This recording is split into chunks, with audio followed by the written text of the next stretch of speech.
guys are all on the correct map, being able to see the ruined mansion. Yes. Yep. We are here. We also see a mouse and a meditating guy. Meditating guy is not there. However, the mouse is there, and has instructed Luff that in order to pay back for the resurrection that the mouse did, that caused him quite a bit of his energy, he asked that Luff return to help them solve a problem. As there is someone he would like to speak with that he can't communicate with because he cannot leave the mansion himself. So you guys have come to help pay back something that the guild has had, or a debt that the guild has incurred to the mansion itself. Now, the mouse did imply that if this was a job well done, that you would be able to get more than pay them back. You would be able to get something of your own as well. So you guys are able to use Lup. You have the badge, correct? Do you have the story award badge of Idris?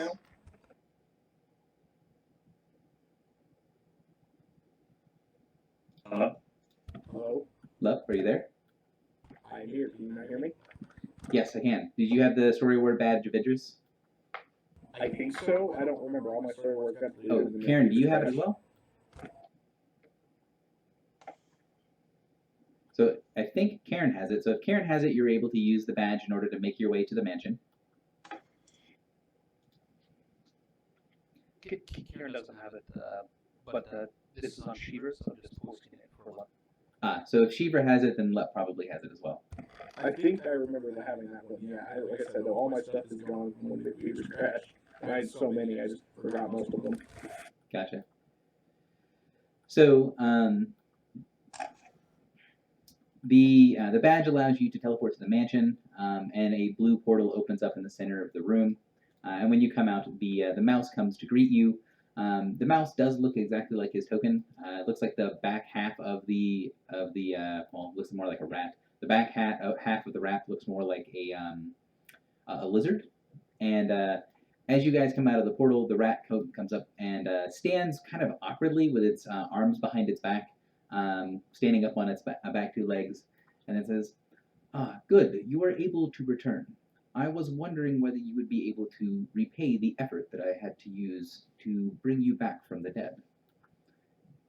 He nods at Lup. Luck nods back.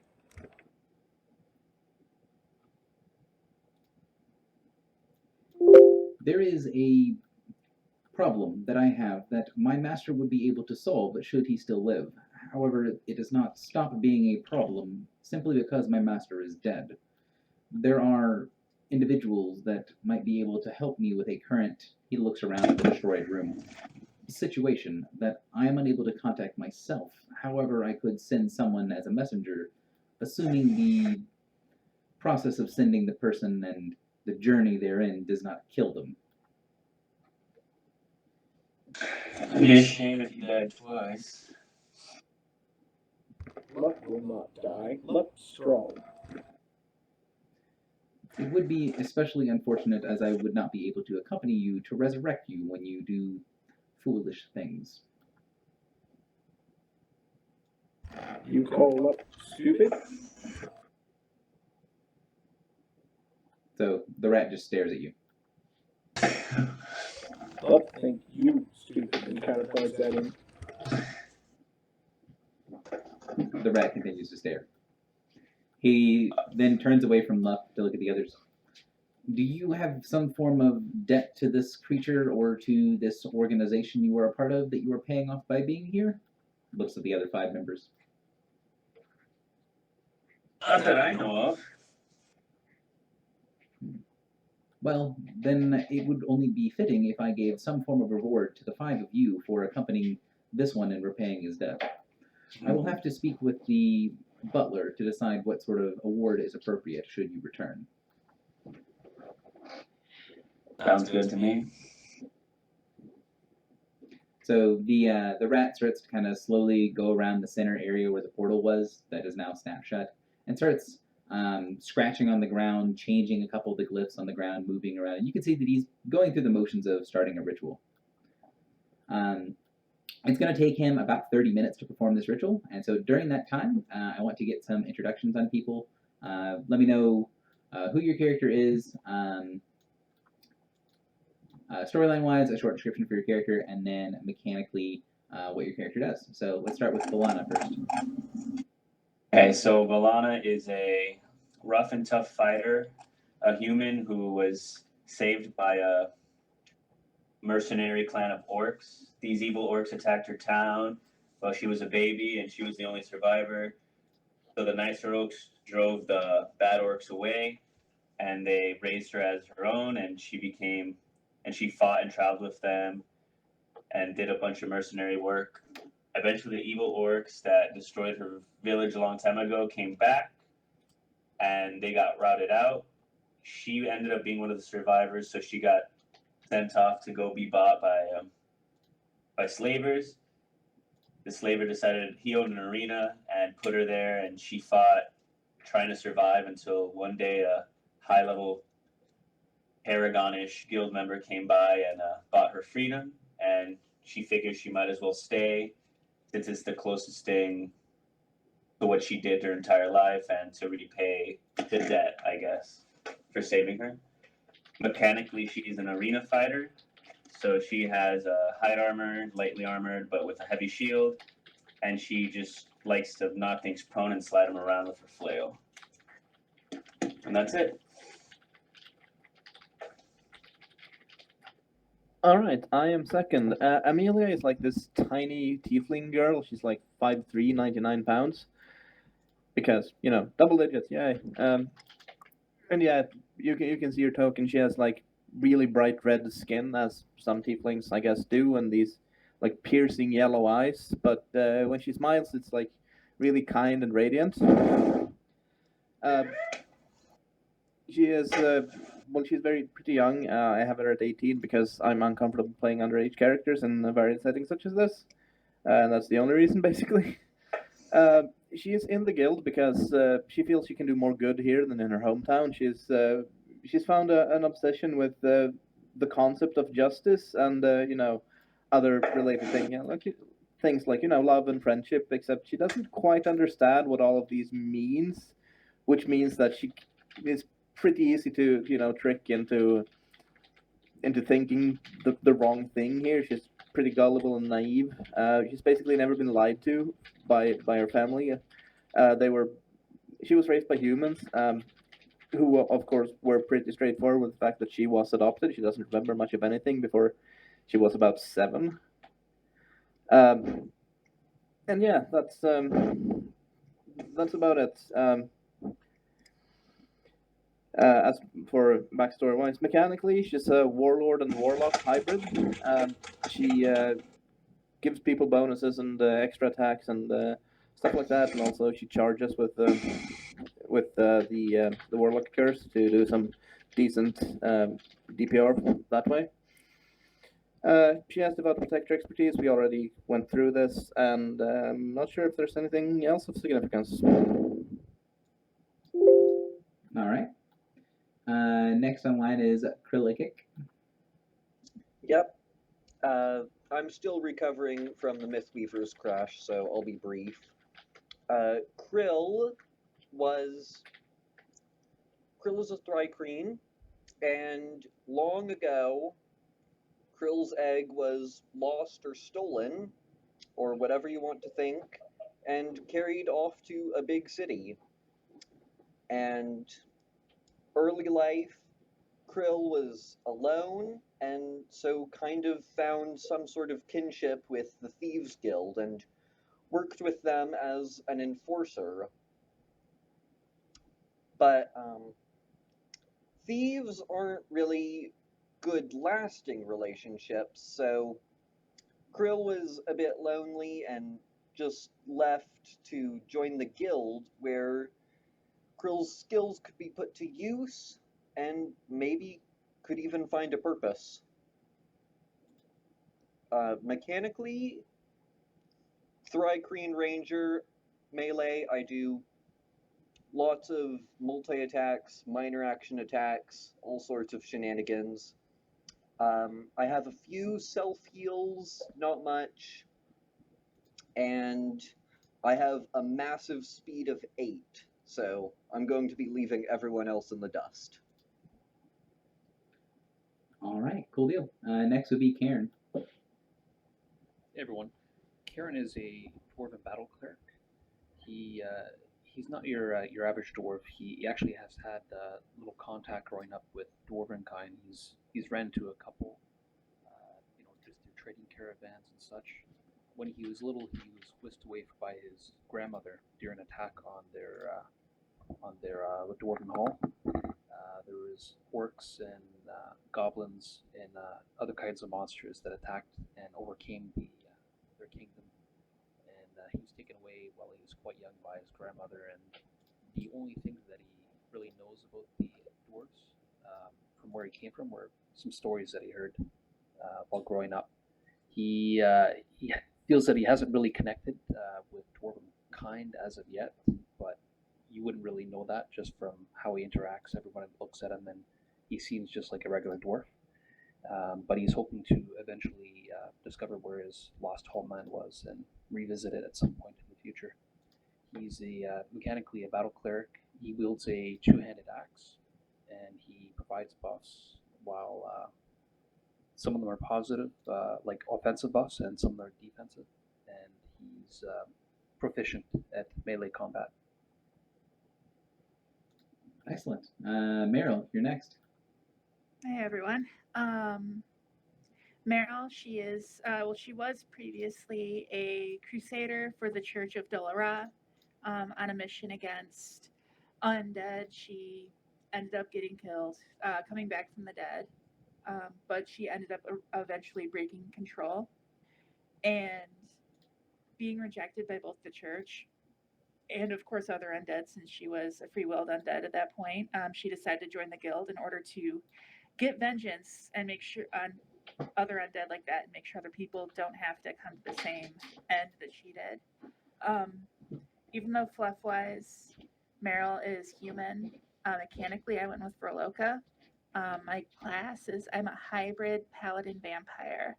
I have kind of a lot of, like, I don't have as much hit points generally as a defender should have, but I have lots of other ways to recover from damage. I have multi-marking and defensive shenanigans to help out with that. And also, when I'm generating my own THP, I can do a fair chunk of damage. Hey, if I destroy myself, that's just, taking me out of the equation. I can do much more good killing other undead before I eventually die again. Clearly. So, Lup, you're next. Okay, Lup is a bullywug harrier battle mind from a great swamp in the South Bay. He's new to the world, and he doesn't quite understand how common works yet. So he speaks in very broken common, and he doesn't quite understand how some of the words, what they mean or what they're supposed to represent. Mechanically, he, as a harrier battle mind, he likes to teleport and jump around. But once he gets in a good spot, he squats down and just pretty much pulls everyone to him and plays the stereotypical defender of just, once you get next to me, you don't leave. Other than that, he's fairly tanky. So Cool. So, about 30 minutes passes. You guys kind of sit and talk. The mouse finishes making its little run around to change the portal glyphs and get the stuff out of the way. Once he's pretty much completely done, he mutters something under his breath in a language that I don't think anyone has, but if you guys want to toss the languages into chat, I would appreciate it. And then a portal snaps open. The portal that opens in the middle looks a little different. The edges of the portal look kind of frayed. Rather than it being a very clear, crisp, and clean line, it's more like the edges of a tattered piece of cloth. It also has a reddish-orange sort of harsh light coming from the edge, and the sunlight coming through the portal itself is very, very yellowish red. It's a very harsh kind of desert-looking sun. You can see through the other side of the portal, there's a bit of sand with a big blocks of black stone that are extending away from the portal. The mouse comes around to the side, And you can see he's covered in sweat, looks a little bit strained, and says, "I need to find out what is happening with the Weave Pasha. That is the person that you need to speak with. He has been unable to be contacted, and while that is normally a difficult task, it has become impossible. I need to find out why he is unavailable." Anything we should know about it?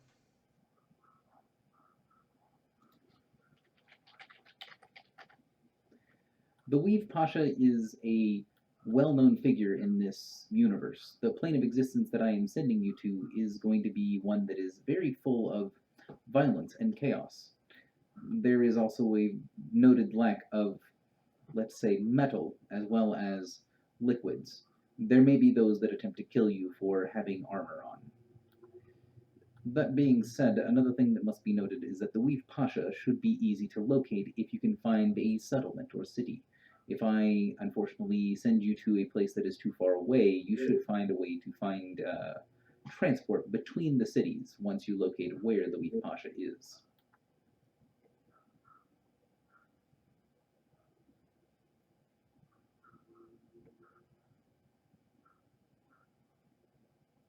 So the mouse kind of tilts his head to one side. Do you have other questions? Oh, what kind of creatures would we find over there, and why do they hate armor? They do not hate armor, they value it. Metal is very rare on this plane of existence. Thus, if you have any form of metal on you, be it metal weaponry or armor, you are likely going to be accosted for having a valuable substance on your body. Oh, that sounds fun.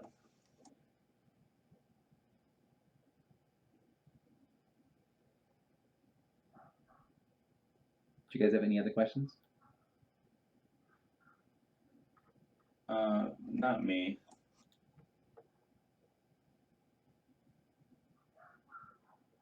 So the mouse goes over to Lup, stands up and says, "You are the one to deliver the message. The message to the Weave Pasha is that his absence is unacceptable. He needs to remain in contact as there has been a crisis that is happened and is continuing to develop. His absence is no longer a luxury he can afford." What is crisis and absence? So the mouse turns away from you and looks to kind of the others. Balana was the one that asked a question, so I assume that this one brought others along because it is too simple for complicated tasks. Did you understand my message? He looks over towards Balana. Yeah, I understand. Excellent. Carry the message and try All not right. to allow this one to lead anything. And then he takes a couple of steps away. Could you type out the message for us? Yes. I will type it out in a second because it'll take me a minute. So, do you guys have other questions for the mouse while I type the message?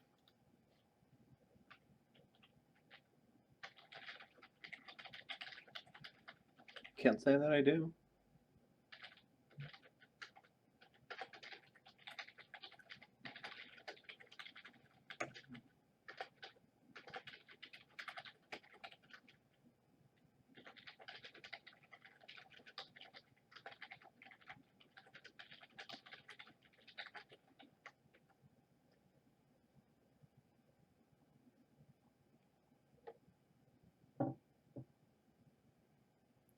So you can see that the mouse looks very strained, and then as he kind of steps back away, when you say that you don't have any more messages, his whole body slumps a little bit.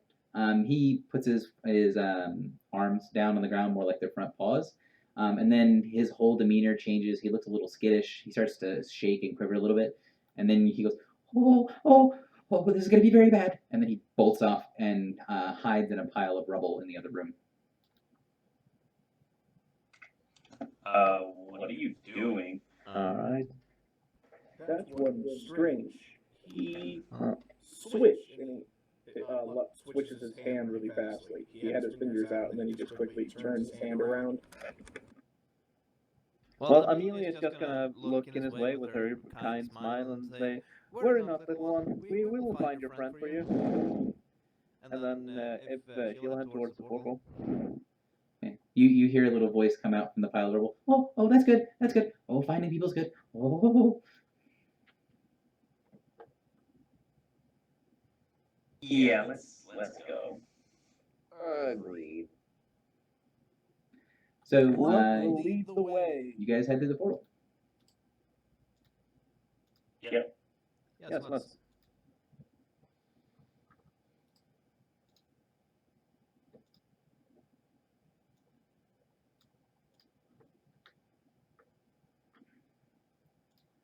So ideally, the map got switched over. You guys should be on a desert splash screen. Yep. So when you head through the portal, it feels a little strange. When you enter into this new area, those of you guys that have arcane or primal power source feel that the magic here is a little kind of overly violent. Your primal power and arcane power here, it feels very vibrant. If you're a martial power, you don't feel anything. Psionic power, everything here has a faint psionic hum to it. Like there's a background noise for anyone who has psionic power that's kind of weird, but it's very comforting. Those of you guys that have divine power, on the other hand, as soon as you step through, you feel like something disconnected inside of you, like you are being torn away from a part of yourself that has now gone flat. So everyone should have access to a macro. It is called the defiling macro. It should be in the bottom left-hand side of your screen if you have the macros open. So if you go to the macros tab, there should be one called defiling. You want to put that in bar, and you'll want to show macro quick bar. If anyone has any questions or has a problem being able to open it up, just say something in chat and I'll explain it.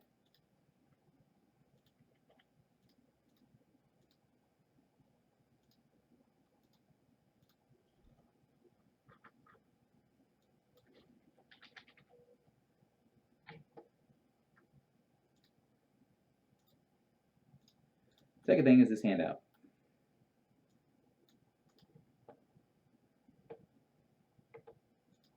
Right, is there anything different about this than how it usually is? Yes, looks like there is. So if you are arcane or divine, I do need you to read the handout. And if you have questions about how it functions, go ahead and let's get those answered right now. As you will immediately recognize, well, not recognize, but you'll understand the effect to some degree as soon as you enter this area.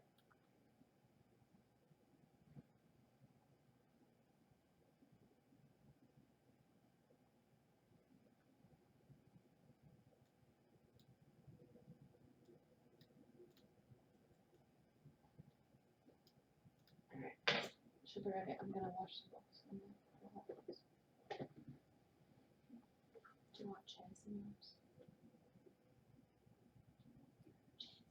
So I think the only divine powers are Karen and Meryl.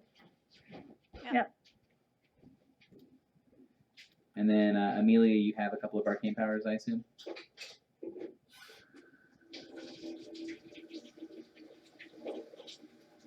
Okay. Now, keep in mind, this is only things with the appropriate keywords, so if it's an arcane keyword, even if you're not an arcane class, it will still affect you. If you guys have multi-class powers or things from utilities and whatnot. The other thing to keep in mind is that all of the stuff about not being able to use your powers, that is not including at-wills. So there's nothing in this that will prevent you from using your at-wills. Would that include divine challenge as well? Divine challenge is an at-will. Mine is an encounter. I mean, if you have an at-will that you can use as an encounter, it counts as an encounter power. So Yeah, so that's the special thing, so okay. cool. So read through things. If you guys have any other questions or anything like that, go ahead and poke me while the game's going on. Here, the sun is extremely harsh. This road that has these big clumps of shale on it extends off to the distance. You can see a pretty long way down the direction that you pop out of the portal going. that there is something that's up in the air. It's kind of hazy because there's that shimmering sort of heat mirage wave that makes it hard to see. But there's something that's up in the air to the north of the road, and the road you guys are currently facing west. So there's something on the right-hand side of the road that's off in the distance. The suns here are very, very bright. One of them is larger than the other and is glowing kind of a dull, harsh orange. And the other one is smaller and is very, very bright yellow. Okay, I do have one question about the handout. It's a power check to start being able to start using divine power. How long does that last if I use a standard action to do it, for example? Is it like I can use it until I use a power? Right. So once you make a check, you can then regain them until you do something to lose them. So it doesn't end at the end of the encounter or anything like that. So you can make a check now, and basically it will be assumed that you have passed the check because you have enough time to just continually make it until you pass. So at the beginning of combat, everyone is assumed, unless there's something else that's gone crazy, to be able to use your powers. Okay, so you can go ahead and make a check now. Yes, and again, there's nothing that prevents you from making multiple checks, so you can just continually do it until it works.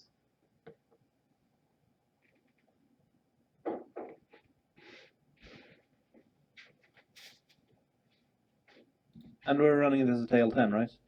You are indeed. So 13, 18, 26 is what you're hunting for. So both Amelia and Meryl are able to recover their powers on the get-go. Like I said, it's relatively easy to do outside of combat.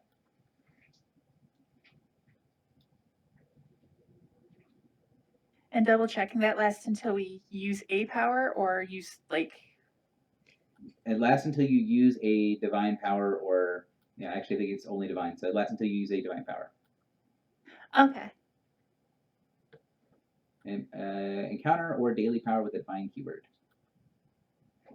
So each time you use a divine keyword, you make a moderate DC religion, arcana, nature, or endurance check after that power is used. If you fail the check, you lose the ability to use encounter and daily powers with a divine keyword until you do something to recover it, and you make a square of dead magic.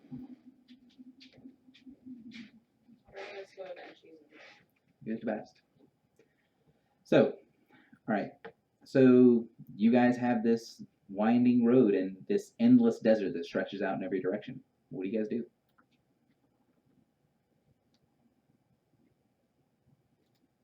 I guess Well, we can start we walking. were facing west right now, you said, I believe. Correct. So we can either go west or east, presumably. The road doesn't seem to be very winding. It's on these like slow arcs. So if you could see further off in the distance, the kind of dark thing that's over in the far left, over here, that's the road winding up onto the next sand dune. Okay, so it makes a left turn there at Albuquerque. Yes. So you can tell that this road is going in straight lines, but it's staying on the top of ridges of sand rather than being down in the valleys. Okay, that makes sense. And it's about similar if we face the other direction, of course. Mhm. All right. Well, I have no preference in which direction we go. Does anyone? So, our objective is likely to find a city so we can get some actual transport, right? Correct. All right. Could Krill make a nature check to maybe tell, like, how foot traffic has been going? Sure.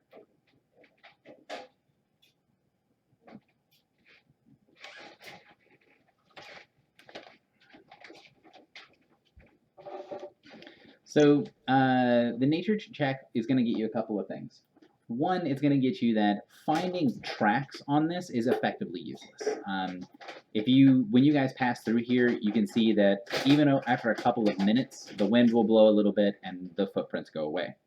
However, there's a lot more things other than footprints to look for when you're trying to be on a major trade route, which you can tell that this actually is.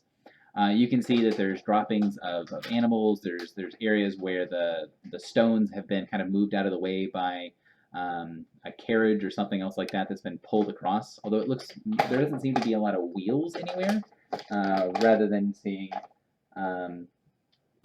rather than seeing wheels, you see spots where people are maybe using sleds or something of that nature to drag it across the sand.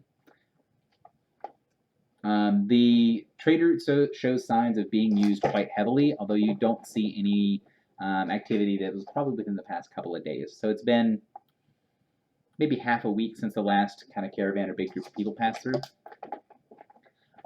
All right. Can I tell which direction they might have been heading? Yes, they were heading to the west. All right. I suggest that we go west then. We ride off into the sunset. All right, you guys head west. Even after a short amount of time here, you can tell that it's going to be pretty taxing to walk through the desert. It is enormously hot. It's like 120, 130 degrees Fahrenheit in the desert. And so it's going to start wearing on you pretty quickly. Krillik, you can see that once you guys go about half a mile, that shimmering mirage that you see off in the distance is big floating blocks of stone that are casting large shadows that you can see from a long way off. Hey, shade! There's earth motes up ahead. So I'm going to put up a initiative counter, and I'm going to clear initiative because that's what you do. I'm going to ask people to roll, and yes, fire resistance will actually do something against the heat, as will a couple of other things. So if you have a way to be under the effects of endure elements, you automatically pass the first part of this challenge. User was moved out of your channel. As a character that has access to different rituals and knows how rituals function, you are aware that User this joined your ritual channel. will not make it very comfortable to pass through the desert, but will stop it from being so taxing that it's going to be draining you and losing resources for it.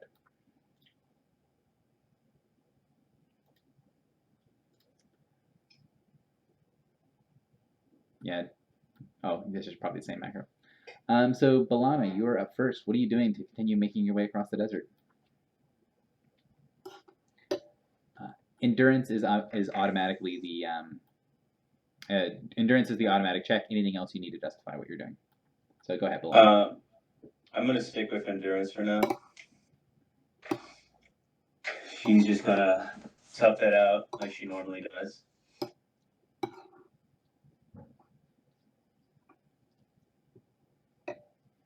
Sounds good. Go ahead.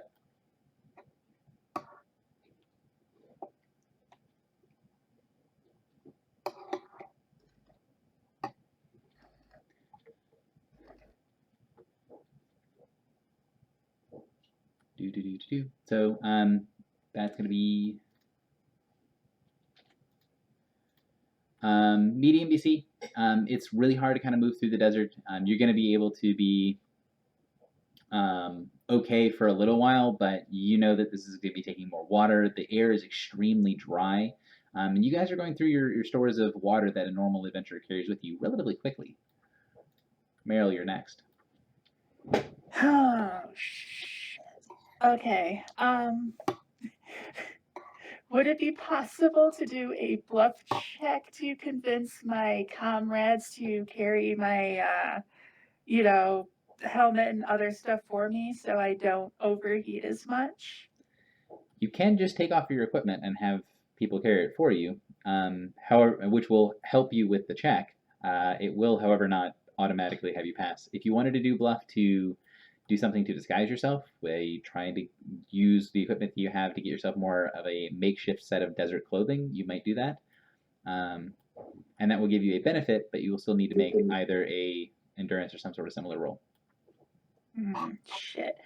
Okay, what about I'm trying to think of something I could do instead of endurance, because, what about Arcana to call on magic to aid me? Yeah, you could use Arcana to sort of create a cool wind around yourself to help endure some of the elements. Okay. A cool wind. Are we really just reciting Hotel California here? Yep. I'm going to keep doing it until it stops being relevant. So next we need to create the warm smell of colitas. So you have the idea of, oh, this is what needs to happen. What you instead do is have the wind kind of blow out all of the little bit of moisture that you had in your clothes. That sort of stinging bit of sand kind of comes into your face and makes it to where the well, let's just say for undead, dry skin is a whole different level of problem. So Yeah. please lose a healing surge. Krillakik, you're up. All right. So, did I notice any plant life at all earlier, or Not heck, here, even no. animal life? You don't see any plant or animal life around. You see signs that there are animals here, but you don't see any. I suppose it would be out of the question to make a nature check to find something that grants some relief then. I mean, you could try to see if you can find something, but it will be fairly difficult.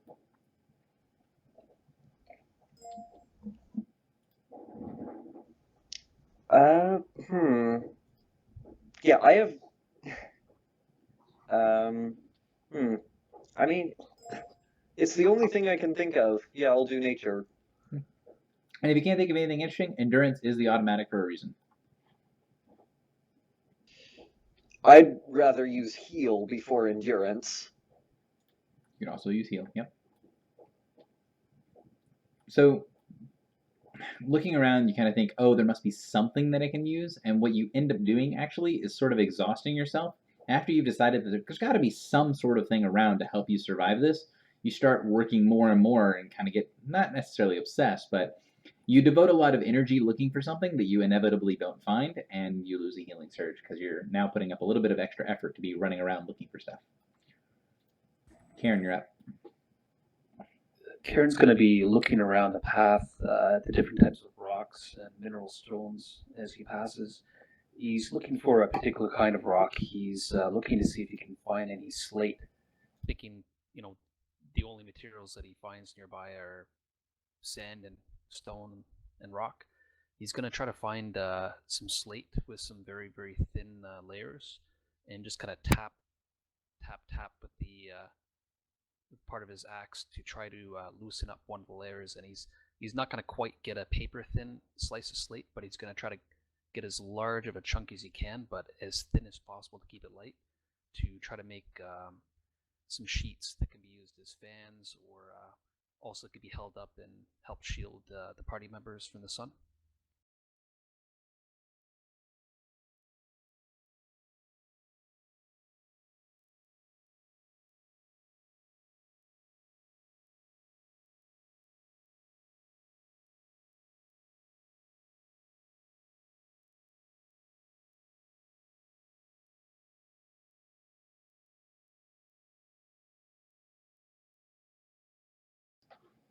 Okay, so you're able to sort of tap them along the sides. If you guys have ever worked with slate before, it does come in little sheets, and especially if it's very dry, if there's no moisture at all, they don't really stick together barely at all.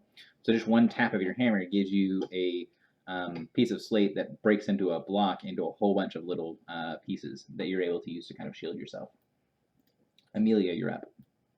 Okay, my first question is, I like I mentioned, I have 10 fire resistance from my race. How does that help me and affect me from the heat? So if you have resistance to fire, you will gain a +2 bonus to your check, whatever your check ends up being. Okay, to any check, not just the default endurance. That's interesting. Well, I mean, what Amelia does, since she's not as affected as the others, it is really warm, but she will, try and tell Krillakik to calm down a bit and help Meryl out with her problems and whatnot, and just try and inspire people and keep their spirits high as we travel down the road. So I would like to roll diplomacy with that motivation. Sounds good to me. And a +2 to that, so that makes medium. Nice. So the way you come off to the rest of the group is a little bit insincere, because yes, it's not, the fire and heat is not really affecting you very much, and you're like, nah, it's not too bad. Don't worry about it, guys. And everyone else is kind of grumbling under their breath that yeah, the fire and heat doesn't bother the tiefling. Lup, you're up. Okay, so I have armor of adaptable resistance with fire on it. Does that influence me at all? Yes, if you have fire resistance, you do gain a bonus too. Ooh, cool. All right. So Lup, having left the swamps of his homeland, is used to different areas of terrain. Desert, not so much. Being amphibious and with wet skin doesn't really help, but he's got to tough it out because he's the leader of the group and he has to show that he is a strong leader. So he will endurance.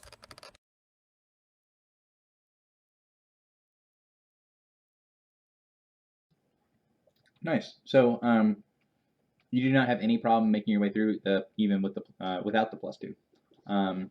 Hello? Oh, sorry. I can hear you. I muted myself in one area so that the stream wouldn't hear me eat, and then I forgot to unmute myself in the other area. So you do not have a problem at all, even without the bonus given by your armor, making your way through the desert. It takes you about 2 hours to get closer to that area of shadow that is provided by the earth motes that are flying up in the air. As you guys get closer, you have a better understanding of the scale at which the earth motes are built.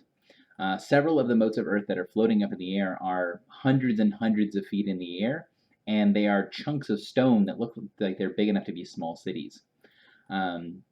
The earth motes do have a kind of a cluster around the middle, and then there's earth motes that are off in the distance, both up higher in the air and off a little bit of a ways from where you can see. There's maybe a mile or two to the furthest one that's off to the side, and it's very difficult to see. But the center section of it is a cluster of 10 earth motes that are each one of them as big as some of the largest buildings that you've ever seen. So you can see that down around at ground level, there is a bit of what looks to be some sort of ruins or some sort of kind of maybe even a stop point or a campsite that looks like it's built in the shade of these massive earth motes, where the ground looks a little different. As you guys have been traveling, it's all been fairly monotonous. You've got this one thing of shale, and then you have just endless sand to either side. This place looks a little different. It's got very fine looking black colored sand and areas of like broken walls and things you can see are former ruins, or well, former buildings that are now ruins. So, Balana, you're up first. What do you want to do? You can enter them? So the ruins, when I say ruins and that there's basically nothing left, the largest thing, the stone that's still standing on one another, is maybe knee height. Is our objective still like to survive the trip? Yeah, so the objective is to survive the trip. This looks definitely like a stopping point, like a way station for travelers. Mm-hmm. You can see signs where there have been camps here before and that sort of stuff. Let me actually get you guys moved over to the correct side of the map.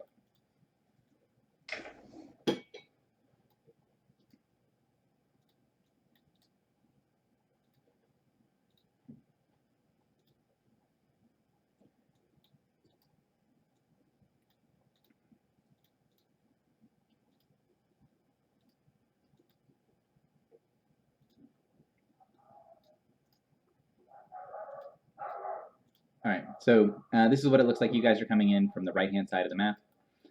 There's different types of things that are here, but there's all these ruins of where there used to be clearly buildings here, but they're so destroyed and there's so little left of them that there's just these little knee-high walls that mark where the edges of buildings used to be. Yeah, there seems to be a creature on the left side of the map. Yeah, I didn't highlight them fast enough. I have no idea what you are talking about. Meta. Well, she's gonna take a look around, see if there's any safe place for them to set camp, so when the sun sets or gets a little less aggravating, then they can keep going.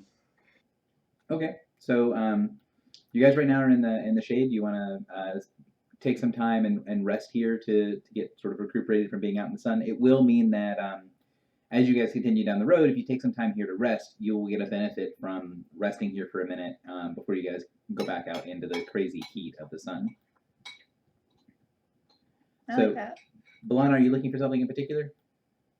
Just trying to find a good campsite, and if you're trying to find something particular, just go ahead and give me a check, like a perception or nature or something like that. Probably some tools or something anyone left behind, or anything that would make it easier to start. Well, I guess we don't really need a fire right now, so I'm not really looking for anything in particular. Okay. So give me a perception check. All right.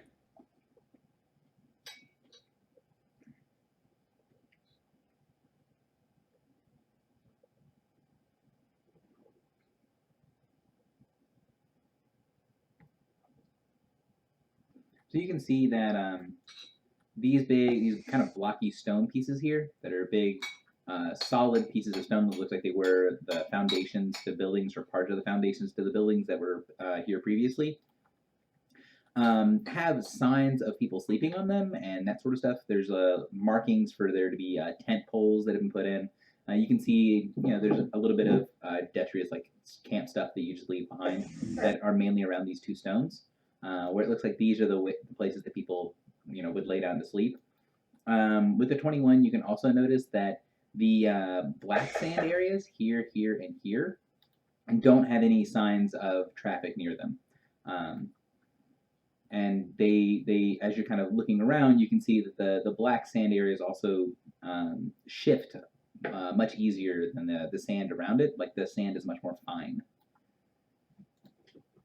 Meryl, what are you up to? Let's see. After getting roasted and being tired out, can I do a stealth check to hide from the sun and hopefully find the best shade? And I don't know. I mean, hide from the sun and try to recover is fine. You don't need a stealth check for it. Okay. Yeah. If that's what you want to do, that's I'm fine. mostly just gonna recuperate. So the northern part of the ruins, which is closer to the earthmost, with it being fairly near midday, is going to be the coolest area. So I'm going to put you up over here. Acrylic. All right. Well, the important thing seems to have been done already. I'm going to, I guess, try to use what I have in mine and maybe the others' packs to get some remedies for our further trips along the road. Heal? To be clear again, this is not actually part of the challenge. This is sort of the between two pieces of the challenge. If you want to make skill checks, you definitely can do so, but you're not required. There's no overall goal here. This is you come across the ruins, and while you're waiting, you can do something. But if you'd like to do something, Balana seems to have located our campsite. I guess I may as well just try to get us some sort of preparation for later. Okay. So yeah, you can definitely make the heal check if you'd like.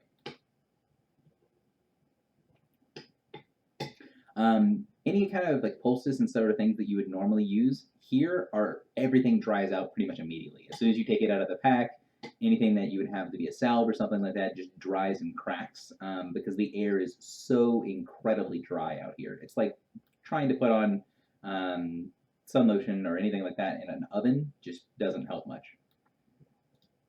Karen, you're up. All right. Karen's just kind of looking around. Where we're at currently now, do we have a bit of shadow? Yeah, this section of the ruins is in the shade of that big cluster of earth motes. So the whole ruins are in varying levels of pretty deep shadow. Okay. Karen just kind of looks around and he's thinking that it'd be good to get within the deepest part of the shadow to stay cool. As he's thinking of that, he's also wondering where the other signs of life are. He hasn't really seen too much movement other than the party members here, and he remembers the warning from Marvin regarding there might be people that might be out to get them, due to the metal that they're carrying. Would he be able to do maybe I don't know, maybe an insight check or a nature check to see if he would be, aware if other bandits and such would try to find respite in the shape? Yeah, an insight check to sort of see what the best place to get cover and that sort of stuff, where maybe even a hidey hole would be. That sounds good to me.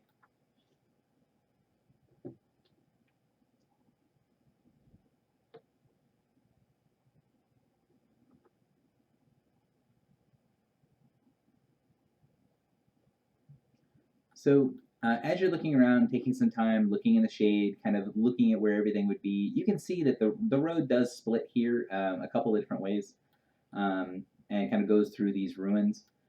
You can see that in this area, probably not the best of place because there's no real way to get out of the elements here. But there might be, if there's like a cave or a cavern or somewhere nearby, this would be a pretty ideal place right next to the road. And as you look around, sort of in the deeper shadows, you can see that the area directly underneath the earth moats doesn't have nearly as many of the sort of heat waves and stuff in it. Like that area is permanently a little bit more cool just because it's under permanent shade. And as you're seeing that stuff over there, you see that on one of the earth moats that's not too terribly far off the ground, it looks like it's about 100 feet up on the bottom of it, there's a sandstone tower that's built into the side of the earth moat that looks like it's partially crumbled, but you can still see signs where it looks like the building is mostly intact, and it's about half a mile away to the north.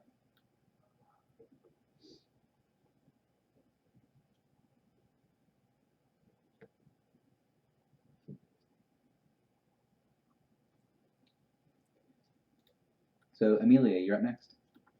All right, if I heard you correctly, these basically on the map, it's like this. These would be like different streets in what was previously sort of a ruined city. Mm-hmm.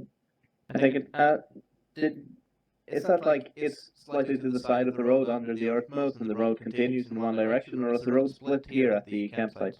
So the main kind of shale road gets here, and then there's a sandstone sort of series of streets that are in the ruins of whatever this place was, and then it splits off and goes two directions. One direction it goes to the north and west, and then you have another road that goes to the south and west. So Okay, it makes a Y here. Sorry, Echo. Do we have any clue which road we're taking? I'll ask everyone about this.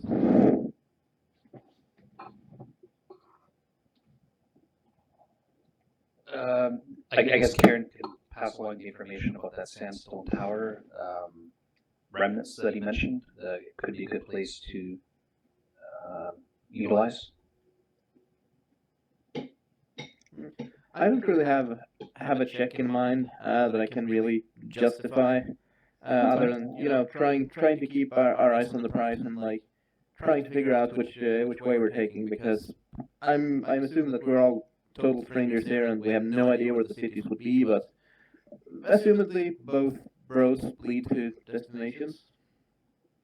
Seems a reasonable thing. You can also tell that there's been quite a bit of travel on both of the roads, so you're not in the middle. Well, you might be in the middle of a place that is sparsely populated. There is definitely signs that people are around or things are around that use these roads. All right. Well, like I said, I don't have much of anything in mind. I'm trying to justify history for some reason, but I can't. So I'll pass. You could make a history check to see what this place used to be. By what ruins and what pieces of the buildings remain, you can try to reverse engineer what this place once was. That sounds like a good idea. I'll do that. Gate, your mic. Thank you.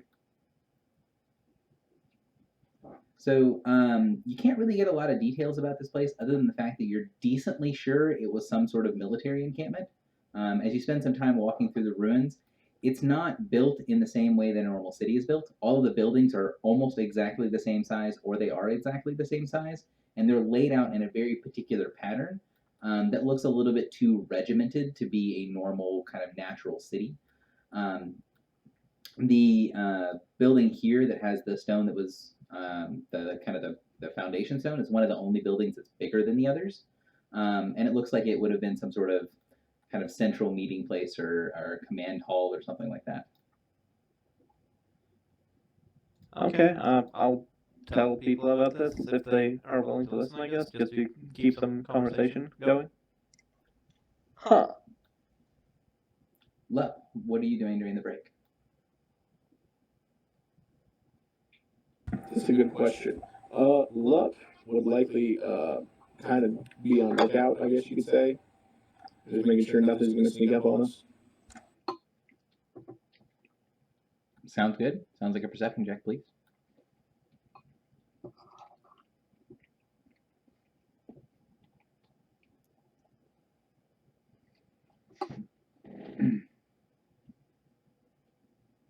Nope, nothing to see here.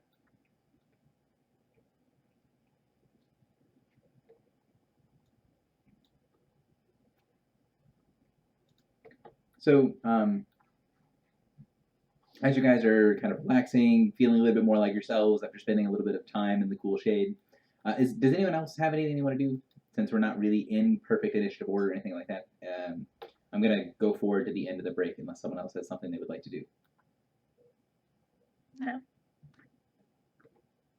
Cool. So, as you guys are kind of sitting around talking, relaxing, trying to cool off, Krill-Ikik, you can tell that there's something not quite right. You're not exactly sure what it is, but there's some sort of feeling that's kind of creeping over you, sending like a cold chill down your spine. Well, that's a welcome relief.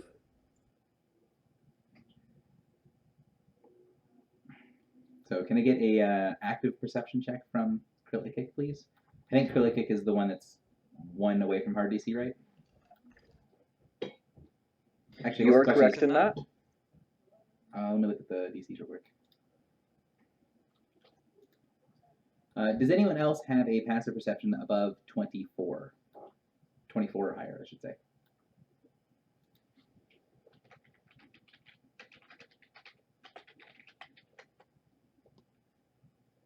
So, Krill-Ikik, it's up to you whether you know whether your character has experienced this before, but there is this sort of feeling of fear, like an enforced feeling of fear, like a magical source of fear that you can feel is too far away to actually properly affect you. But as you kind of look around and you start to notice that there's where that sensation's coming from, you orient yourself on the earth motes. And you can see way, way up in the distance, probably as much as a half a mile off the ground, you can see movement up in the center part of the earth motes. And as you look up there and you kind of see what exactly is going on, you see a creature come around the side of the earth motes and turn around backwards and send something back, a blast wave of fire that kind of flicks off in the distance. From this far away, it looks just a little speck of red flame, and then it turns back the other direction as you see another figure flying after it. There's apparently 2 dragons that are fighting at the top of that series of earth motes. Where the earth motes are is a couple of miles away, and then they're at the top of the earth motes over a half mile off the ground. I don't think that seeing dragons is a good thing, so I am going to tell everyone else. Does it look like they're coming this way? They look like they're fighting in and among the earth motes. The larger one that is chasing looks like it is a blue dragon, and the one that is running away and kind of ducking and moving through the earth motes looks like it is a bronze dragon. Can we kind of tell what age they are? Well, with the natural 20 perception check, I'm going to definitely say that Krill-Ikik, do you want to roll a monster knowledge check for me? Sure. What would that be? Looks like this.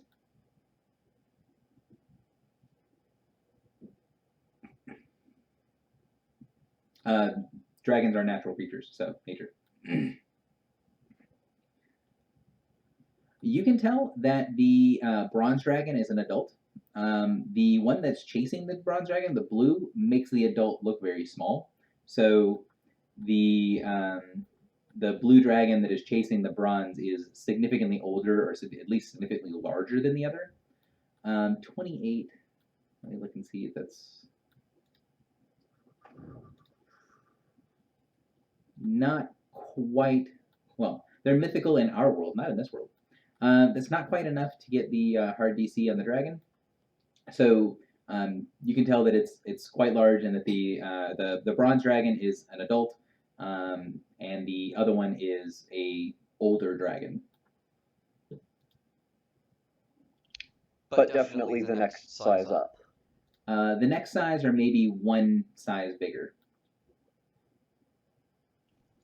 So, I mean, if these were two teenage dragons, as it were, fighting, I mean, we could probably take one, right? Right?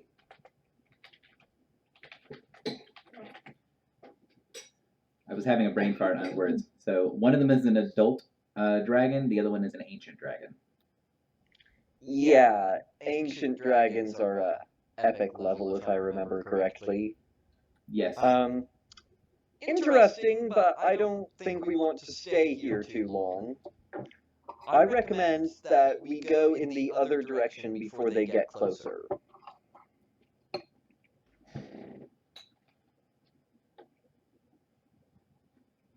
Okay. Looks like our brave warrior is rushing over to the dragons.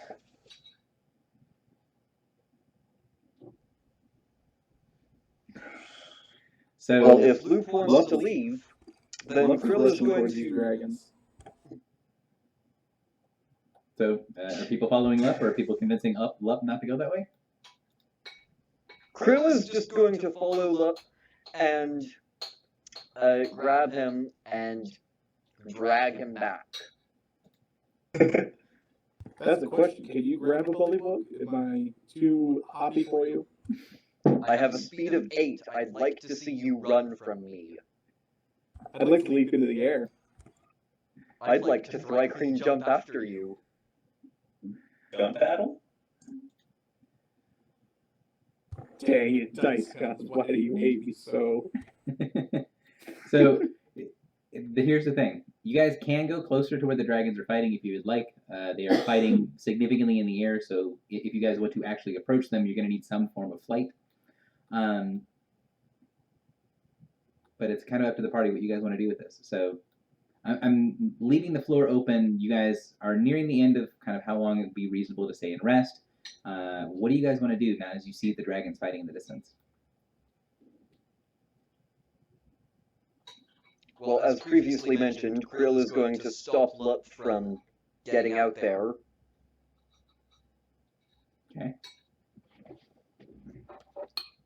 But while the kids are playing, I want to take things in a different direction, actually. And just think about things that I probably have no idea of. This is a desert world, and it's really hot right now. But what would be the dangers of traveling at night should we stop here? This sounds like a nature check to me. It does. I would say that it is common knowledge that deserts get fairly cold at night, but beyond that, go ahead. So, Oh, that makes medium. One of the things you'll notice is that you guys have stayed here for 45 minutes to an hour. You have not noticed the suns move. Taking a little bit of time to take some effort to actually see, all right, well, are the suns actually sitting still? You can tell that no, the suns aren't completely staying still, but they're definitely moving slower than you're used to the sun moving. You get the very strong impression that it's not going to be, it looks like it's midday here. It's not going to be 12 hours until it's nighttime. It's probably going to be significantly longer than that. So the days on this world might be quite a bit longer. And even that still, means the night may also be quite a bit longer.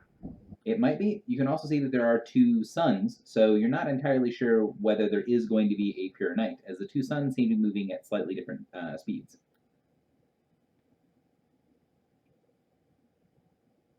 Fascinating.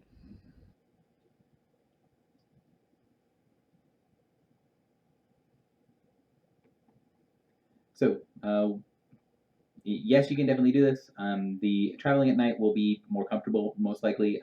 If it does get full night, it might be very, very cold out here. Probably not going to be as big of a problem as traveling in the heat, but it will still be an issue. We're gonna be waiting here a long time if we just wait for these two suns to just go away. Yeah, exactly. I was figuring whether that was an option, but maybe we should keep those kids from hurting themselves. I look over at Blup and Krillikik. It looks like he's really eager to prove himself to that mouse.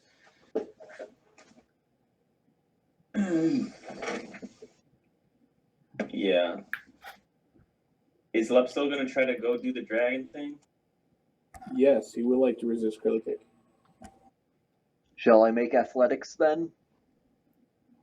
You guys should try to convince one another rather than making opposed checks. Little Dragon need help. We help Little Dragon. And get killed by a bigger dragon? We help Little Dragon. Little Dragon help us. We powerful. With Little Dragon help, we beat Big Dragon. Maybe he can give us a ride. We help him. That too. Even with bigger dragon will kill us. Nothing is certain until we try.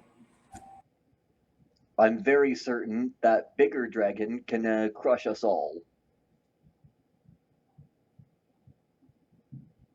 Okay, I'm basically split on this. So let's go ahead and get it. So it seems like we definitely have two different options. Either go over, get closer to the dragons, try to see if you guys can help, and then you have leave as the other option. So type 1 into chat if you guys want to get closer to the dragons to see if there's something you can do to help. And then type 2 in chat to see if you guys just want to leave.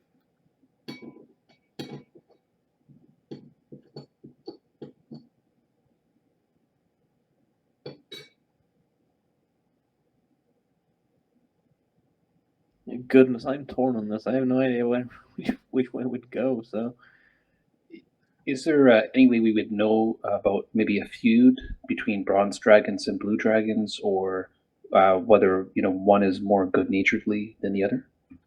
It is common knowledge to each of you guys that metallic dragons in general are good aligned creatures, and chromatic dragons in general are evil aligned creatures. So the colors red, blue, black, green, white are chromatic dragons. They're typically bad dragons. Bronze, brass, copper, silver, and gold are the metallic dragons, and they're typically good aligned dragons. Bahamut versus Tiamat and all that. Correct. that's true. That's true. We need to help the dragon of justice. But keep in mind, that is an ancient dragon. It can challenge epic level characters. Let's not Challenge meta is a here. very loose term. Just putting that out there. I would say that the commentary is quite meta, but at the same time, I understand the sentiment.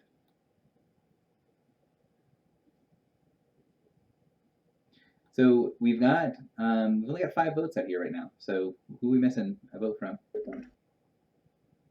Kieran hasn't voted as of yet. So Karen?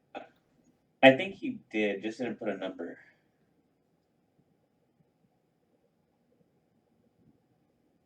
I mean, it's kind of like the first sign of life that we've seen. So Karen, if possible, if maybe we can put our heads together, maybe we can think of a way to assist.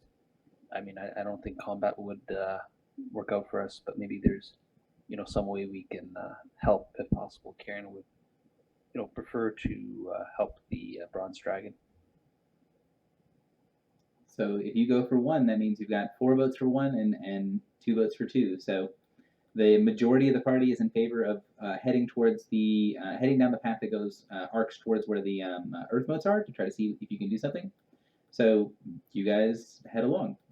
You can see as you guys are getting closer, now that you know what to look for, the battle takes place in sort of an eerie silence because it is so far away, and the day is crystal clear. There's no clouds, there's no humidity, there's no nothing. Once you get off of the ground, or once you're in the shadow of the earth motes, you can see for 10 or 20 miles in every direction. And looking up and watching the fight, you can tell that the bronze dragon really isn't fighting the blue dragon.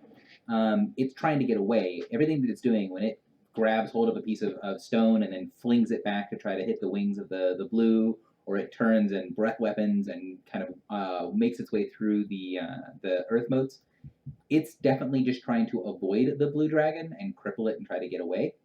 The blue dragon, on the other hand, isn't diving after it. When the bronze dragon kind of goes into an area where there's a bunch of little earth motes to kind of weave around and try to hide from it, the blue dragon's being relatively patient. It's kind of staying back. It's watching for the bronze to come back out, kind of tossing in little breaths of lightning to break apart the motes, and forcing the bronze to keep fleeing.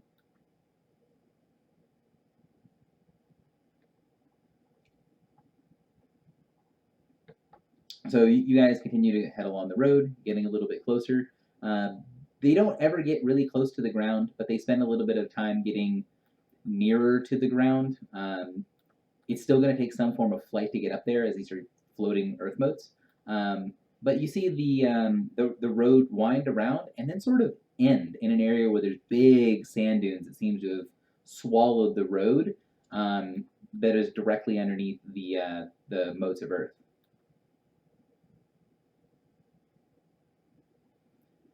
So the way going forward, even though you're still in shadow, is going to be through some pretty heavy shifting sands. I'm going to put you guys back into order. What are you doing to try to navigate through the sands? And then this is also not something in initiative order, but this is a general question for the group.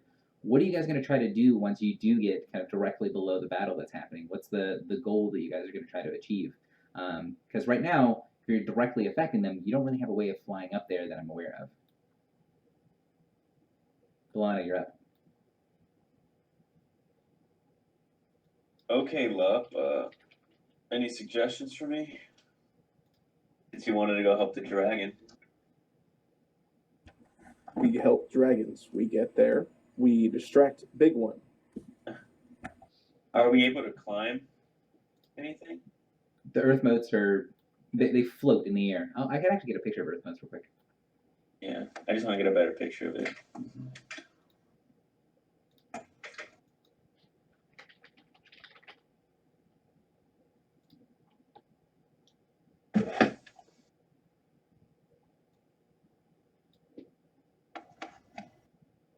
That did not appear to work. Oh, they're like little floating islands. Yeah, they're floating islands that are up in the air. I had a good picture for this, but I can't seem to find it. I want to try to get up on them, I guess. So there's a good example. That's what an earth mote looks like. Oh, they're really high up, aren't they? Yeah, they're huge blocks of stone that are way up in the air. Crap, I thought they were little tiny ones I could probably jump across. Like You I'm in can Mario. see there's areas that if you could get up there to the big group of earth motes, it wouldn't actually really be that hard to jump, from mote to mote. They do look like they're floating and kind of drift back and forth, some of them knocking into one another. So, if you were up there, you could definitely find a way to get around in between the earth motes, but it's getting from the ground to the motes that's the hard part.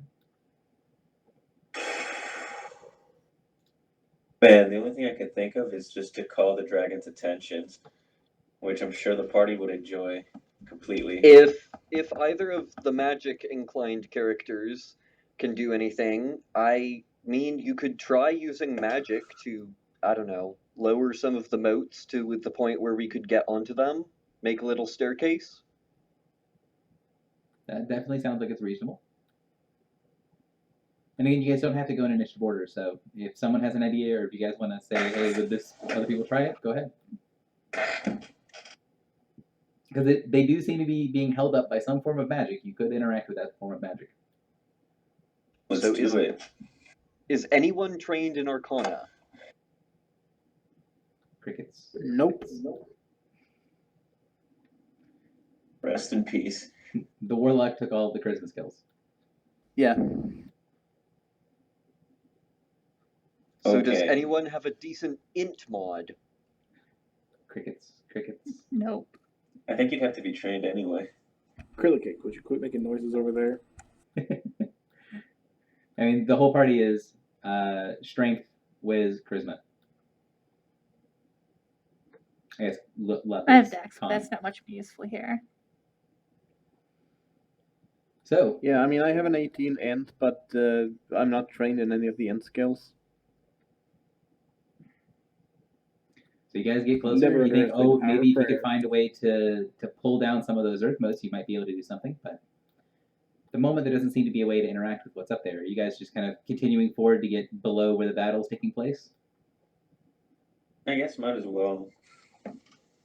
Okay, so you make your way across the sand and it shifts around. It's really hard to walk through. If you guys have ever walked through an area of just very fine sand, it is really exhausting. And you can tell that this is going to be something that takes a lot of effort if you have to go a long way. You really don't have that long of a way to go before you're directly underneath some of the bigger moats that the two dragons are fighting under. You guys are now close enough to be clipped with some of those waves of fear that come off of the bigger dragon, off the blue dragon. It's not enough to actually have a mechanical impact on you, but you're aware that this creature's dragon fear is very, very powerful. And you can feel that sort of cold sensation that fills you with a little bit of fear, not because it's actually affecting you, but more like knowing that effect is there has its own version of being a little fearful. As you're walking along, kind of going through the sands, who's going first? Can I get a marching order from you all? Say that people on the top of the map are first. Let me do this real quick. So on this road going north, whoever's on the top of the map is first, and then whoever's at the bottom of the map is last.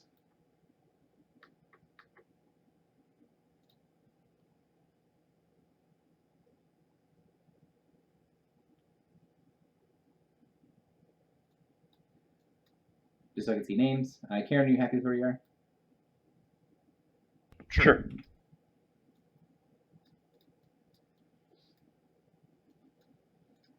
Cool. So as Lup and Balana are making their way through, slogging their way through the sand, something kind of catches, and you actually, can I get a saving throw from both Lup and Balana?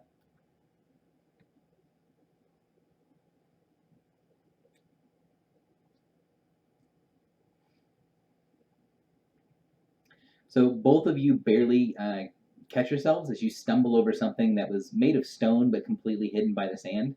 And as you stumble forward a little bit, you get pretty sure footing. Under about an inch of sand, there is a stone something that's underneath your feet. And it feels very, very smooth and level. Would we be able to pick it up, or is it just better just to stand on it? Well, I mean, it's under the sand. You can try to move some of the sand and uncover what it is. Yeah, I'll do that. So moving away some of the sand and looking down, you can see that there is some sort of building, like a sandstone structure that's underneath you, that has very harsh, clear lines on it. Everything else that you've seen, every other building that you've seen, including the one that's up in the earth modes, shows signs of heavy wear and tear, of being a ruin, of having all of the, any of the places that might have been a carved block, all the edges are all rounded and worn down. This feels very smooth, feels very clean. This feels like it was cut yesterday. And as you follow along to the edge, the part that you tripped over was, a right angle, and looks perfectly crisp and new.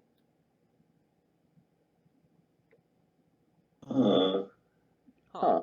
Well, Krill could do a dungeoneering to try to find an entrance, I guess. Yeah, sounds like a fun thing. Go ahead.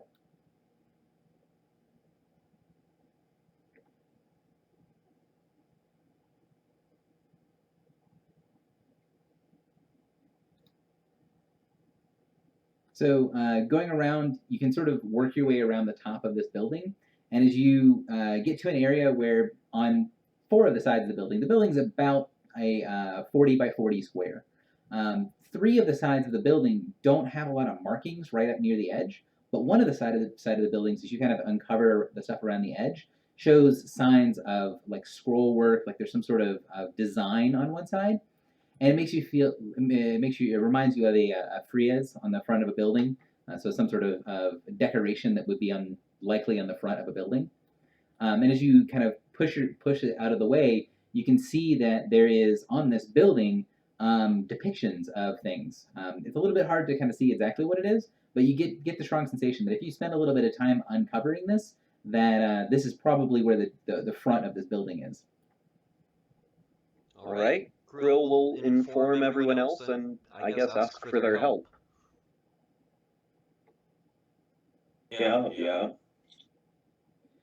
So it doesn't take any real sort of checks other than spending time and energy to do it. And every now and again, the sand will shift and sort of fill back up everything that you've just done. It doesn't look like a magical effect, just wind and the sand being very loose. You can uncover part of the frieze, and which I should actually do have a picture of what this looks like, but it's in a different module, so you'll have to. If I can get a second to pause and go look it up, I will do so. But you can get a depiction of a sphinx, and it's in the frieze on the front of this building has several different depictions of a sphinx doing different actions. Shows one that has its wings lifted up with its head tilted back underneath a sun, with its arms lifted up, doing what looks to be some sort of praise. You have another one that shows people that are coming to bow before a sphinx. And kind of this is the same sort of thing going along is this these hieroglyphs or depictions of a sphinx doing different things, and usually in the presence of either humans or humanoid peoples that are either helping the sphinx or praising the sphinx.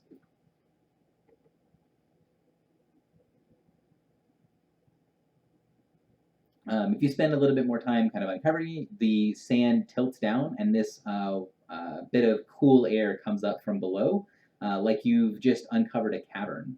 And you can see there's a very, very deep, dark shadow as the hole goes down below the bottom of the lip of the top of the building.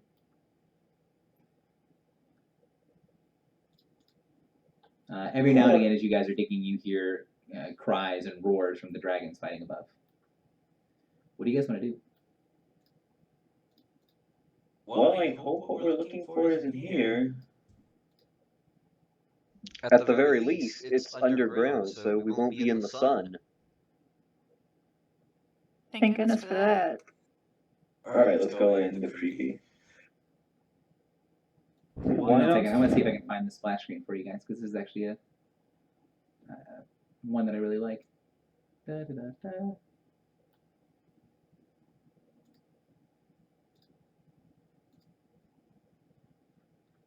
That is the wrong one.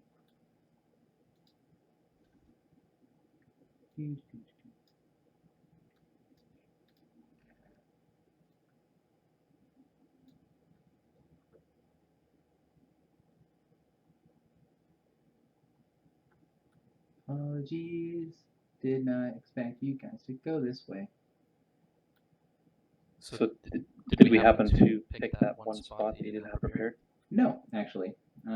I have the spot prepared. It's just it's prepared in a different module, so it's labeled a little differently, which means that I just didn't have it brought out. Which is very annoying that I can't actually find this. Oh, I don't want to keep looking for it.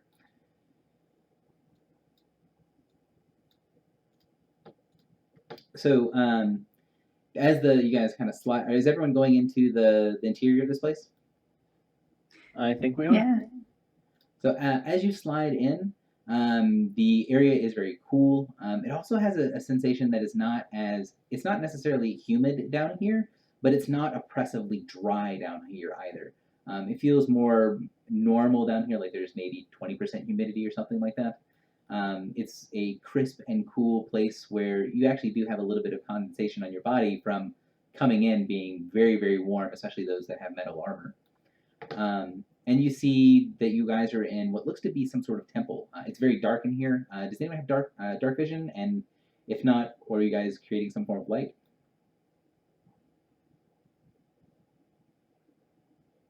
Sunrod. Does someone want to crack a sunrod? Love will crack a sunrod. Cool. So you crack a sunrod and you immediately understand what type of building you're in. It's not that this building is built to a particular deity or a particular god or that you've been in this exact building before, but the layout of this structure is very, very similar to the layout of many temples. It has a huge entrance hall which the top of which has a big kind of elevated place that you guys are near.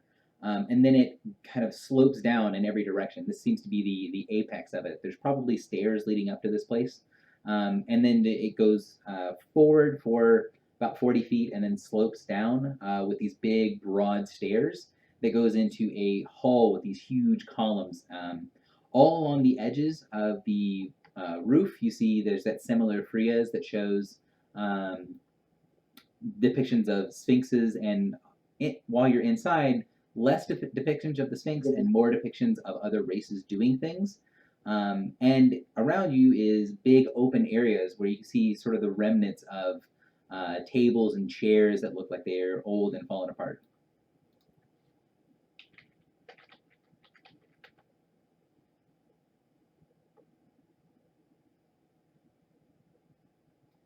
So you crack open the sunrod, you're clearly in some sort of abandoned temple. I guess we'll check if there's anything particularly like noteworthy, probably hidden around here in this mess. So you guys can go around and explore the inside of the temple. The temple is primarily made up of 6 big rooms. Each of them is kind of hard to tell what they were there for originally. You can see spots where there was a pool of water in one of the rooms that has been since dried up and then has a little bit of sand in it. All of the different rooms show significant signs of there being wood in this area that has been, not corroded, it's the wrong word, but has fallen apart and dried out and then crumbles if you touch it. You see one of the rooms has a long tapestry on it that is tattered and old and faded that does have a sphinx icon on it as well. One of the bigger rooms that has the tapestry in it also has a lot of depictions of things on the walls and on the ceiling that look like it's some sort of writing that you guys are not familiar with, pictography, and has mirrors that are built into the walls, several of which appear to be broken and on metal tracks.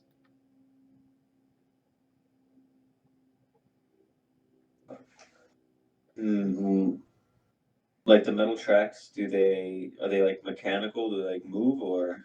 So the metal tracks are built into the walls themselves, and then there's a little, basically a ball, and then there's a locking mechanism on the ball, and then it sticks out and there's a mirror attached to it. So effectively, it's holding the mirror on the wall, and you can move the mirrors side to side along the tracks of metal. Oh, maybe Interesting. maybe we get to Oh, like. this is their light system, I guess. Like they take in some light from the outside, then bounce it across all the mirrors to give light to all the rooms. Let's try to simulate that effect. Well, kind of hard because this place is, buried.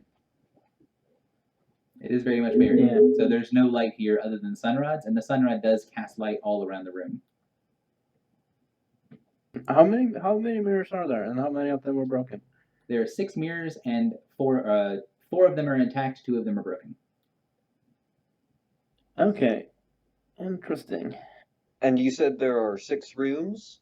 There are 6 rooms.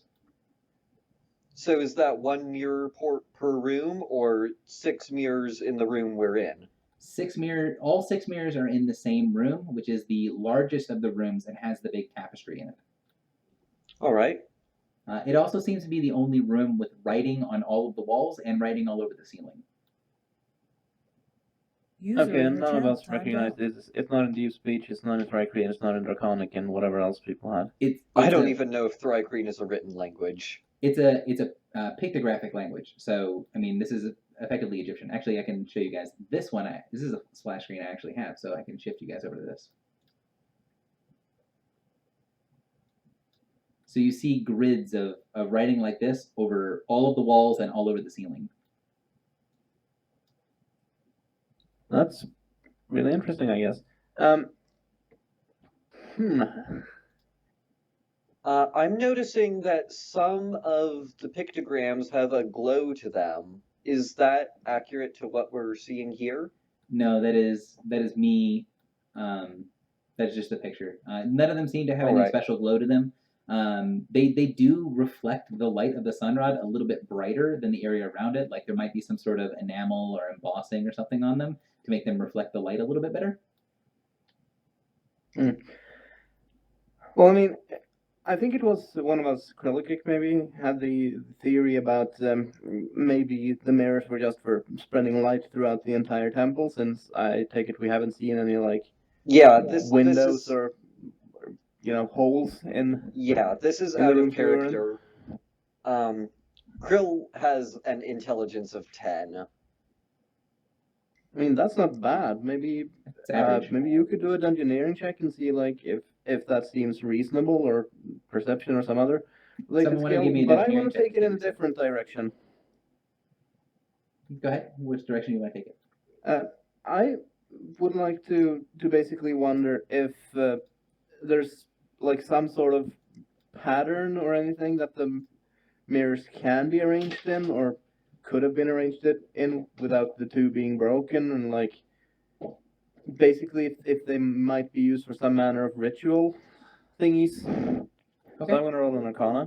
Sure. So if this is some sort of ritual, it is a ritual you're not familiar with. The way that everything is sort of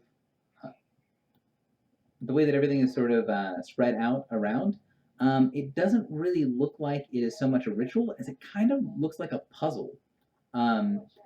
The way that the mirrors are set up, if you look at sort of the light of the sunrise as it passes over through a mirror, when the light is directly next to one of the mirrors, the mirror is very slightly concave, so it focuses the light onto either a single or sometimes maybe a small cluster of these writings that are on the walls.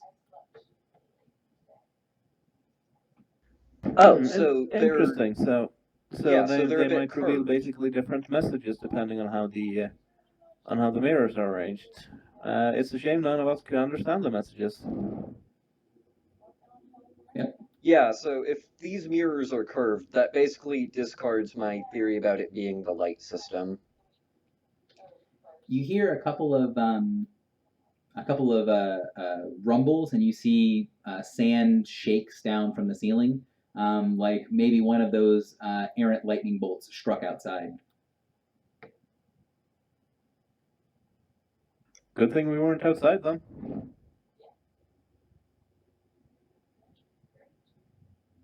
So yeah, what are you guys doing in here?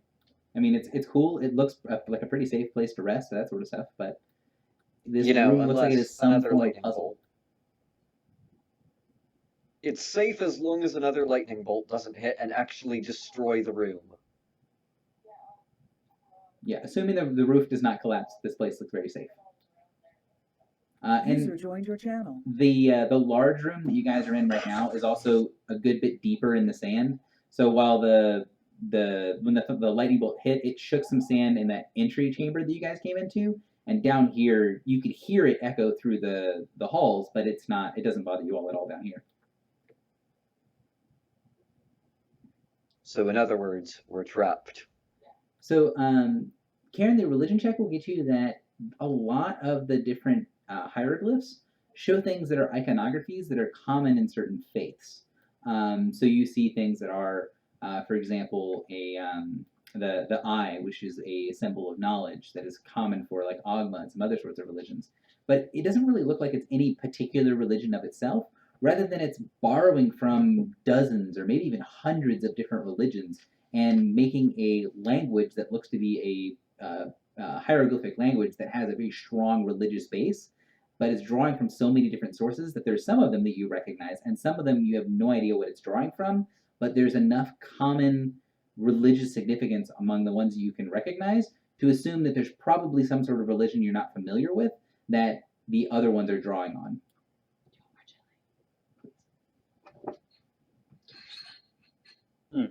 Curious. Yeah. So, what do you guys want to do in here? You can still occasionally hear the rumbles outside. Are you guys going to try to tinker with the puzzle? User in your channel timed out. Krill might try dungeoneering to see how the pictograms might fit together into some sort of, I don't know, general message. So, like, fitting them together with dungeoneering so that they make some sort of general message. Okay.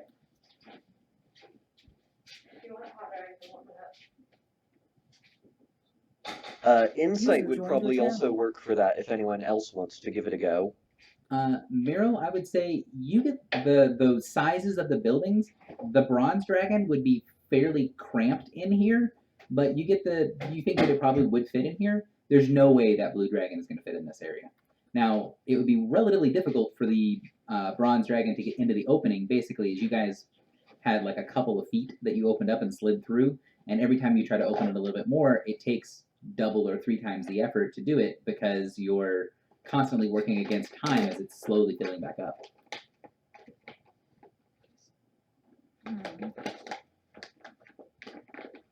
I'll tell my thought process for the rest of the party after I think about that for a bit and see if they have any input. And I'm assuming Krill does not piece together anything with that dungeoneering roll. So from the dungeoneering roll, you can tell that it's probably some form of puzzle, but other than that, and you can sort of see how the tracks move and that sort of stuff, other than that, it's kind of hard to figure out what exactly is going on here. As you guys are kind of standing around talking, and then Meryl brings up the point of, hey, this area might be big enough for the dragon to fit. You can kind of, some of you guys are messing with the puzzles, some of you guys are talking about the dragon stuff, and Meryl, you hear a voice that is very sort of rhythmic and melodious that appears in your head that says, helping dragons. Why would one help dragons?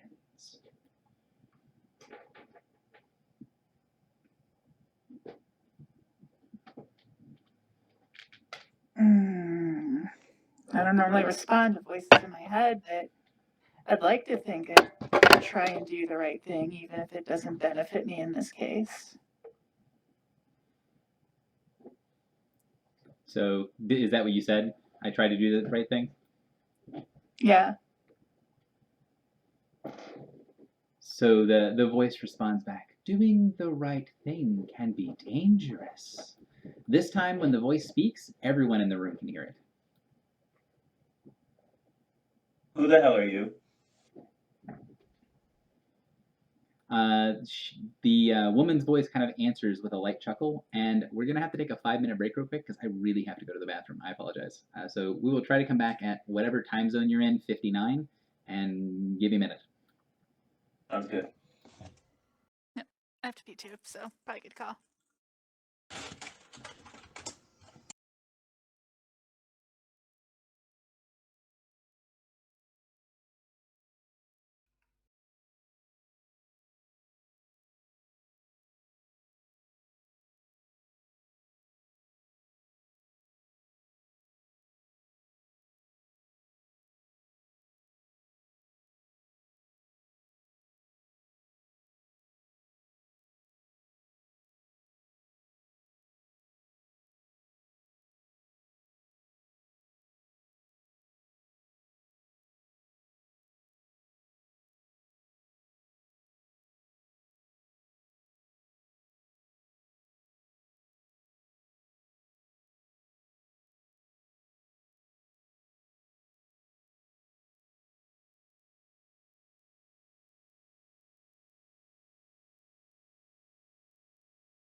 welcome back.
All right, so it is 59.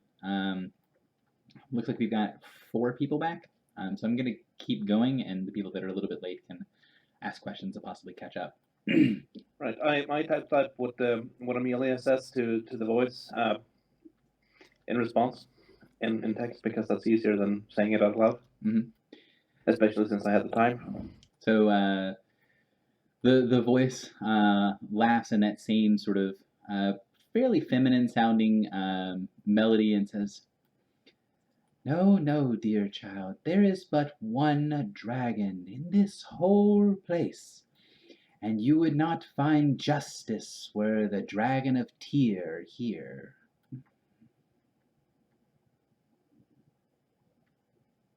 What the hell is that supposed to mean?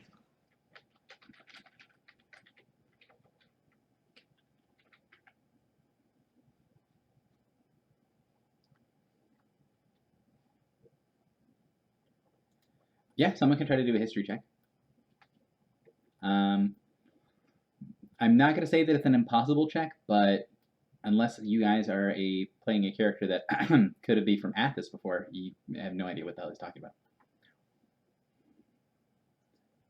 Krillkick, are you actually from Athos?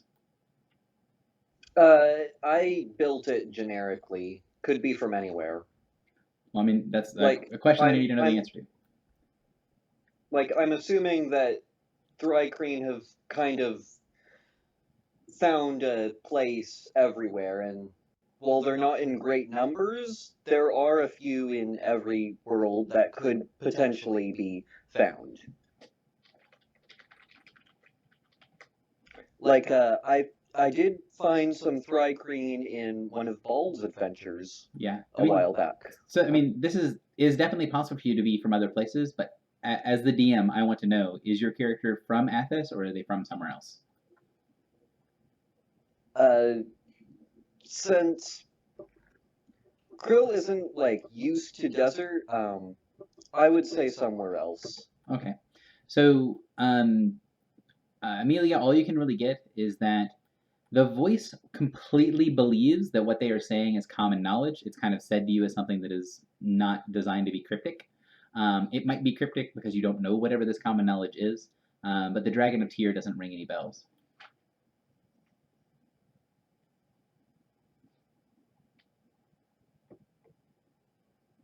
All right.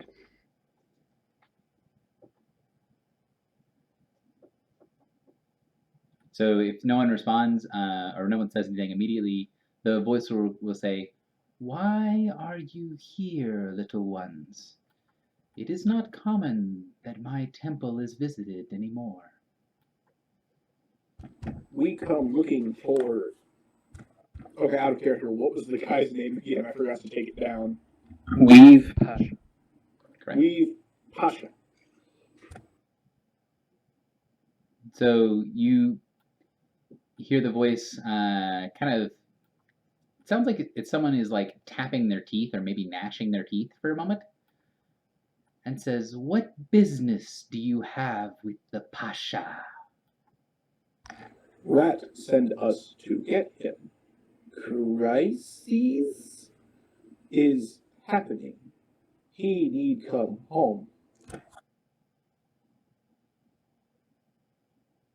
So the as you're talking, you see that huge tapestry in the back that has the depiction of the Sphinx on it, lights up very slightly, and you see the image of the Sphinx on the tapestry turn and look towards you. "What sort of crisis would a rat send you to solve?" He did not say, but luck owe him. He brought luck back from death. Luck will help pay back debt. So you see the Sphinx, as the Sphinx is as the Sphinx on the tapestry starts to move, it gets like the longer it moves, the more distinctive it looks. It looks less and less like a depiction, like an outline of a Sphinx, and looks more and more like an actual Sphinx. And the Sphinx kind of turns, puts its arms down, and then rests its chin on its arms or on its wrists. Okay, crosses his arms, rests his chin on his wrists, and says, "This rat, is this a metaphor or literal?" What is metaphor?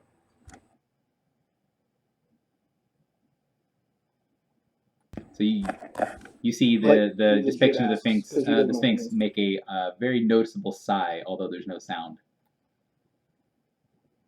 Little rat send us to find Weave Pasha. We find Weave Pasha. Are you enemy of Weave?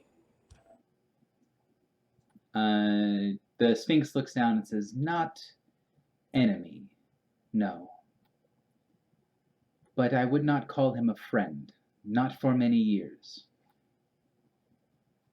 Did something happen between you and Weave? So the Sphinx head nods and says, "A difference of opinion." Did it involve dragons? Yes. What sort of argument with dragons, disagreement did you guys get into?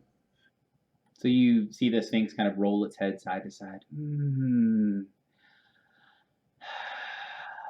While it is the way of my people, I prefer to not be cryptic when visitors are so infrequent.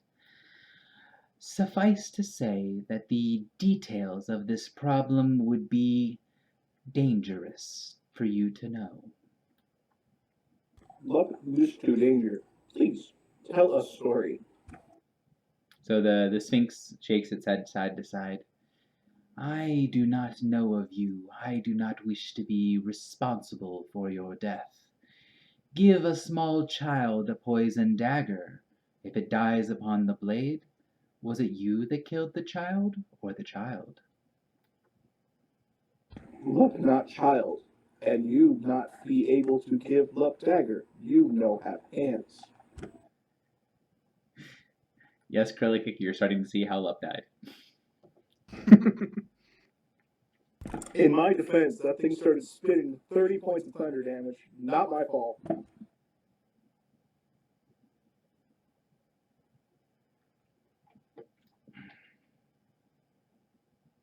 To be fair, that was lightning damage, Valana.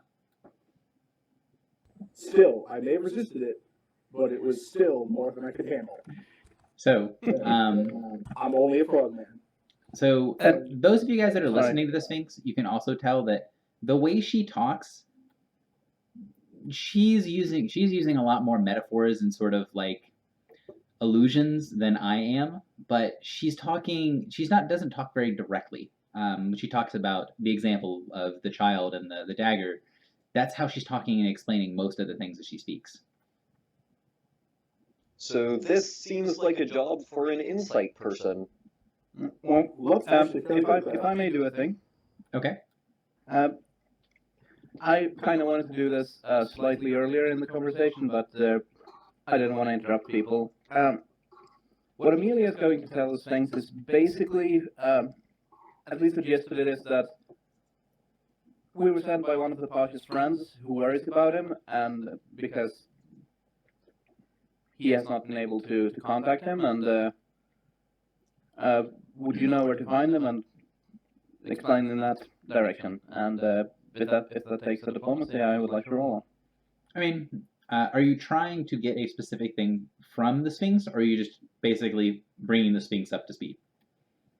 That's what I'm saying, and I would like to end with a simple question: if she would know, or she or it would know where to find the Pasha.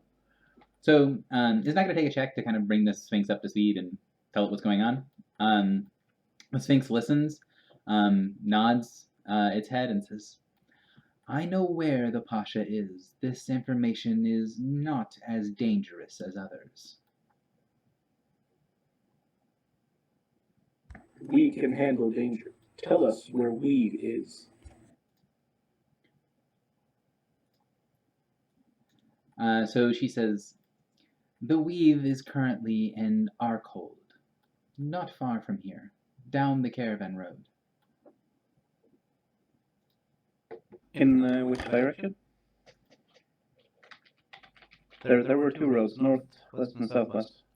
So she will have one of the walls that's fairly clear. Actually, no, she'll probably do this on the tapestry. From the tapestry below her, she makes a little motion with a clawed hand, and you see a really rough map appear. And she points where you all are on the map, and then says, "This is where you are.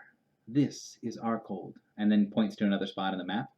And then as she sort of draws out the caravan routes and stuff, you can sort of see that when you guys turned right, so you guys were walking along down the trail, you got to the ruins, and then on the other side of the ruins, it's split, right? So one side went left, went southeast, or southwest, and then the other side went right and went northwest. So if you take the southwest turn, that's where Arkhold is. Okay. Is Arkhold city? It was last I was out of here. Thank you. Is there anything else we should know about Weave? The Weave is an ambitious old soul. He will pursue his goals to the best of his ability and to the ruin of all. Thank you, I'll keep that in mind. Sounds a lot like love. He just keeps going until he's not told to stop. So the Sphinx kind of looks at you all. Says, "You are delivering a message, but yet you speak of dragons. Do you have a message for the dragon as well?" No message. We saw dragons outside. He points up into the air.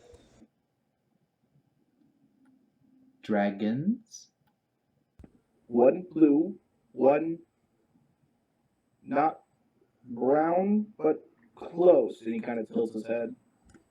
So the Sphinx stands back up, and you can see the details on the Sphinx's face become pretty clear as it leans forward, and says, "A blue dragon?" Very large, very old.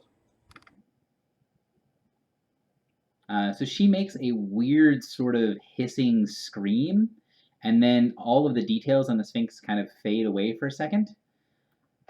And then the light around the tapestry, sort of the animation of the tapestry, dies away, and the tapestry goes blank again.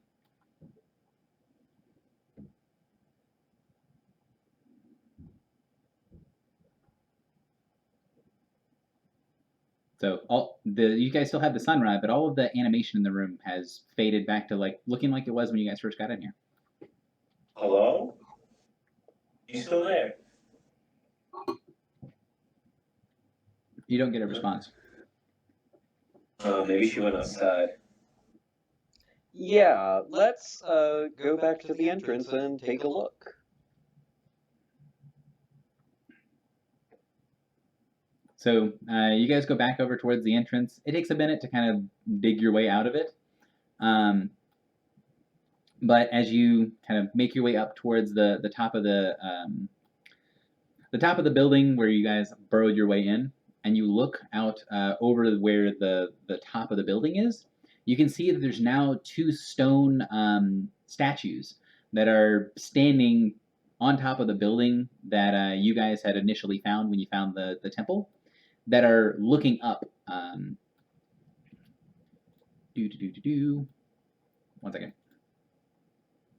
Like, we saw these statues coming in, and they were just statues, and now they're looking up, or like these statues have magically appeared and are looking up in the air. The statues were not there when you were here previously. So they're made of ceramics, and it's a lot of overlapping small layers of ceramics that they very clearly have what looks to be almost like a depiction of cloth or leather armor, but it's in ceramics, so it kind of flows and moves. And the two figures are staring up at the dragons fighting above. Each one of them is about 15 feet tall. They're not nearly as big as this token. I'm just letting you see what. Okay, I was going to say, so these are 40 by 40 by 15. What the heck? No. This is just so you can see the token picture clearly.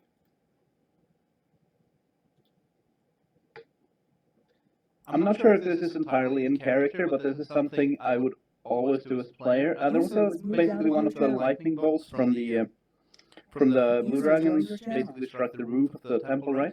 Mm-hmm. And if I'm not mistaken, basically striking sand with lightning might turn into glass. Can I find anything like that there? Yeah, you actually find a little jagged. I mean, it doesn't look anything like what a lot of processed glass looks like, but you get a big piece of glass that is burrowed into the sand. It's pretty heavy. It's probably about 80 or 90 pounds, but this streak of lightning hit the sand and then sort of made a little furrow. Oh, it's that big of a contiguous piece? Wow, okay, that's not what I expected. So it looks like the lightning bolt hit the ground and then moved along the ground for a pretty long distance. So yes, you see these ceramic statues that are looking up at the fight above. Level turn to the party. Do you think Sphinx will help Little Dragon? Well, Krill will respond by saying that it doesn't like the blue dragon, like, a lot, so probably, but it also wouldn't care if the bronze dragon got caught in the crossfire. I don't know. With so much hate towards a chromatic dragon, maybe she favors the metallics. It's up to you guys. What are you doing? The two statues move their heads and seem to be following the fight up above. I try to get the Sphinx's attention, or I mean the statues, I should say. So one of them keeps watching the fight above, and the other one turns to look towards you, and says in the same in the same voice, but it's a little gravelly. It's kind of distorted when it's coming through the statue, and says, "Tell me what you know of this." Not much, I'll admit. We saw dragons from distance, came to help Little Dragon, found building, and he points to the temple. So you when you say came to help the little dragon, she has that same sort of chuckle, but it's got a really harsh edge to it. She says, "Namur has made her bed, and she can rest and die in it. But there are more things at work here. You come here to seek the Pasha, then seek him." Will you help Little Dragon? So the statue kind of points over towards the two dragons fighting, points towards the smaller dragon and says Namur, points towards the larger dragon and says Safaraktar. And then says again, Namur has made her bed, and now she must lay and die in it.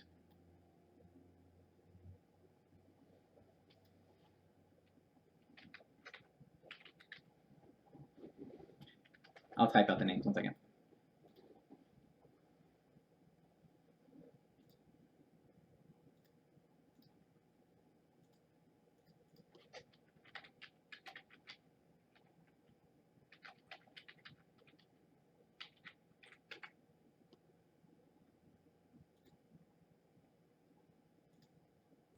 Why you don't help Nimue?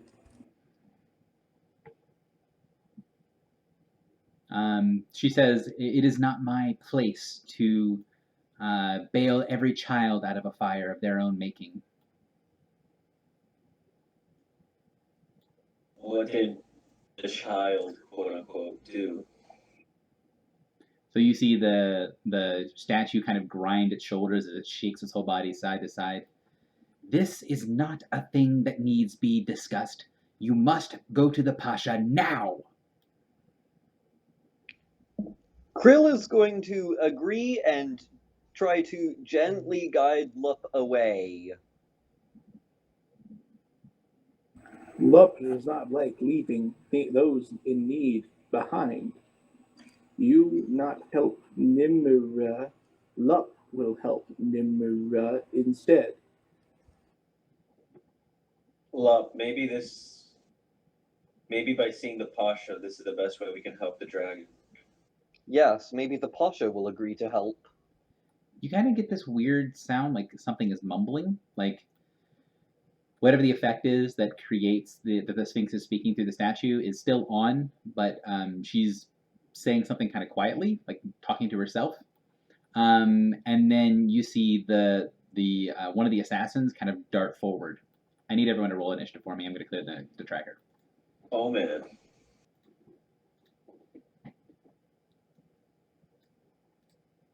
Oh, this is going to be fun. I'm going to keep you guys on the same map because there is a grid here, and there really isn't a lot of feature to the area outside. It's just a big blank open sand area.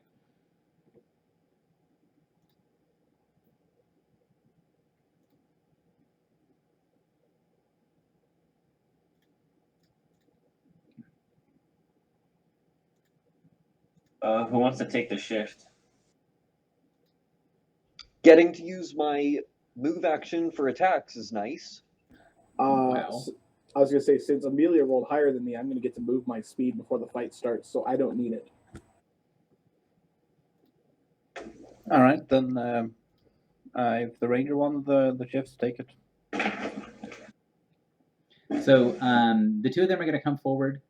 What I will say is that I do need. Give me passive insights from people real quick. So Cairn, you're able to tell that the statues as they come forward are coming forward with hostile intention. You are not going to be surprised. Everybody else is going to be surprised. The assassins are going to charge forward. Actually, my helmet gives me a minor action when I'm surprised, so Cool. there's that. So you'll get a minor action before they act. What would you like to do with it?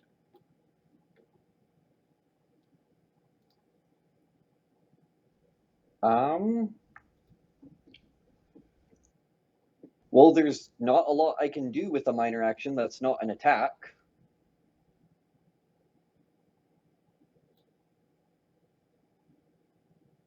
We'll quarry the nearest one. Okay. Because that's something I can do. So one of them will rush forward at Lup. I'm gonna hit the correct button. Let's try this again. Oh, this is the wrong AL.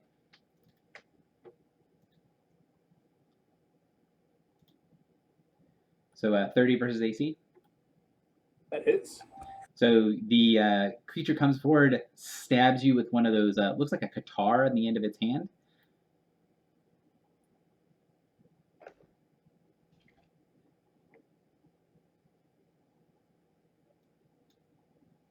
Oh, that's Correct. Just saw that special line. Oh boy. That's fun. And then the other one is going to come forward. The first hit misses, the second one will hit. So 20 points of damage, and you were slowed. Can we get an explanation on this special? That was the incorrect thing. So that should be 2 higher, although it doesn't matter, so it should be 2 more damage. So the one of them comes forward and kind of shifts through and then smashes down with its guitar. This one, however, goes forward and kind of makes a crossing motion with its hands.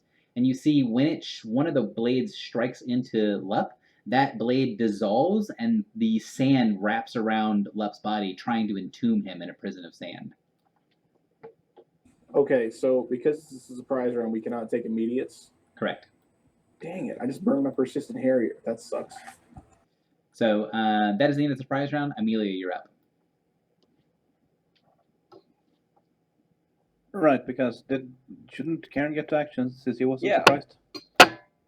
Yep. Kieran has an immediate that he can throw out if that's all right. I'm sorry, what was the question? Oh, yes, Karen Karen wasn't can act in surprised. the surprise round. Go ahead. Sorry, Karen. All right. So the save-ins effect is on Lup there? Yes. All right. Although I don't. Yeah, you just got slowed. So there's no ongoing damage? Correct. All right. Never mind then. Kieran will just wait until it's his turn to go. All right, Amelia, you're up. All right. Well, it seems that talking is done, so we can't really do this. So I will. See, you don't need a heal yet, right? You know, these guys had a really shifty thing, didn't they? That we knew from that attack. Yes, and you could tell that it attacked, and then it intentionally did not continue the attack. It looked like it could have kept going and stopped. Does anybody remember how to fix the grid? Because my grid just disappeared. Zoom in and out. and it'll fix itself. All right, 1, 2, 3. Yeah, that should be good. Okay, I'm going to use a minor action to use a power that I have never actually gotten to use on this character before. It's called Assassin's Bane. Okay. Let me draw up a zone. I was gonna say, I'm hoping you guys can see the names of these monsters, because if you can, that's awesome. I can see their names. We can. Temple Temple Assassin. Assassin. So you use Assassin's Bane on the assassins. Indeed. I mean, it seemed like a reasonable idea. They're pretty pretty shifty. shifty. Idea, but we shall see. So that's going to be the zone, I believe, close burst 3. And, well, within it, they can't shift, teleport, or benefit from invincibility or any sort of concealment. Okay. Whoa, that is really harsh. Hang on. Come again? It's a nice power. I'm glad I found it. Yeah, it's a daily I utility was too. I was doing something else, and the color palette was really bad. I'm just taking you guys off the hieroglyphs because I think it's hard for me to see where squares are. Sure.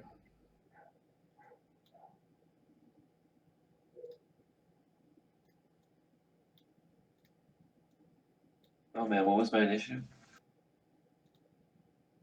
I'll get the initiatives correct in a second. Okay, there you guys go. So go ahead and hit the add to initiative thing again. Like just never mind. I'll fix it. Go ahead. Keep taking your turn, Amelia.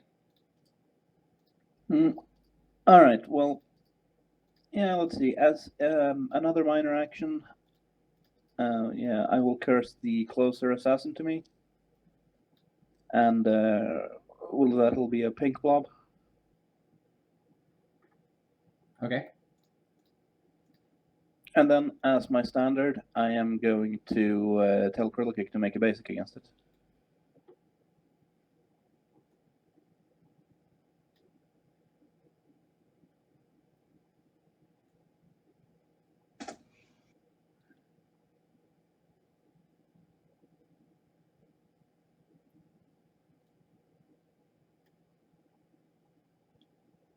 A 3 is not That going is to not gonna connect. And then I will end my turn.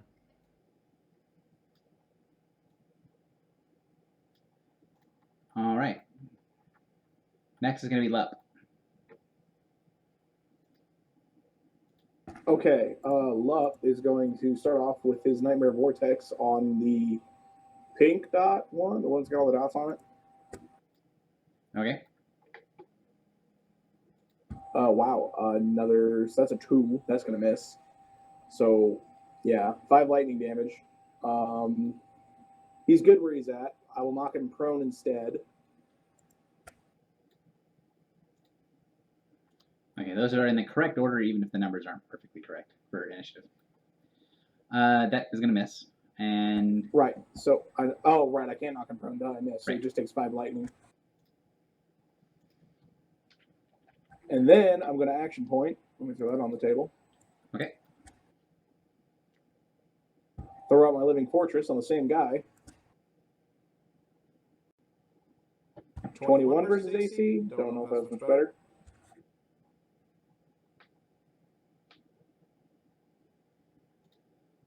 Uh, 21 AC does not connect. Okay, well, that is unfortunate. So that's a 13 lightning damage, and everyone who's around me now has cover. I'll put them in the order of the show. I just realized I screwed something up because I was not paying attention. Lup, you should have taken more damage from the initial hits. Oh, that would have been nice. So take 14 more damage. Oh, ow. Okay. Okay, knowing that, I'm now bloodied. You would have healed them on your turn? Yeah, in that case, can you remove the pink blob from the Temple Assassin and let me use a Inspiring Word on Lup instead? Yes, go ahead. Sorry. So spend a surge, gain 10 extra, and make a save against the slow.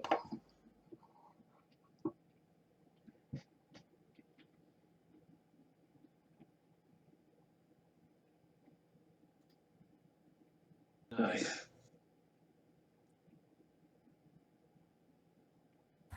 And so that being said, I think Lup's out of things to do. Oh no, I'm not. I'm gonna minor action to throw out my Battle Mind's Command with an augment 1, so they're both marked by me. All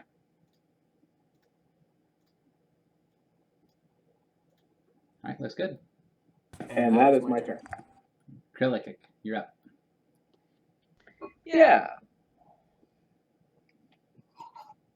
Well, Krill isn't too happy about apparently Lup getting these things to attack us, but isn't going to let Lup just die.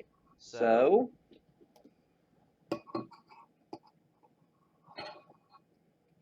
we have fun things to do. I guess I'll throw out a shroud on the assassin here, because I can use it.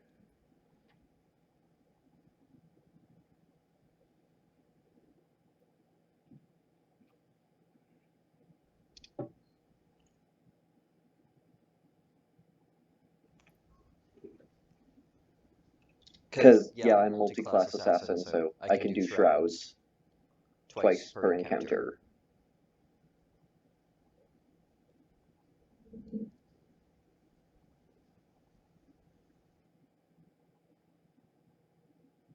Okay, anything else? Yep. So that was a free action, so now I get to do fun things.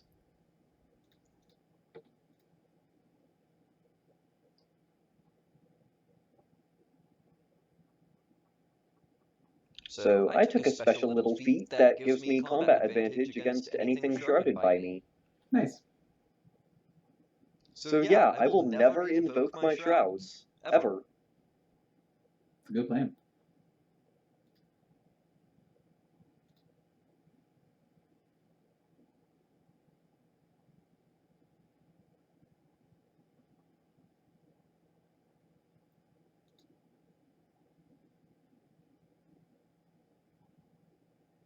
So the 30 and 34 both hit for 37, looks like. Add 5. Because they're quarried.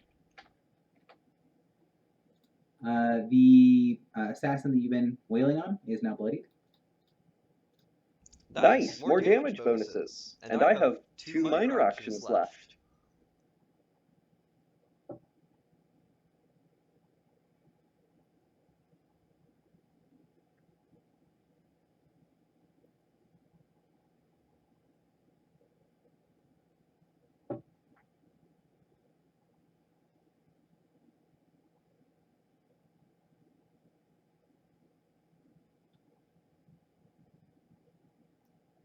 The assassins are at the end of initiative. Well, they're actually before Balana.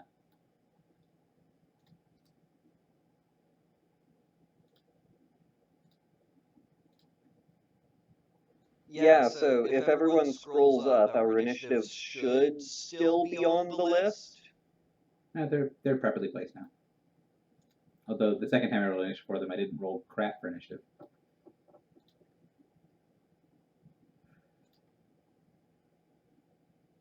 And we're quite pleased that you didn't. So the 25 hit versus AC will hit. No, it will not actually. Hang on. 25 AC does not connect. Well, that's sad. Anything else? You said minor left? Yep. So we get to do another minor action attack.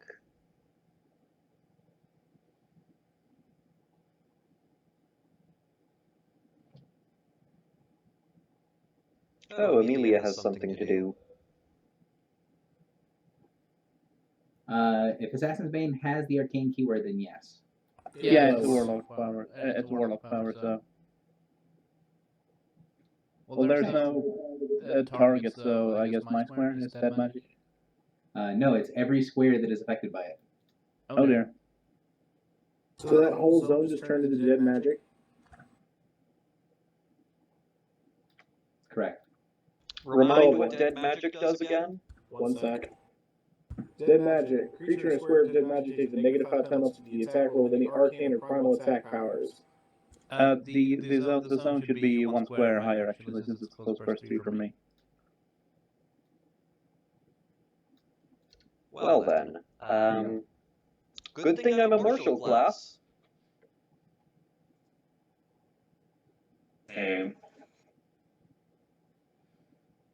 Yep. So go ahead and finish your turn, Krillic. Or Krillic. 2 icks, but you can call me Grill. It's much easier. That will definitely hit for 22. Alright, and I believe that's my turn. Karen, you're up. Alright, Kieran's gonna start off moving.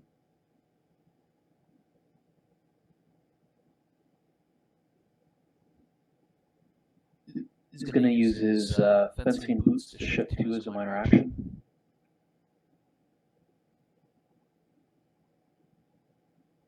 And while he's here, he's gonna try to smack the temple assassin.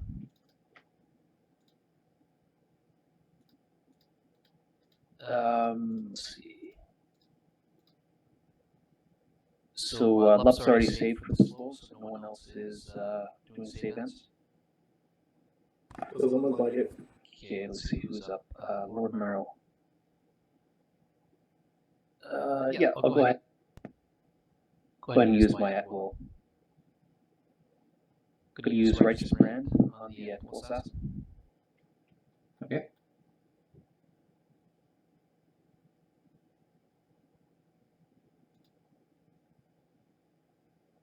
Yep, that'll hit. Okay, I'm going to give a +3 power bonus to melee attack rolls. I guess Meryl's up next, so I'll go ahead and give her the bonus. You see there's big I chunks of sand leaking from the ceramic armor. Okay, so you get that +3 bonus against only that Temple Assassin. And I'll end my turn. Meryl, you're up. Okay, I have a couple of questions. First, mostly for Love.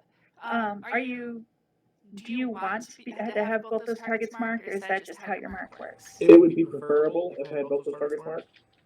Okay, because I can, if that's what you want, that is perfectly fine. And also, actually, I don't even need to ask the second question then. Okay.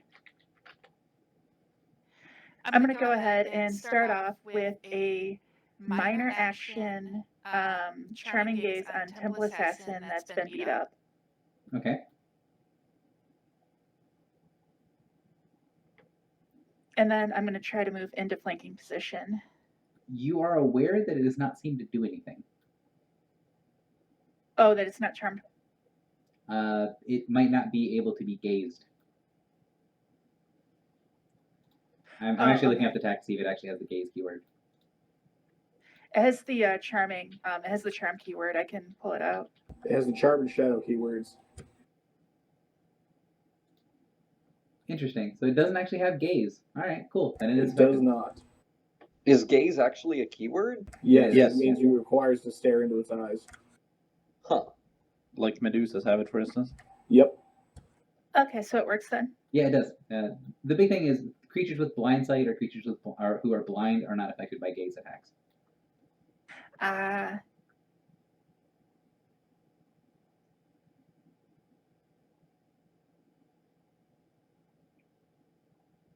Okay, I'll move into position, and I'm going to start off with Taste of Life. Now, are you moving in a way that would normally provoke opportunity attacks? It would normally provoke from the Temple Assassin. They choose not to take the attacks. Okay. Well, they can't anyway. Hence what she was saying normally provoke. Gotcha. So, there. But, yeah, go ahead.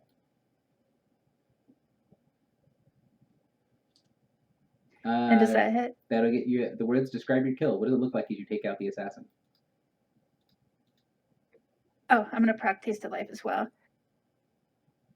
Or shit, sorry, wrong button. Blood Drinker as well. I'm going, I move up behind. I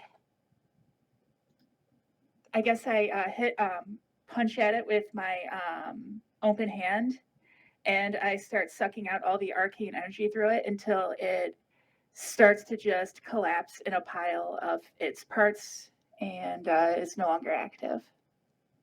Okay. And that'll be Sounds my awesome. turn. So the other assassin, you hear the Sphinx's voice come through it again and say, "So you are not completely useless children, even if you do not understand that there is a time for fighting and a time for running. This is not the time. You must go to the weave." And then the assassin swings down at Lup.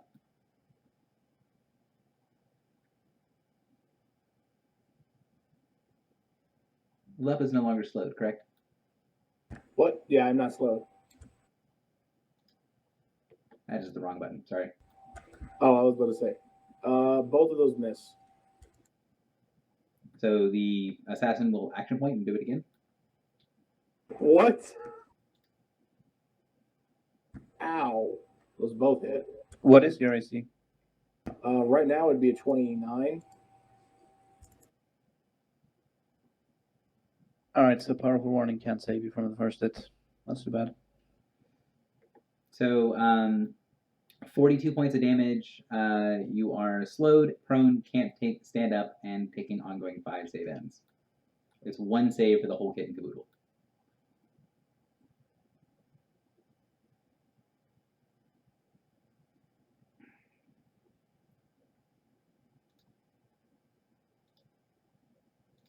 Galana, you're up. All right.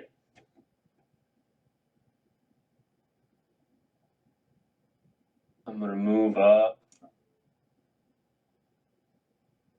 right next to Lup and stand strong with him. Okay. So I don't think it'll matter for this encounter, but just in case, I'll activate Guardian's Defense for both me and Lup. Okay. And then I'm gonna throw out a, what's it called again? Steel Serpent Strike.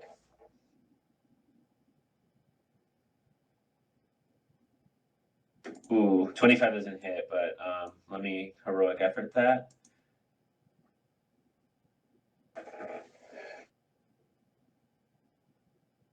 So she comes in and swinging with her flail and stands strong with her ally. And hopefully that hits. That is going to be 29 AC, which will connect. Awesome. Okay, obviously I do not mark it because Lep already has it marked, and he wants it to be like that. Okay. And I'll end my turn. So at the end of the round, Meryl, as you kind of stagger back from absorbing the magic of the assassin, the magic that was holding together the assassin feels very fulfilling. It's like you just had a really big meal, and it's almost like being, you know, the term like blood drunk, basically being so sort of fat and happy that everything else seems a little bit less important in the world. You just like to curl up someplace with a book or maybe take a nap. Oh yeah. So as you're kind of standing there looking, or kind of waving back and forth, you guys notice that it all of a sudden gets very quiet. The sound of the dragons fighting above has faded away, and if anyone decides to look up, which I imagine someone does at some point with it being as quiet as it is, you can see that the all sides of the bronze dragon seem to be gone, and the blue dragon is searching around, like looking down below. It has stopped and is hanging off of one side of one of the earth moats, and it's like searching the ground near where you guys are. It does not seem to have found you, but it looks to be looking.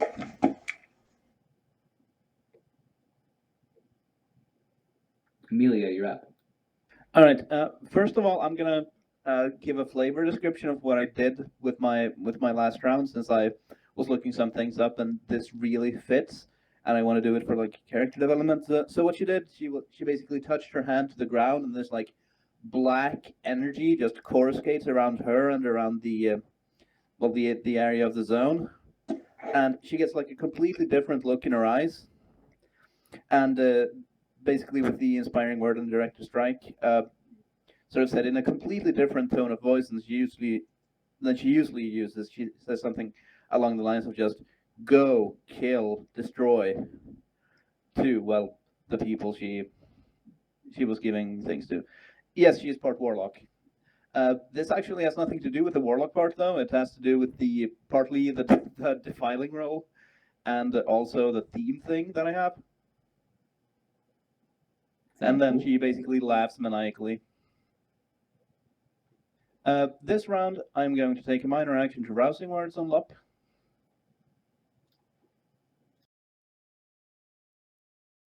Then I'm going to take a minor action to sustain my zone. And then let's see, who has the best basic attack of the people near the other assassin? I'm gonna guess that it's Meryl, so Meryl, smack it. Oh, sweet.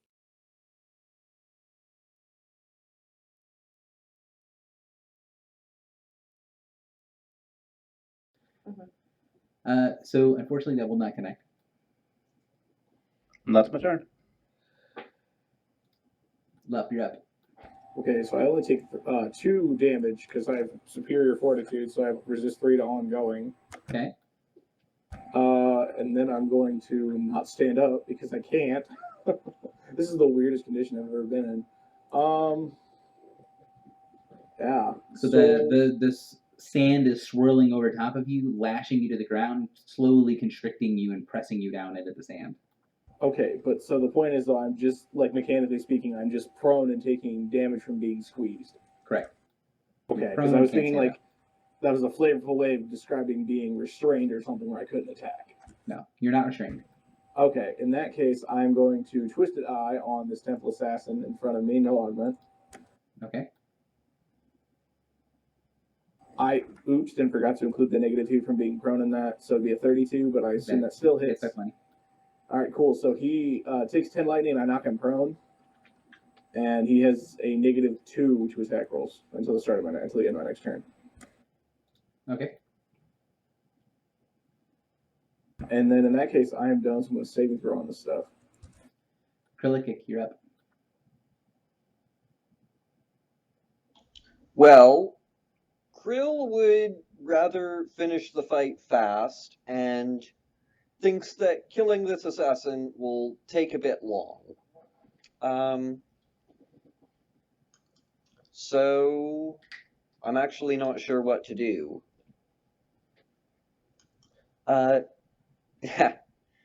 Can I actually make an insight check on the assassin to find that would it continue attacking if Lup were removed?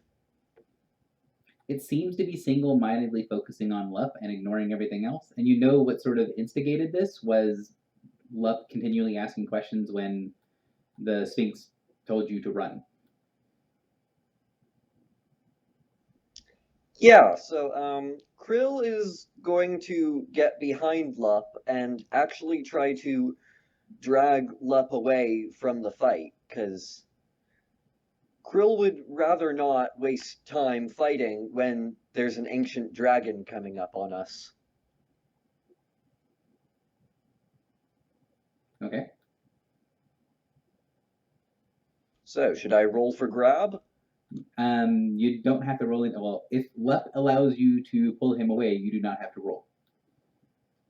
I do not. I want to stay and fight. She attacked me. I'm defending myself. So, yes, you do need to roll to hit him. Right. It's been a while since I've done grappling in 4E. How does this work again? It's a melee basic attack. If it connects, you don't do any damage.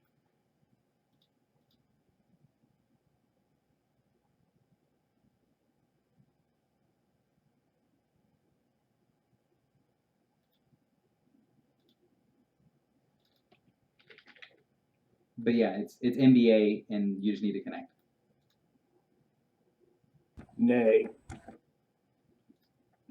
Nope. Don't do this to yourself. I have a 31 AC right now. I don't think you're going to hit that too well.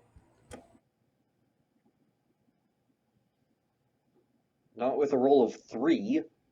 That is indeed true. I mean, he is prone, so he is granted combat advantage, but yeah. Oh, yeah, I not am still gonna help. prone. So that's my turn. Karen, you're up.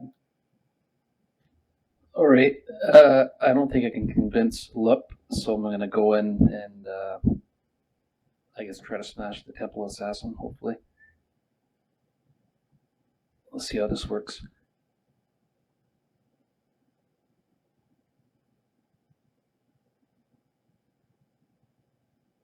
All right. So from this spot here, Kieran's going to try to smack him. But just prior, he's going to try to buff. Sorry, one sec. Actually, negative. He's going to go ahead and just try to smack the guy. Since the Temple Assassin's already down, he's going to smack him to try to keep him down. Okay. 29 versus AC. That'll connect. So target is already prone, but if the target tries to stand up, it will provoke opportunity attacks. Nice. And I guess I got to roll a religion. You do indeed.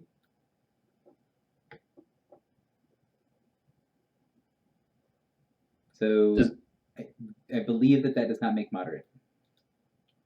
Okay, but he did succeed on the standard earlier, though, which means the next one was easy, wasn't it? So the standard is an easy check, and then when you succeed in the standard, then I need to look The at next check to retain your power is made as an easy DC. See below. Correct. Yes. So he gets to retain them, if I understand correctly. Correct. That's the first encounter he uses. Correct. So do I have to roll religion again, or No, you kept it. Oh, I kept it. Okay, excellent. I guess in that case, I'll give. Seal up is down, but I'll give him favor of the gods. Keeping in mind that favor of the gods is a divine power. Yep, I'll go ahead and I'll give it to him anyways. I would save it. I don't think I'll need it. I'll give it to you. You're down, so you'll have a minus to your attack, unless you recommend it to give it to Lord. But I'm going to be able to stand up as soon as my next turn starts, so it'll be fine. You're gonna smack it before it stands up. I mean, before your next turn. Okay. But thinking about this, Karen will give it to Meryl because Meryl might have a better striking ability. Okay. Go ahead and make your check, and then Meryl, you're up. Sweet. Okay. I'm just reading what it does. So now you do lose your powers, Karen. I'm going to shift one down. And I'm going to go ahead and do Taste of Life. Okay.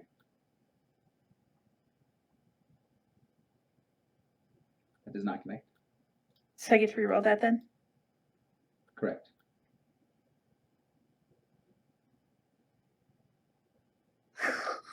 Sadly, still does not connect. And I really don't have, and I'm guessing Love still wants to keep a mark, so that'll be my turn.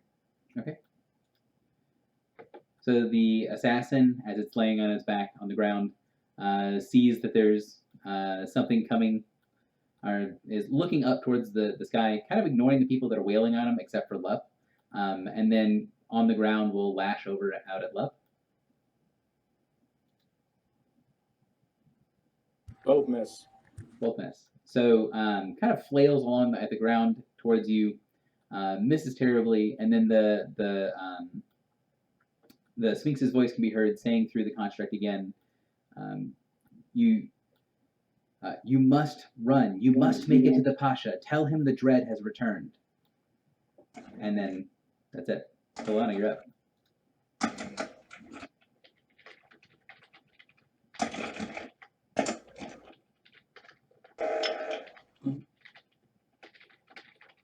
So she'll shift down one.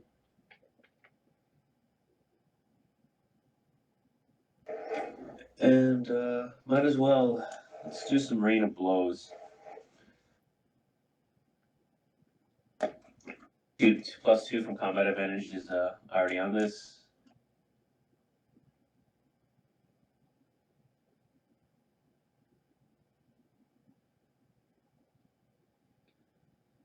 So the 23 will miss, the 28 will hit, and the 18 will miss. That sad face. Okay, so 9 damage. And I'll end my turn. At the end of the round, I will make a check.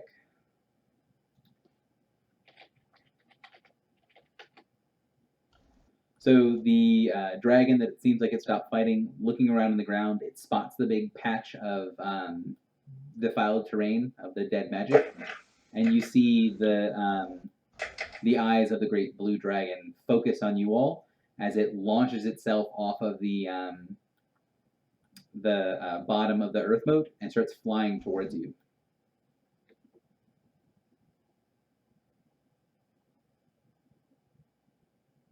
Well, that's. Is there a way to speak to the Sphinx? Like, it's kind of talking to us telepathically, I guess? It's talking to you through the assassins. And she has responded through the assassins when you've talked to the assassins before. Okay. Are Are we able to like tell her that we're attempting to disengage? Yet we do need to bring our frog with us, but the assassins will not let up. So perhaps if the assassins disengage themselves, maybe they can distract the blue dragon while we go find the leaf. Yeah, you can make that check.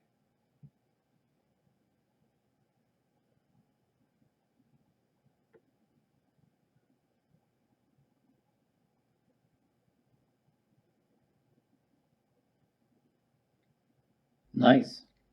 So the assassin sort of thrashes a little bit and says, "Yes, take your idiot with you. Get away as fast as you can. I will have the storm cover you."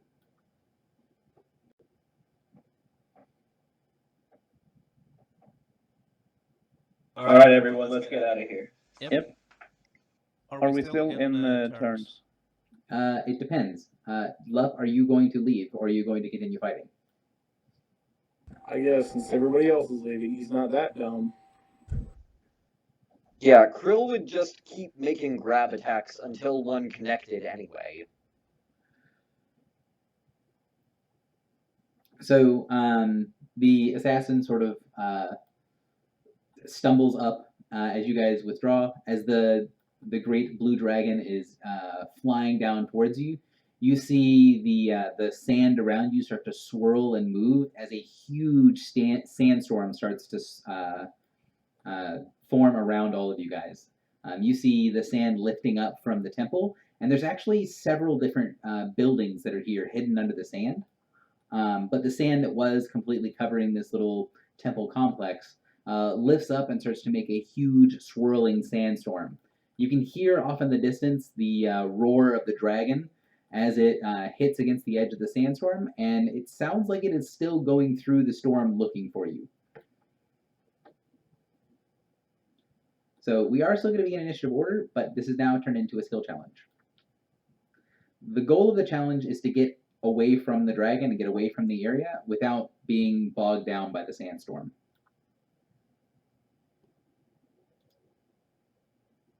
Okay, and we're still in this order, so it's my turn first. Correct. We have managed to persuade Lup to run with us, so that's fine. How I would like to go around this is the first thing I want to do is I want to basically use the power to expend my thing, or to not expend. I want to expend the power to improve the thing I'm going to do.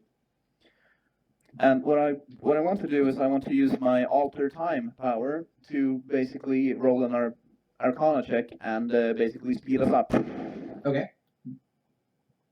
And I will defile because I'm pretty sure it has the arcane keyword. It does indeed have the arcane keyword. So one of the squares becomes dead magic big deal. We'll leave a trail after us, and then I will roll Arcana. I'm not sure what kind of bonus you will give me, if any, but let's see how it goes. So you can very quickly make your way through the storm. You can hear the DCs. You can hear the sound of the dragon behind you, and you can hear this sort of it's really not quite I'm trying to think of the word that I'm looking for. You can hear music in the background, but it's a very sort of sing-songy melody, and it's very out of place with the dragon's roars, as it seems to be very, very angry, and you can hear crackles of lightning behind you as this song seems to be fighting it. Interesting. And as Amelia is like doing this thing and just sort of weaving this spell to make everyone's legs basically go faster, or to sort of alter time to make us go faster relative to the thing, she will basically tell you things in like the sort of different tone than she usually has because of the defiling. I find it really nice to let this part of her out, I guess. But yeah, that's what I do.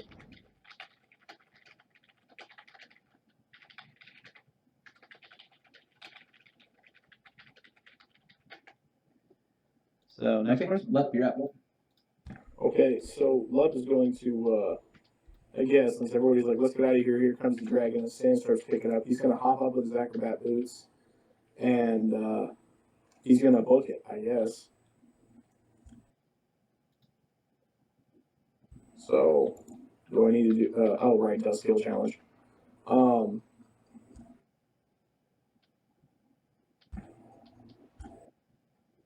um, so we're in the middle of the sandstorm, you said, right?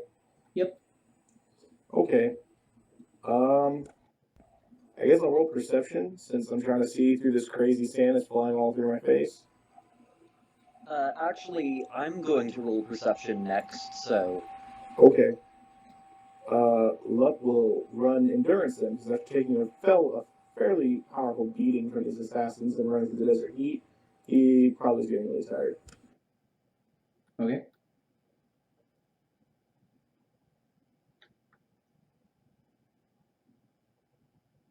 Nice. So you just kind of shoulder down. If once you get into the streets of this little temple complex, it's much easier to sort of ignore some of the bigger waves of sand. And those of you guys that can sort of follow behind the short but broad toad are able to shuffle your way quickly along down the road. Krill-ikik, you are up. You can just call me Krill. I'm gonna keep saying it. I know, but I want to get your name right at some point. All right. Well, Krill is going to utilize the very fast speed that I have to dart between all the party members and keep them on one path. So nobody goes down any side paths and gets separated from the group. So Krill is going to be checking up on everyone and making sure we're all going in the same direction. As I previously said, perception. I really hope that this thing did not just royally fail. Nah, another nat 20. No, I meant the roll 20 just bugged the hell out.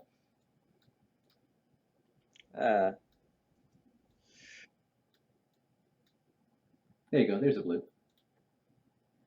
So I'm sorry. I was trying to get the token fixed. I apologize. Could you repeat what you did? It's cool. Krill is keeping eyes on all the party members and is going to be just darting between them and keeping them all on a straight path so nobody gets separated from the group. Okay. So as you guys see the storm going along, there is you can see that there's little markers that have been placed kind of on the street corners. As you start to run along through the sandstorm, you get the impression that in this little temple complex, these might actually be the purpose of these little sandstone markers that are all over the place. Because if you're in a desert village, it might be handy to have things that are easy to see. That are they are actually they're not sturdy sandstone. They should be alabaster, so they're very bright white. They're easy to see in the storm, and you can make your way kind of orient yourself going between these little pillars, going from one to the next, and it's easier to make your way through the storm. Karen, you're up. All right. Karen would like to use a magic item, hoping that maybe you can help out while navigating through the sandstorm. Sure. He's gonna pull out the map of unseen lands to take a look at the terrain and to take a look at the direction of our hold. Nice. And he's gonna try to help navigate the party over like more solid terrain to avoid shifting sand. So maybe some large pieces of stone that are just kind of like on the sand surface there to kind of speed movement along and kind of aim us towards the city that we're heading to. Okay, I'm looking at. So you get the map will show you what the village, the temple complex looks like. It is 7 buildings that are very big stone buildings. You can see that there's the ruins of where there were lots of other buildings, but only the 7 sort of primary buildings of the temple complex still remain. You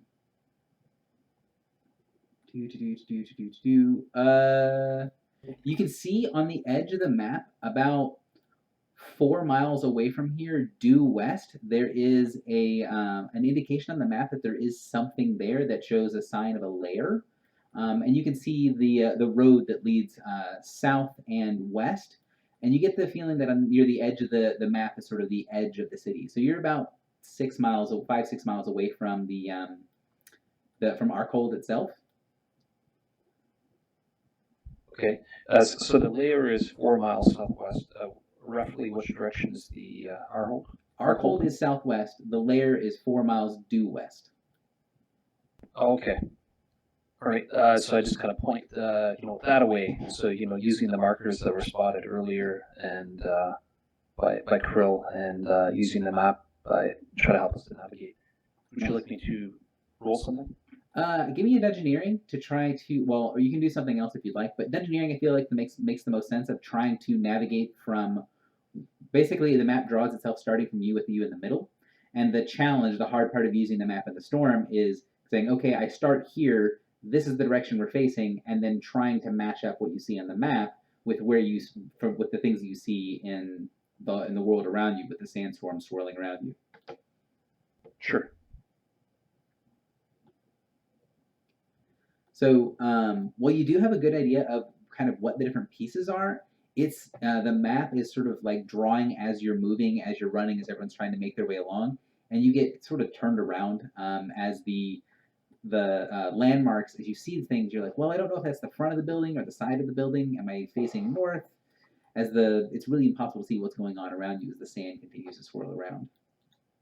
Meryl, you're up. Okay. Is it possible for to look for a path that might be slightly more hidden from the dragon, like a side path for the party to take? Sure. Okay. Can I use stealth for that? Can you use stealth to try to? Yeah, sure. Try to hide yourselves in the storm. Yeah.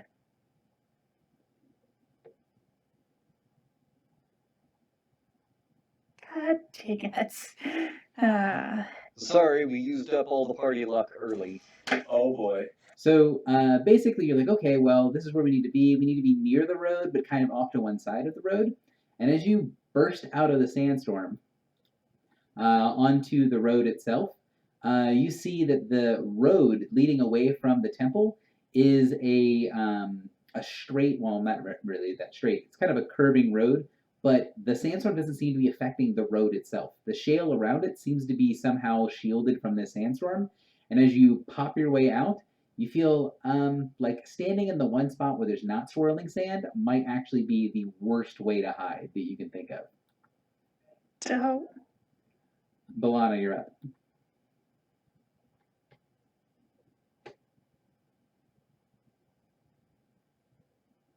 Oh, sorry. Anything else around me and the party now that we can see clearly where we are because we're not in the sandstorm? So you guys are now back towards where the shale road is, and you can see the sandstorm is swirling all around you, but the road itself and maybe 3 or 4 feet on either side of the road is completely clear. The sand is just swirling around it like there's a glass tube with the sandstorm raging all around.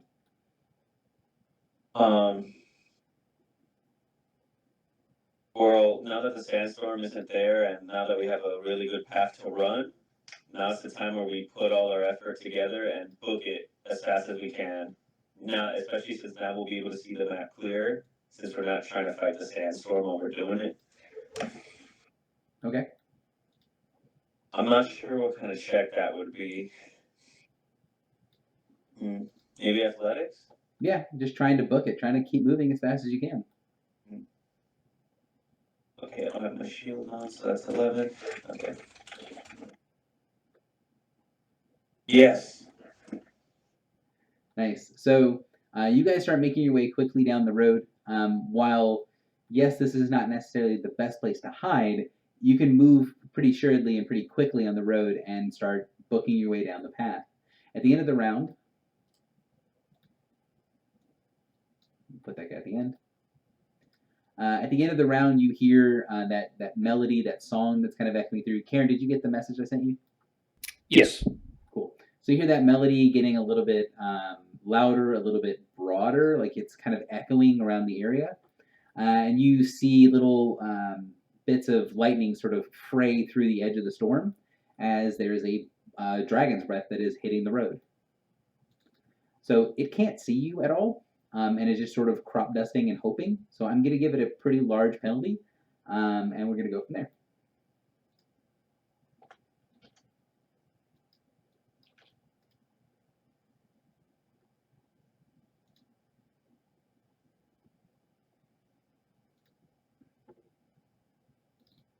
So this is going to be in order. So Amelia, you're the 28. Lup, you're also 28. Krill, you're 23. Karen is 25. Meryl is 31, and Balana is the crit. So if it's both lightning and necrotic, I have to have both lightning and necrotic resist it. Correct. Okay. Oh wait, so if I have lightning resistance, that has no, it doesn't have any effect. You have to resist both to resist either. Well, that's unfortunate. Oh man, that is. Is there any extra damage for crit? The crit won't do any extra damage, it'll just max it out. So the crit will do 30. 30? Okay. Because Balana takes 30 lightning. Okay, can I pop an immediate reaction on this then? Can you pop an immediate reaction to being dazed? Oh, that's, wow, okay. Oh wait, okay, is this still the same encounter? You've not had a short rest, but it is a different encounter. Dang it! So You're killing if you me have here. things that are once per encounter, then you can use it again. If it is something you need to rest between, then no. Well, no, it was like, if it was still the same encounter, I was still covered from Living Fortress and the +2 from Stand United, so I would have enough reflex to dodge it, but I don't. Oh, have okay, that. that's fine. You can say that you can continue any effects from the previous encounter on one. I would allow that. All right, well in that case, it missed me. Cool. Alright, just to make Oh, sure, so no it's- one was hit on the dot or missed or hit by 1 above their defense, correct? Unfortunately, no. Krill was hit by 2. Oh crap. I think Balana was hit by a couple.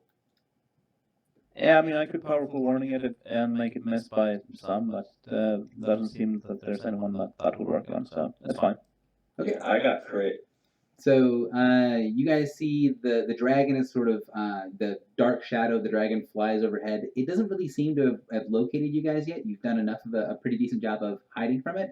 It just sort of clipped you at the edge of that blast as it was just shooting it randomly into the town or into the remains of the town.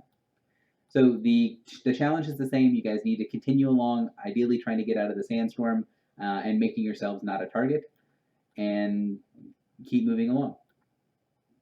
So Amelia, you're up first. Alright, well, getting hit by lightning snaps Amelia out of whatever state she was in, I will say. And she'll basically spend half the round like trying to get her bearings, especially being dazed. But once she like has an idea of what's going on again, she will do her usual thing of trying to keep everyone on the same track, on the same page, and motivated to run for their lives, roll diplomacy for that.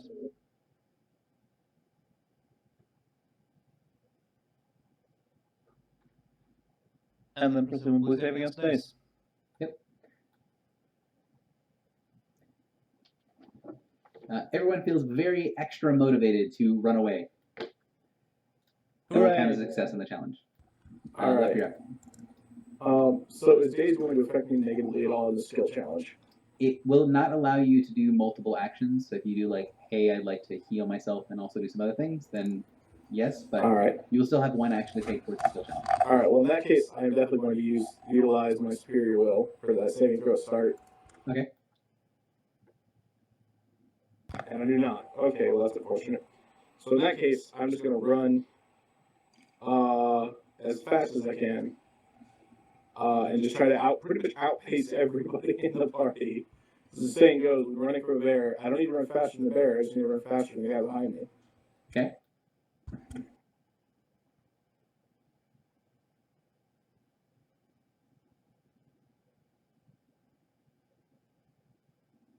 Man, I am killing it with the roll today.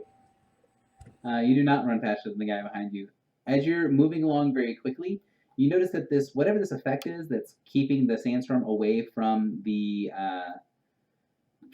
road is also taking a lot of the sand, a lot of the stuff that's on top of the road itself, and moving it off of the shale. And shale, when it's been completely scoured clean, is actually a little bit slippery.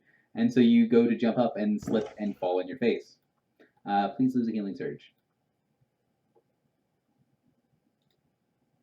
Krill Ikik, your turn. Well, I'm thinking that I can dodge and weave through the town and hide in the sandstorm and avoid those attacks some more while still making progress. So I'm thinking acrobatics.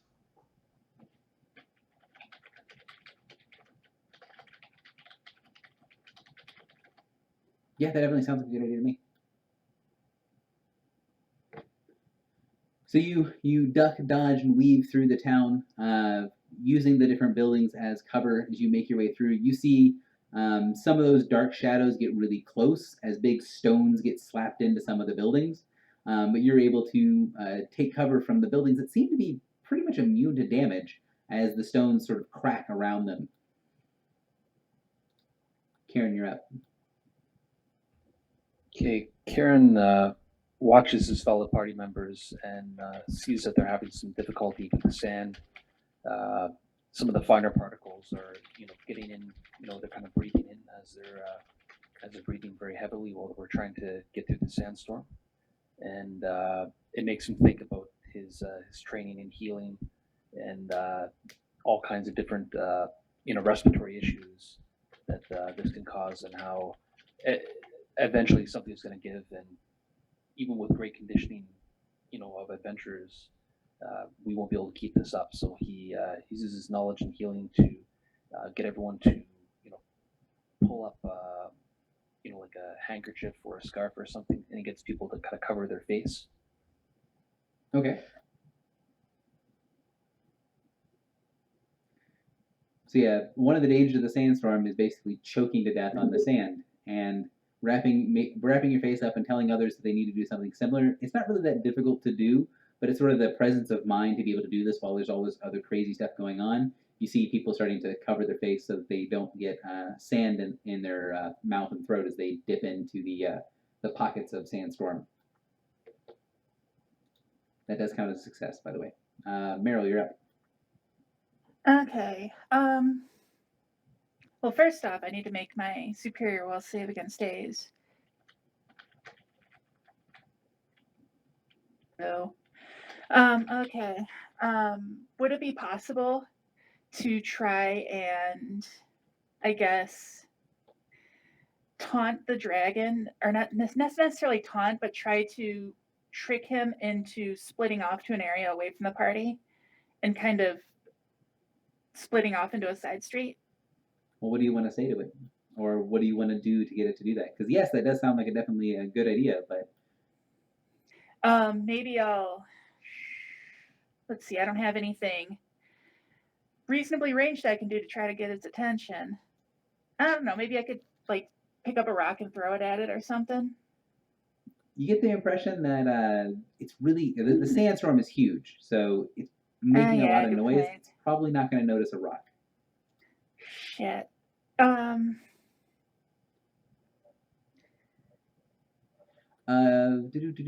will say that huge it is, way more than gargantuan because it's like a mile long. I will say that Karen was able to recognize from passive insight that the dragons seem to have located you guys not really by sight so much as by finding the magical presence of you all. So you kind of get the impression that when you guys got found, well, you weren't found because he physically looked and saw you. You got his attention with something magic. And he stopped fighting whatever he was doing when you drew power out of the statue.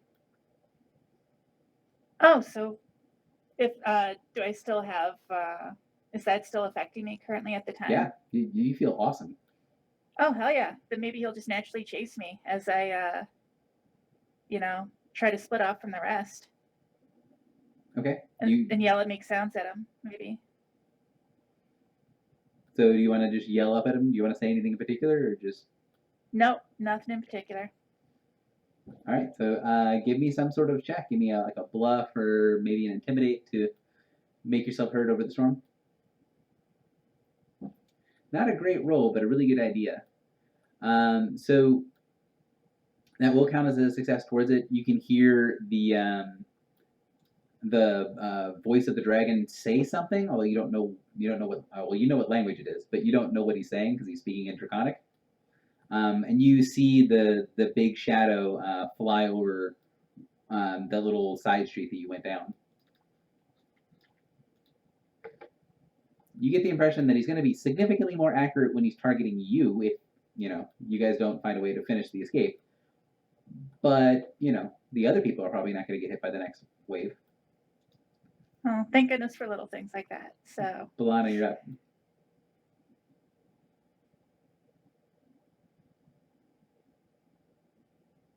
Sam, you might be. How far did Meryl get away from us now, or is she still next to us? She's close enough that she's maybe, let's say she's 30 feet away. She's a movement speed, like a full turn of movement away from you guys.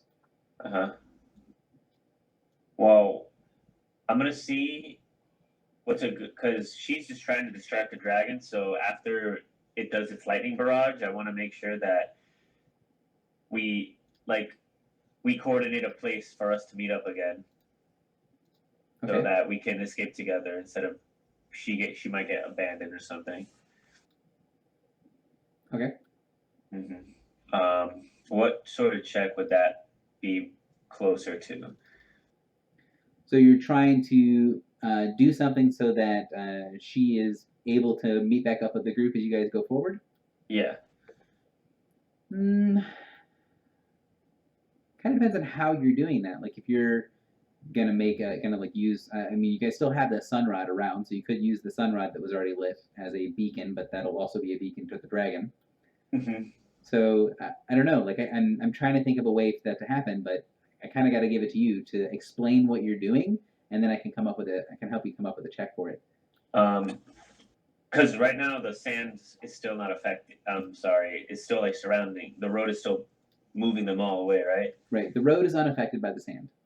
Okay, so I guess I'd point out to a geographical spot in the area that we could escape to with a lot of cover and stuff. So even when the dragon gets to us, it'll be a bit blind, and then I tell her to meet us there before she runs off into the distance.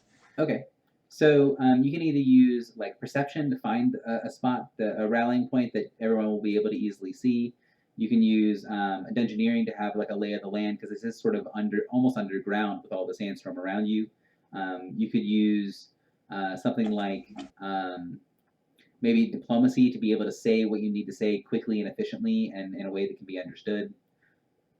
I can see a couple different ways to go about it. Okay, I'll do perception for that. Yeah. So you can see that on the road, right at the head of the road that separates the road from the town, there's another one of those alabaster stones that's a little bit easier to see through the storm. And you call to Lord Merrill as she heads off down the road, meet at this waypoint so that you guys are able to rally around, assuming she can distract the dragon. So that is 6 successes.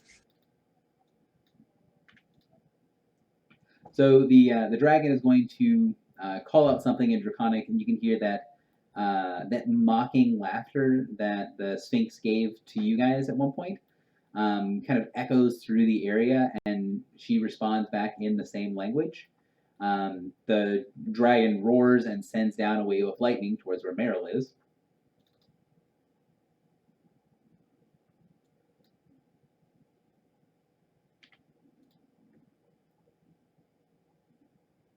Get the right button because I took away the token. Oof, 39 reflex. Ow. Yep, that's gonna hit. 14 lightning and necrotic damage. Okay. And then after that last wave of lightning, you hear the sing-songy voice of the Sphinx continuing to go along, and then it's punctuated. Every time the Sphinx says something in Draconic, you can hear it singing this little song that's going back and forth, and then it'll pause for a second and say one word, and then the dragon will roar really loud. And you see these little flashes of light off in the sandstorm as you continue to run away. As the storm continues going on for the next like quarter of a mile, you don't see any signs of the dragon anymore, although you hear the roars of the dragon getting further and further away as you make good your escape back into the desert. As you come out of the other side of the sandstorm, you can see from a distance this massive storm that's coming up and covering the bottom parts of the earth moats. That is maybe a mile on a side, with the dragon not able to be seen, but you see little flashes of lightning and flashes of color through the storm.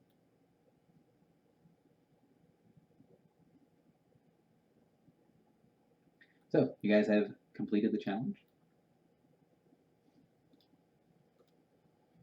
Yes. We Hang on, I need to move you guys correctly. We live!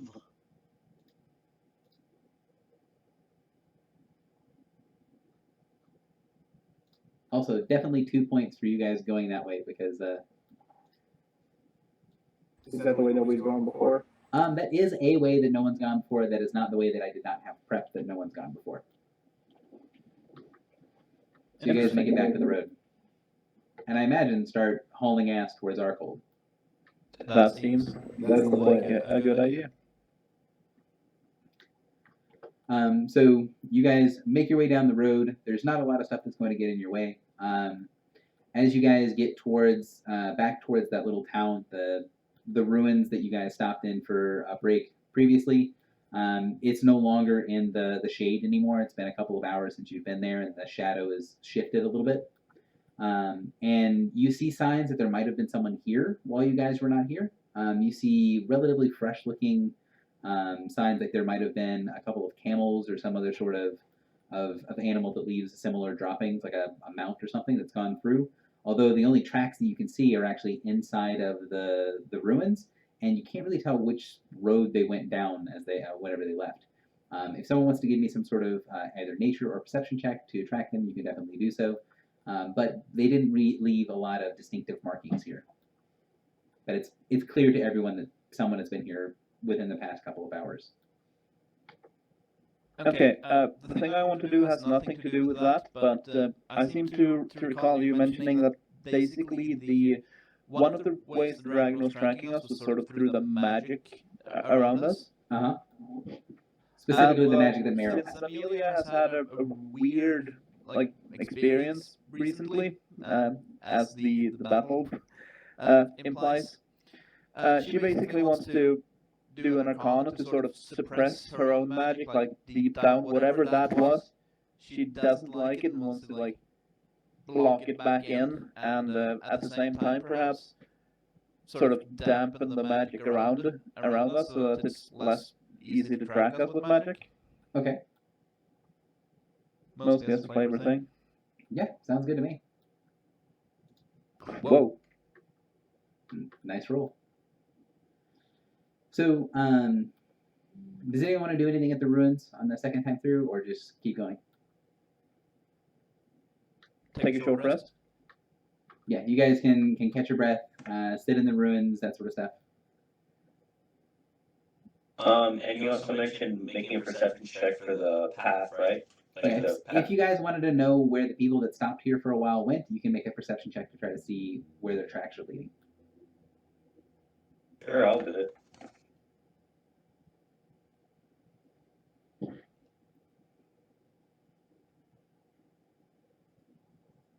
Oh, wow, okay, I know everything.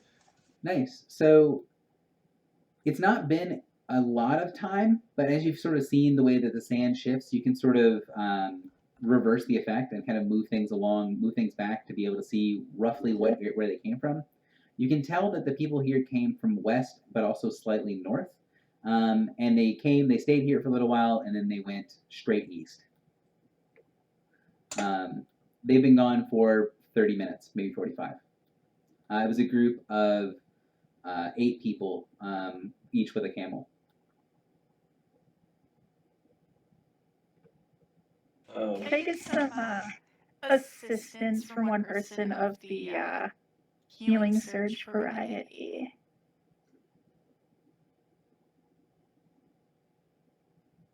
You want to drink some blood, is what you're saying?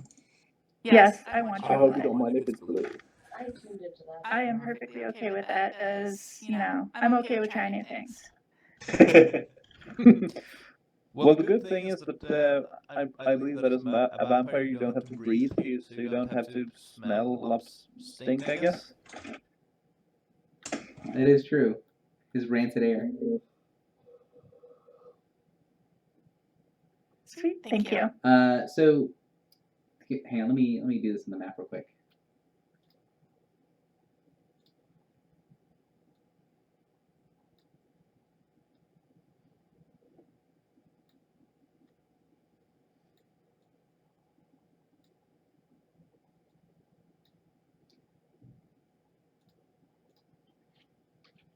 Did anyone else claim one of the words? If nobody else needs it, I will take one to regain the 2 HP from max that I am, but other people can use it more than me probably. Yeah, all I need is like 6 more HP, so I guess I'll take it. Wait, no, that's not true. I need everything I can get.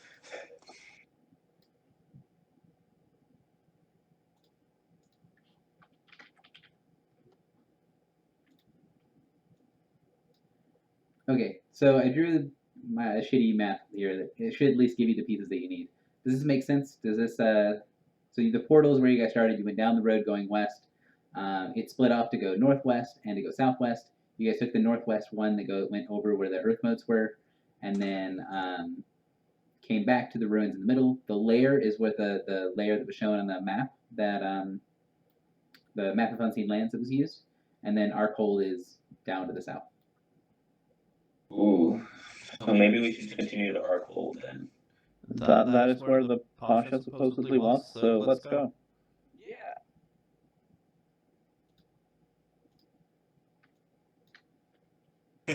Is it the lair that no one has been to yet? No. Interesting.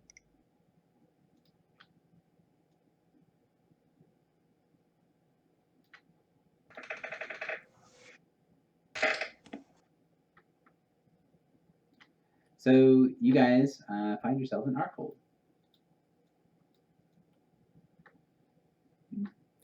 Arkhold is actually the picture is actually what is actually supposed to be a picture of the city of Arkhold. So Arkhold is built on the edge of this massive area of sand dunes.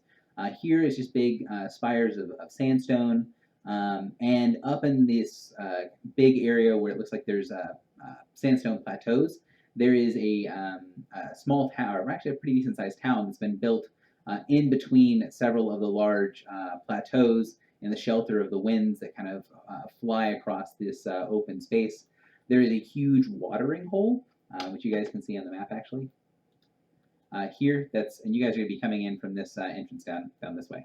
So you guys come in from here, and the first thing you'll see as you get into the town is this very, very deep looking, very broad well that is, it's about 40, 50 feet across. You see around that there are people that are dressed in robes that have this strange looking symbol on them that are talking to people, and they are kind of giving this very obvious like blessing. Not necessarily blessing as in you can see inherent magic in it, but there's a bit of a ritualized thing of people coming up to the water's edge, and these people in the robes giving them pails of water. You see greenery for the first time since you guys have been here. This is the first green thing that you've seen in this area. That are little patches of trees that are nestled into areas that all look to be protected. So you don't see any trees that are just sitting out, next to next to the road or in like an avenue, something you'd see in other places. Each of the trees seems to be built inside of a building, or maybe even in a stall or something like that. They're all roped off. All of the greenery here looks to be at least somewhat protected, and separated from the main avenues and thoroughfares where there's people walking all around. As soon as you walk into the town, you can see that people are staring over your way. I think Karen is the only one in metal armor. Is that correct? Amelia is wearing I'm in scale. metal armor. Okay, so all three of you get these just like blank stares as you walk into the town. People are just in awe watching you all go into the town.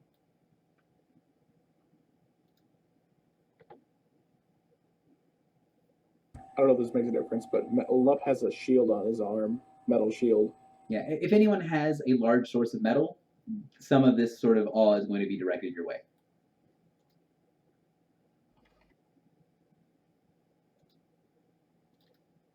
So what do you guys do as you walk in?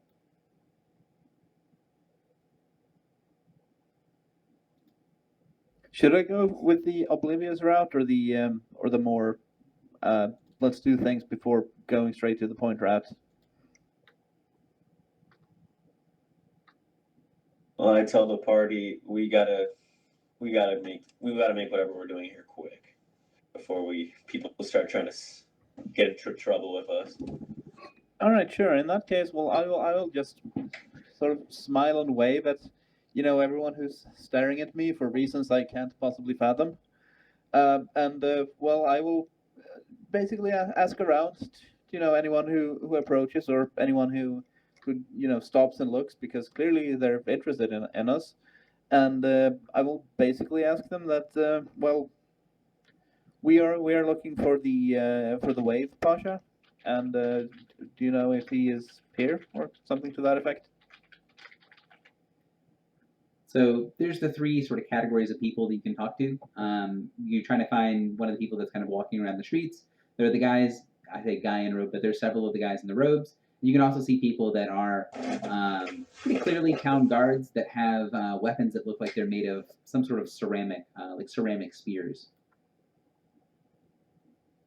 Well, if the people who are, if the first people we see are the ones, staring at us, and those are the ones we User will was talk moved to. out of your If channel. if the first people we meet are like town guards posted sort of like on the entryway User to where we're joined your going, channel. then I will talk to the town guards.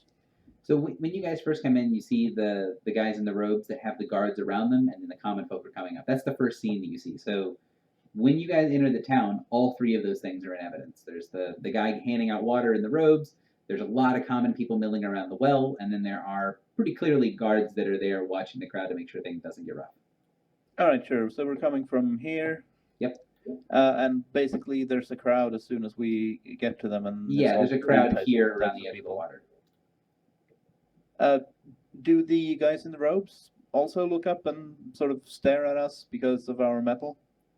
You can see a couple of them notice and maybe even, kind of give you a double take seeing the metal, but they seem to be pretty intent on what they're doing. All right, in that case, well, guys in the robes are out for this streetwise check, so it's common folk and town guards, and whichever type are, looking at and watching us the most is the ones I will talk to. Okay. How are the town guards reacting to us wearing metal? They don't seem to have, they seem to be impressed or, very, very much taking notice of you, but they don't look hostile because you're wearing the metal. They're definitely watching you and watching the crowd. All right, sure. I think the common folk is the most likely target for this streetwise that I rolled, though. Okay, so you go up and you say, "Hey, we're here to look for the Pasha." Is that what you say? Yeah, basically. I think I described the thing before I did, and now I forget what I said other than, basically being completely oblivious as to why they are staring slack-jawed. So I just, look back at them, smile, wave, and, if anyone is, stops, it's clearly because they want to talk to us, of course, so I will talk to them and, well, basically introduce myself, sort of, I guess, as well as telling them why we're here and what we're looking for, and maybe the kind citizen could help us.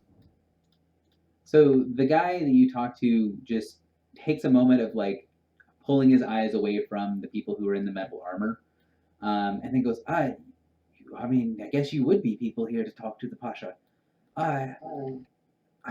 Yes, I guess. No one's going to stop you, I do not believe. And he just sort of gestures more into the town.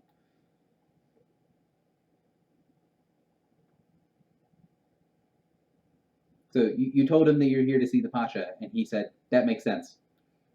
Fair enough. And he sort of gestured deeper into the town, but no particular building or anything. Yeah, he gestured down this main thoroughfare down this way. You might be able to ask him another question, but it seems pretty clearly that he gestured to someplace, not even as a description, but like more of an affectation. So you said we're going to see the Pasha, and he went, yeah, go ahead. That makes sense to me. Fair enough. I will basically wave at the party to go in the direction that he pointed. Okay. So did you? And yeah, just because I can, because they're staring at my armor, I will sometimes tell them that hey, my eyes are up here. Nice. Does anyone have anything else they want to do in the front part before you guys head down the street? I guess before we leave, I'll ask him exactly which building would he be at. So do you talk to the same guy that Amelia talked to? Yeah. Why is this on the wrong layer? Hang on.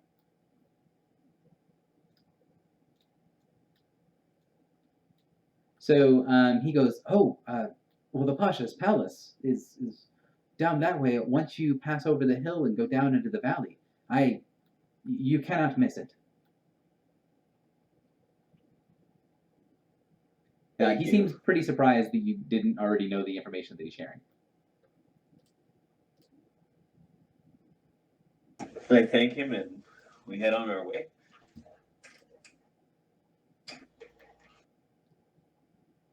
All right, so you head down the street. Once you guys get away from the main part of the kind of open area at the very beginning, the entire town itself is sort of nestled in these bigger valleys, or these valleys between these. Kind of hard to see over here, but like there's big rock outcroppings here, and off in the distance there's more rock.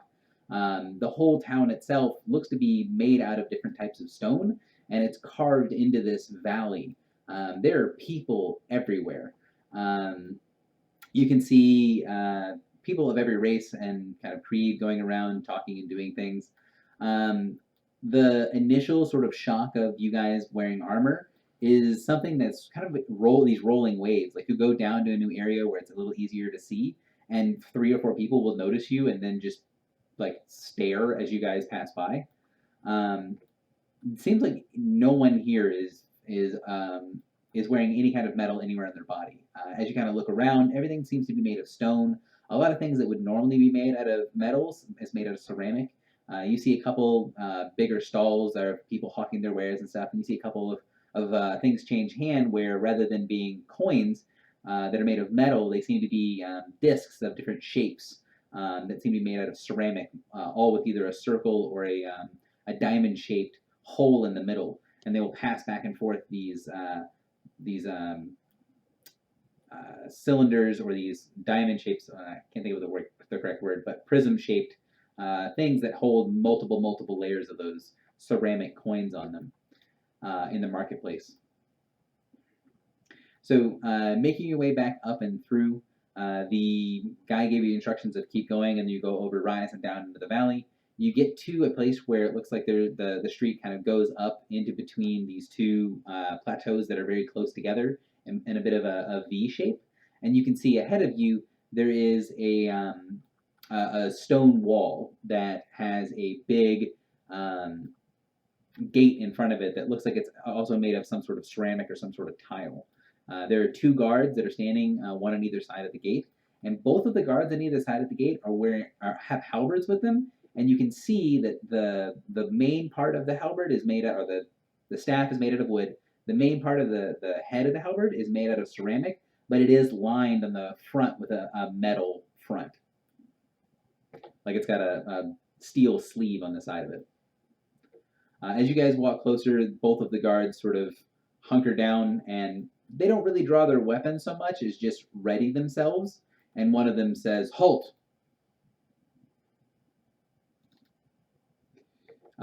He will step forward and say, Turn around and go back to the city. The Pasha is not receiving visitors today Why not? because he is the Pasha and he makes the rules. We here to see because his friend sent us from a crisis. So he frowns at that and says, "I listen. The Pasha is not receiving visitors. You can be on your way." But there is a message we have to deliver. And then I recite the message that the cat, lizard, rat thing told us. So, did you actually write it down, or do you remember what the message was? Yeah, I'm gonna put it on the chat.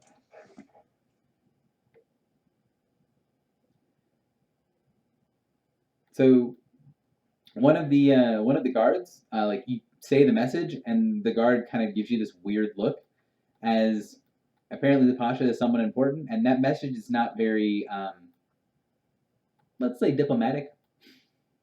Mhm. And he says, "Yes, the message, right." Okay.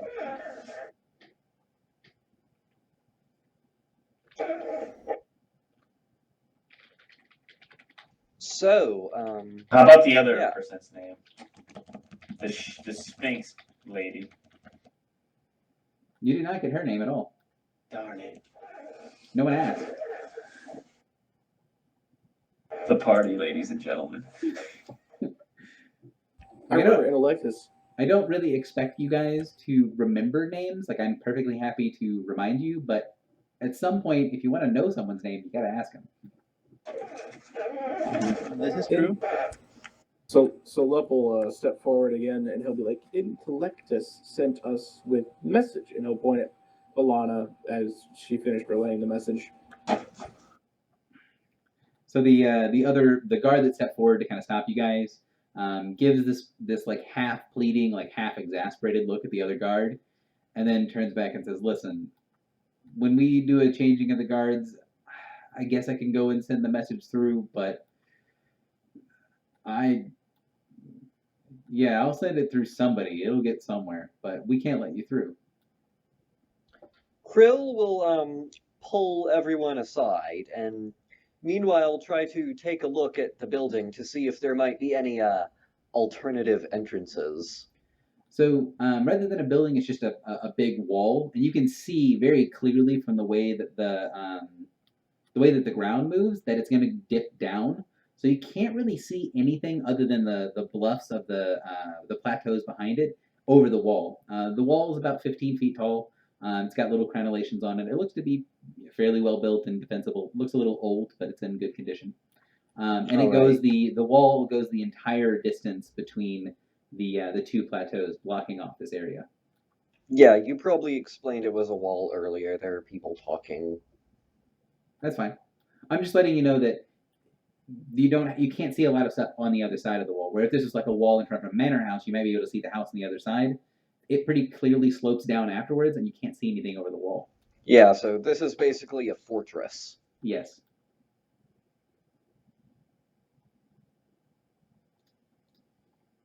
So, any ideas? Are you thinking of sneaking in? I was, but evidently there are no windows. We should wait. Guards will deliver our message. Then Pasha will come out and see us.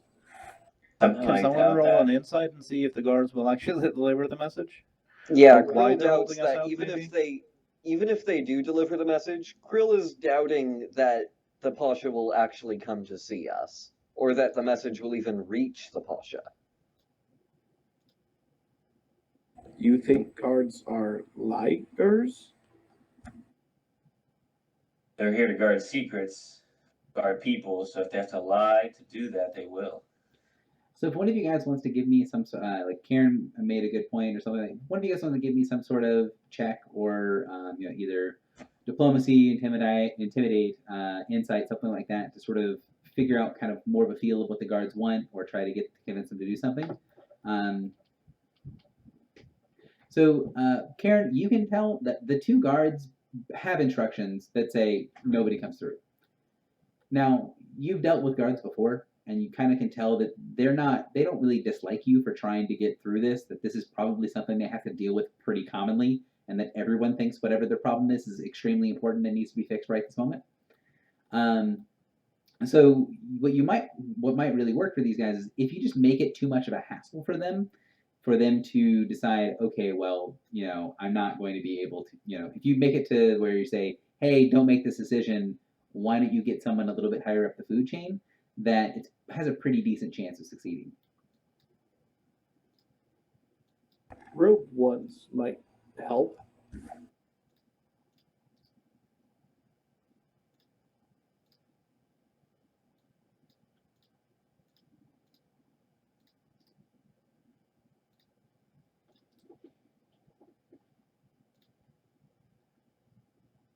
So the two guys kind of waffle back and forth about that sort of thing. Someone wants to give me a diplomacy check for convincing them to take it up with the captain.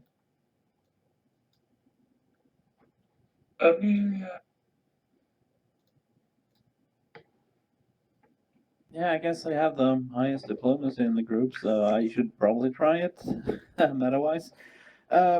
So basically, what we're saying is that we have an important message. It's from the rat person, and apparently we're using the name Intellectus for him. I don't think I actually caught that one. I assumed we had some more background, or at least that Lap had, from having met him before, and probably would have told us about this. At any rate, we basically figure out that if sort of we should have them summon, whoever is next high up on the food chain. Yep. So give me some sort of diplomacy check to go with it or something. Yeah, exactly. I can roll a diplomacy. I'm not exactly sure what I would say in character, but we'll let the check speak for itself, I guess. In before natural 1. Yep. Natural 2. Hey, not very good. The guards kind of basically says, you say, hey, let's kind of kick it up to someone else, and he says, listen, he would say, Jessic has been dealing with all of the things, helping the Pasha as he's been locked away for a while. I don't want to give him more things to worry about and get myself more chores and more trouble. So he basically says the captain gives you the captain of the guard's name. His name is Jessic Al-Sakir.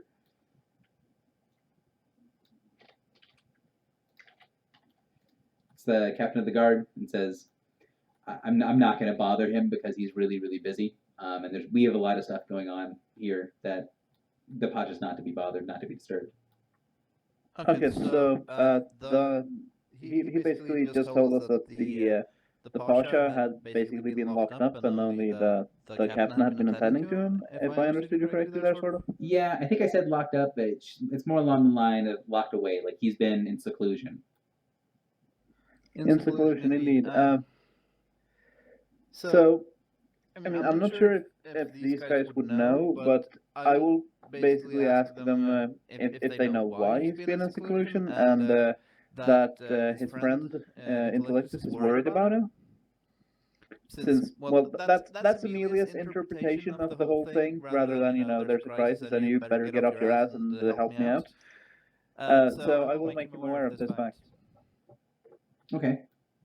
So, do you want to give me a second check for that? Because absolutely. Which do you want, another diplomacy or a different one? Diplomacy would still make sense. I mean, I'm not lying. I'm just you're not lying. Facts alternately. As I'm hearing it, bluff seems like it would also work. Yeah, you're trying to steer the conversation very specifically to make it sound a little bit more. A little bit less dire than I feel like you actually believe it to be. Sure, bluff it is. So the one guy that you've been talking to continues to kind of go back and forth, and the other one kind of says, hey, why don't we just go ahead and ask Brask? Let's kick it off to someone else's problem. It's near the end of our shift anyway.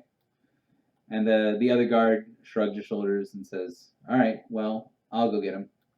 And then he kind of goes through, taps on the door in a very specific way, you hear someone answer from the other side, and he says his name. His name is Jamar, and the guy opens a little slit in the wall and then cracks the door very slightly or cracks the gate very slightly to allow the one guard to get through, and then closes it behind him.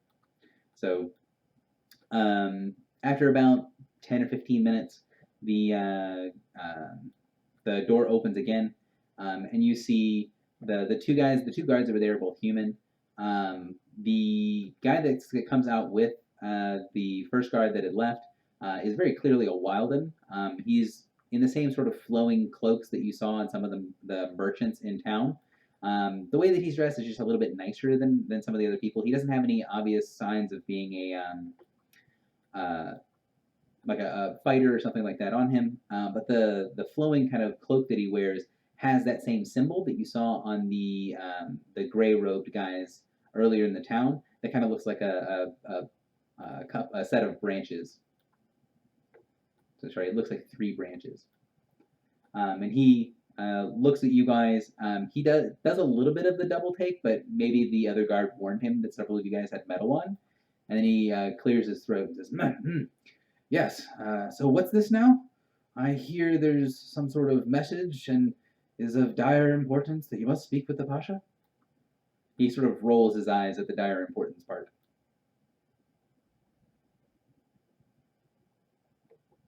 Well, apparently it is of dire importance. It is a crisis. Apparently staying hidden is a luxury he can no longer afford. So he The message isn't very specific, but if he were to get it, I believe he'd understand what it was referring to. So he frowns, kind of looks at you and says, "My name is Brask. I am the Pasha's lore master. I do not know of any crises, and if there was some sort of problem, I would be one of the first to know." He kind of gestures for you to follow him off to one side, and you can see there's about 20 feet away from the entrance of the gate on the wall. There's a little table and chairs set up. He says, "Please, sit. I am a little curious. The kind of gestures towards the people wearing the heavy armor. The things that you wear are very distinctive." And he gestures for you guys to sit down at the table. Thank you. Amelia will thank him and sit down. Grill is fine standing, but thanks. So he says, "What sort of crisis is this? What sort of reason is there a dire need for you to speak with the Pasha?" Does the name Intellectus ring a bell? He sits and thinks and goes, "It might. What do you know of this Intellectus?" To put it plainly, we're couriers. Yes, he's the one who sent us. The guy kind of tilts his head aside. "Curios, and you're here from Intellectus?" Yes. Yeah. Interesting. Well, to my knowledge, the Pasha has not had a lot of interactions with Intellectus in decades. What sort of thing is happening now that Intellectus is reaching out to speak? Like I said, couriers. We were told to deliver the message, and we don't know anything more. Well, from what I understand, his friend is worried about him. So the guy kind of sits there and says, "All right, well, if you are simple couriers, I can understand you only having a bit of pieces of the message, but we have, let us say, a certain way of differentiating people here.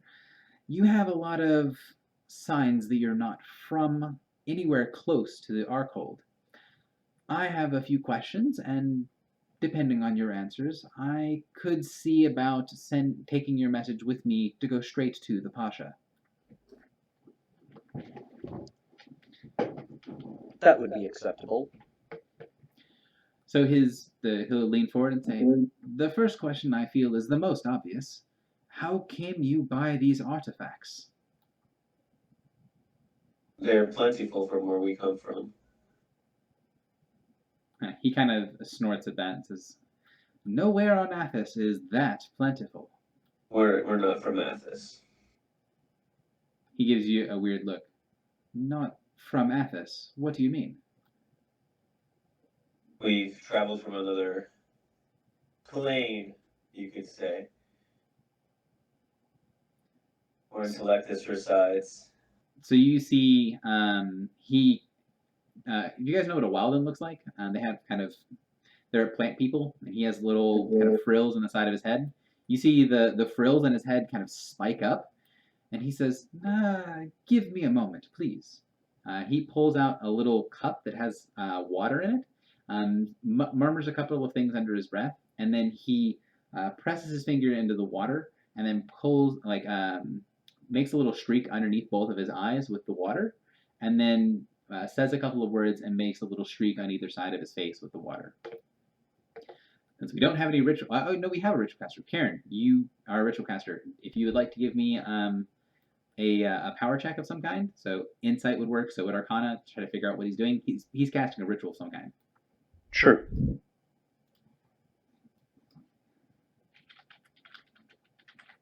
And being able to cast some rituals because having a Mark of Healing won't count for this, correct?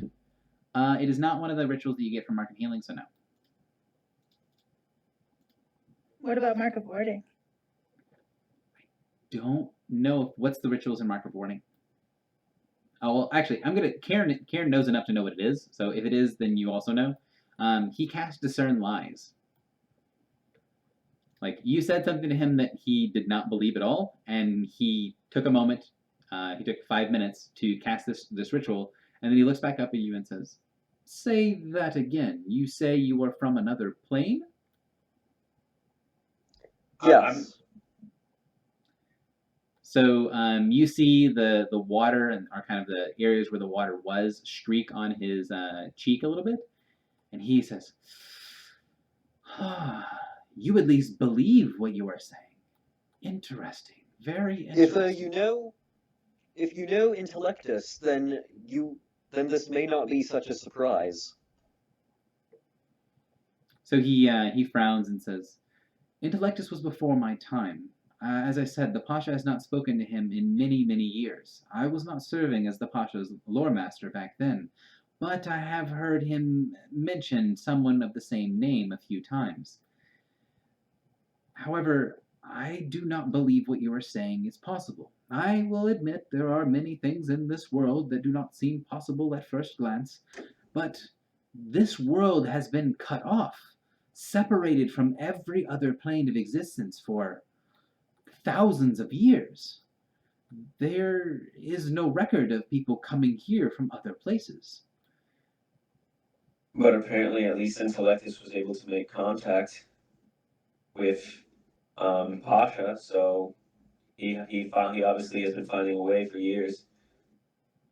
So he scratches the little frills that stick down that kind of resemble a bit of a beard and says, "Yes, people able to come from outside, other planes.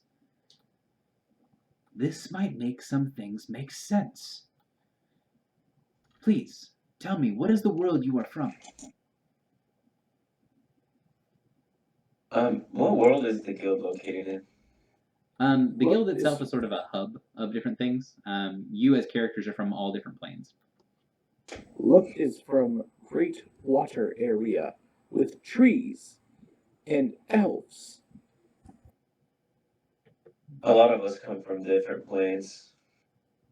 So when you say Faerun, he looks at you and says, "Really? There is something that I've seen." He makes a little gesture. You can tell that he's doing a bit of illusion magic, and says, "This symbol, do you recognize it?" He, on the table in front of him, he creates an illusion of a roaring purple dragon.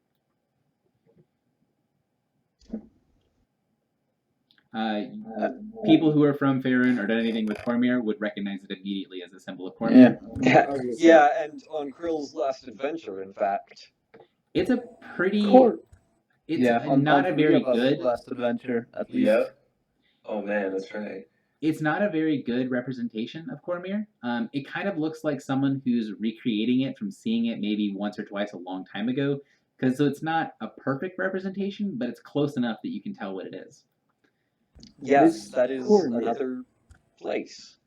And this place is in that place, Faerun. Yes. You can see he gets this broad grin on his face. Ah, yes, yes. This could make sense. I always thought the Pasha was hiding something. He had so much more knowledge than anyone.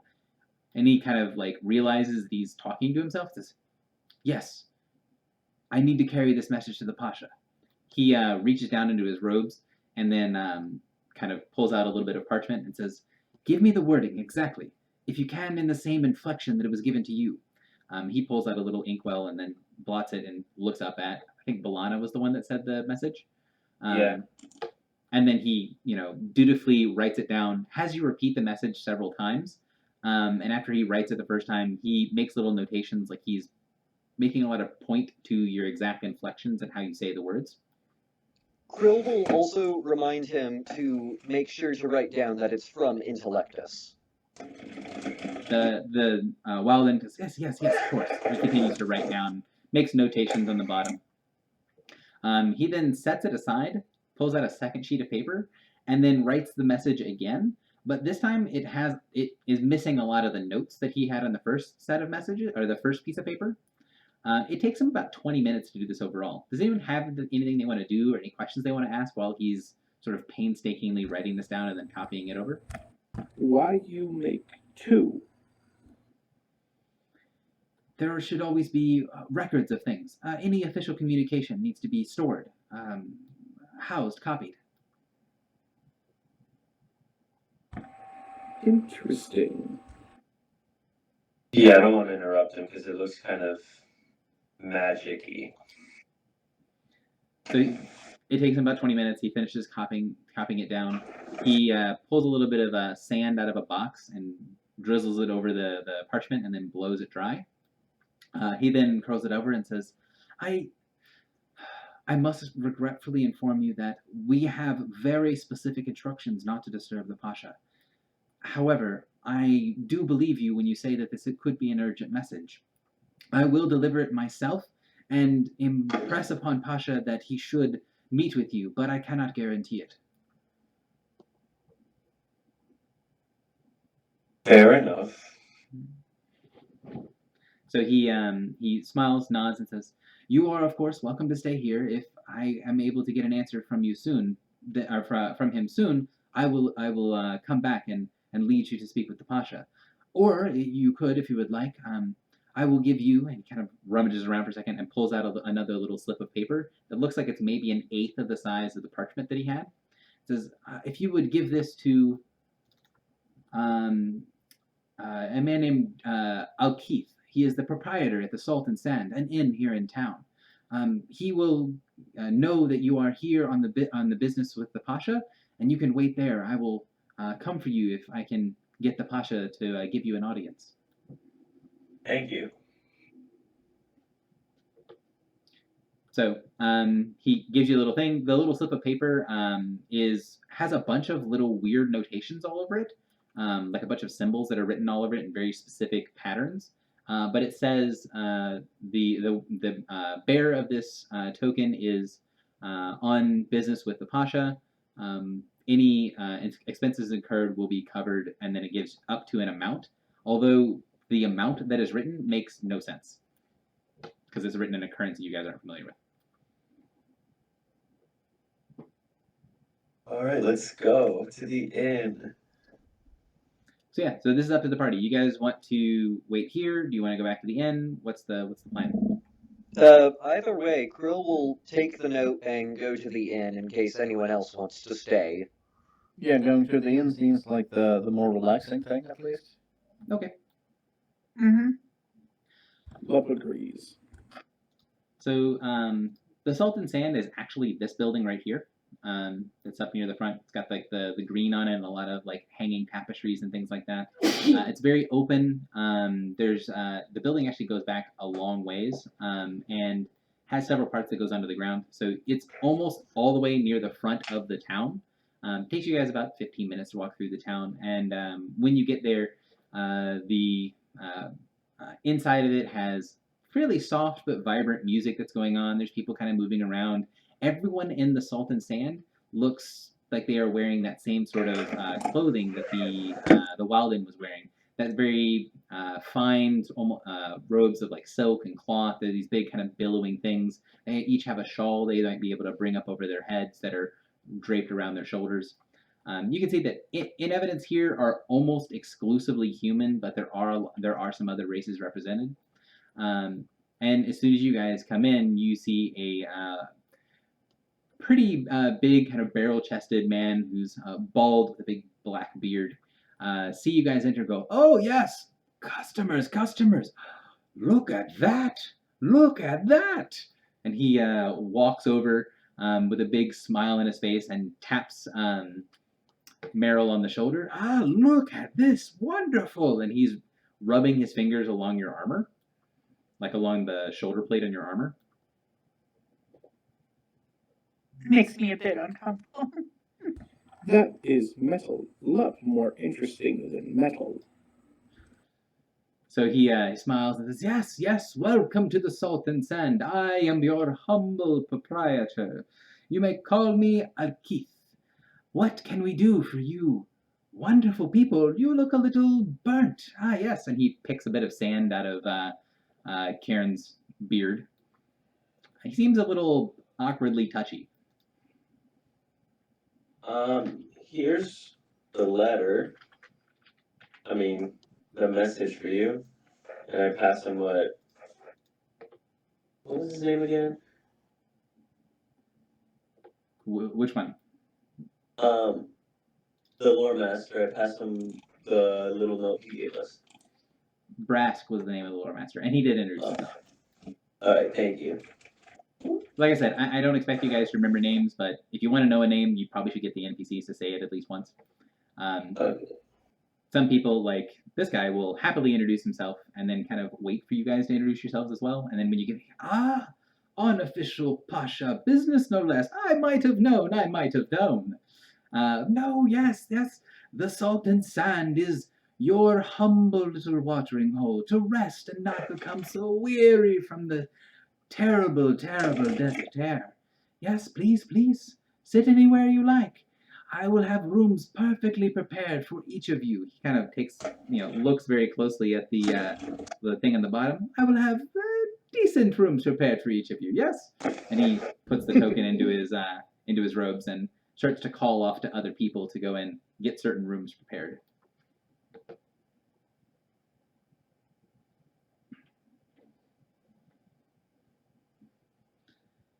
So you guys are able to sit and chill. If anyone has anything specific they want to do with the Salt and Sand, let me know. I'm just going to kind of keep going forward until someone interrupts me. Drinks. So you can get drinks. The proprietor will come and talk.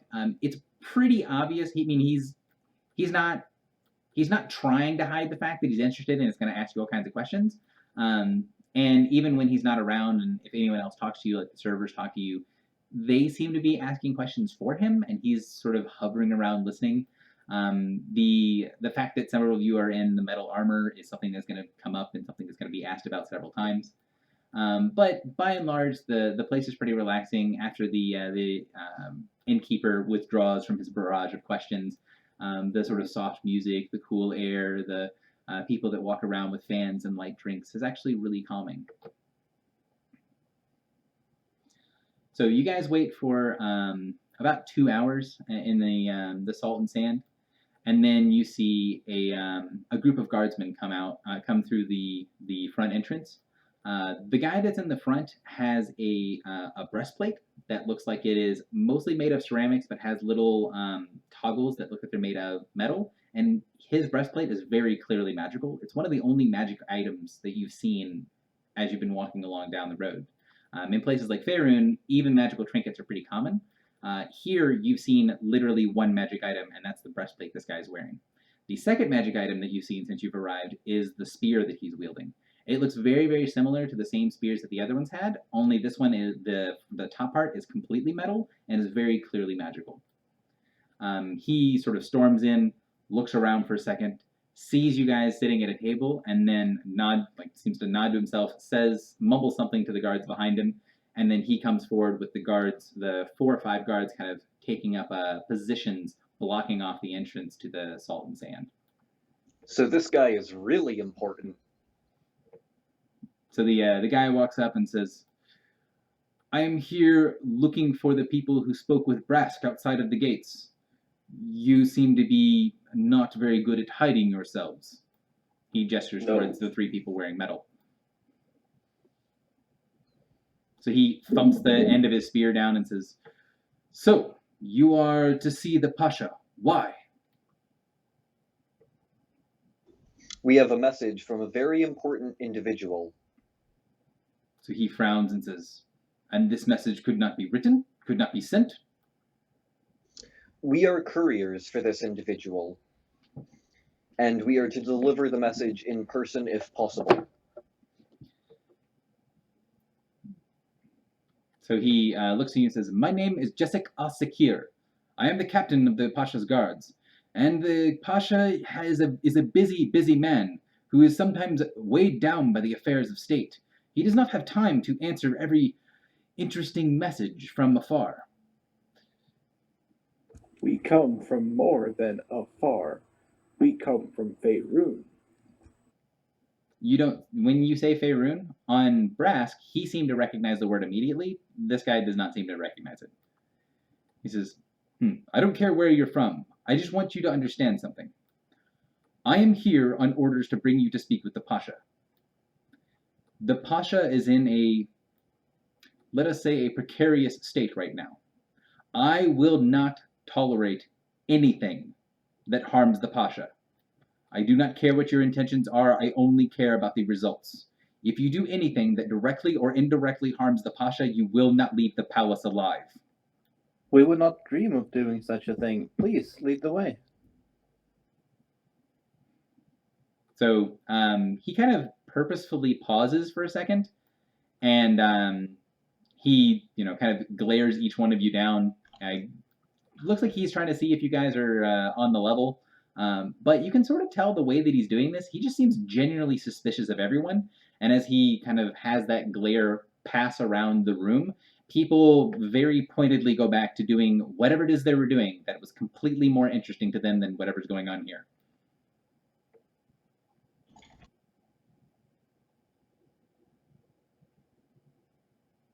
So, we're ready whenever you are. So he takes a moment and then kind of gestures for you to head outside and says, "We will escort you through the city." Very well.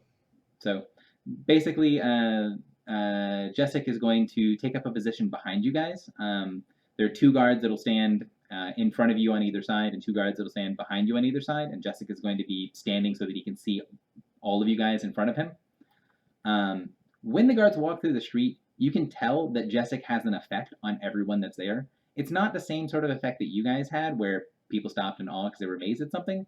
Rather than people get out of his way. He doesn't look necessarily like he's feared, but like people see him going along and he looks pretty unhappy and no one wants to be in the same street. Like maybe this guy has a bad temper or something. Quite an inspiring individual.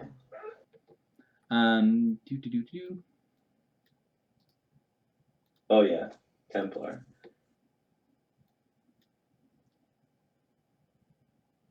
So you guys make it to the gate. As soon as you guys start getting close, the guards at the gate recognize the group of people coming. They are different people than were on duty last time. They open the door, and you guys pass down into the valley between the 2 plateaus. The Pasha's palace looks drastically different than every place you've seen so far.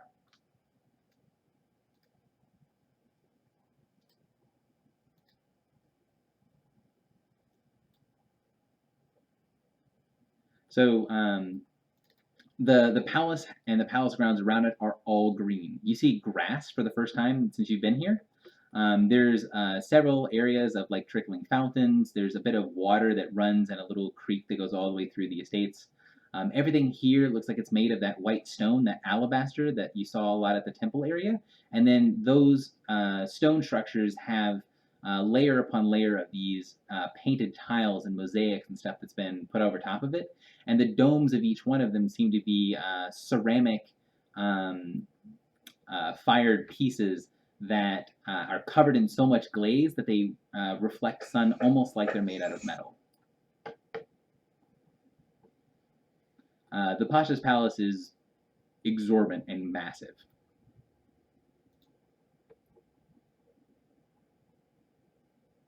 So he will lead you straight up the main steps and into the main entry hall. As he leads you through the area, you can see that while the outside of it is very ostentatious, is very beautiful, once you're actually inside the palace itself, it doesn't really have that much decoration. The palace inside is relatively empty. There are some tables and chairs, and there's a little bit of artwork, a couple of vases, that sort of stuff, but the palace itself looks pretty Spartan.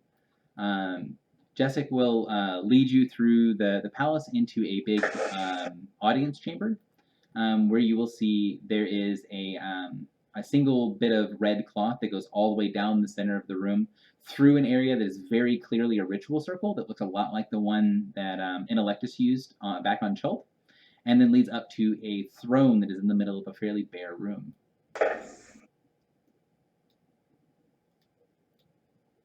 So sitting on the throne is the guy that you guys should be able to see up here on the right.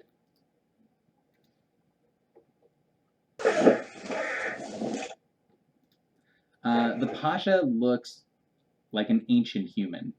Looks very kind of like the stereotypical wizard. He's got a pipe that he holds and has next to him. And he looks sort of propped up in his chair by his staff.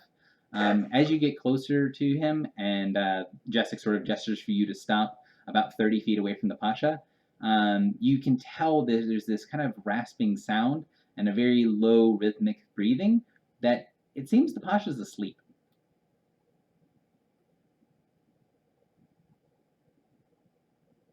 Yep, just within charging distance. Several of the guards stand on either side of the Pasha, and Jessic kind of steps forward. He clears his voice and then taps the ground very loudly. It kind of echoes around the chamber. And then the Pasha, yes. He looks up, and you can see that he doesn't have any color in his eyes at all. His eyes look completely glossed over in white. You are the messengers. Yes? Yes. Greetings. You bring a message to my court from Intellectus. We do. What message? I could not understand when he spoke them. You did receive the message from the Lore Master, though? The Lore Master was less helpful. Too much of himself he put into the message. I would hear it from you. I repeat the message. So when you repeat the message, he nods his head. Ah, yes. Those are the words that I remember. Intellectus is having problems, I would imagine. What can I do for you? What can I do for him? That is all he told us. So he kind of frowns and says, Intellectus, Morthak, sent you here with no plan, with no instructions? Yep. He seemed... Didn't he say something about him? Well, I'm not speaking the same character. I'm just trying to remember because I seem to recall him actually mentioning something of the nature of the problem he needed help with, and it was something around the mansion, was it not? Yes. So before he gave you the official message, he talked about how the crisis is still developing. I don't have the ability to do certain things, and the mansion has been destroyed. Oh, I guess we'll bring that up too. He looks up at you and says, The mansion has been destroyed. Where is Morthak now?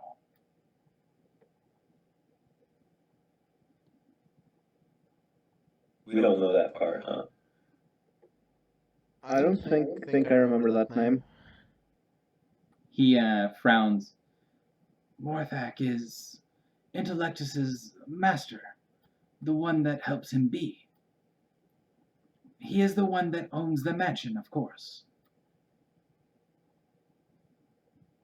Oh. We did not encounter any Morthak.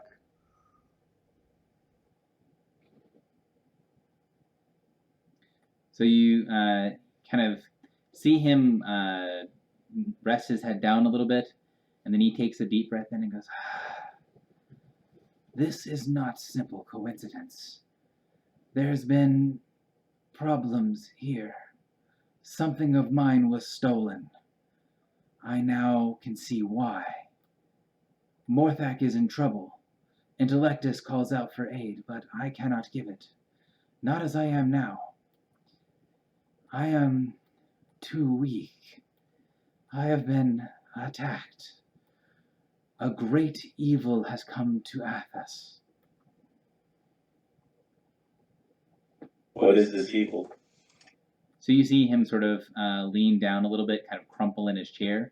Jessic kind of has this sort of kind of harumph that's half a cough and half a growl as he steps forward and says, Master, you do not need to overexert yourself.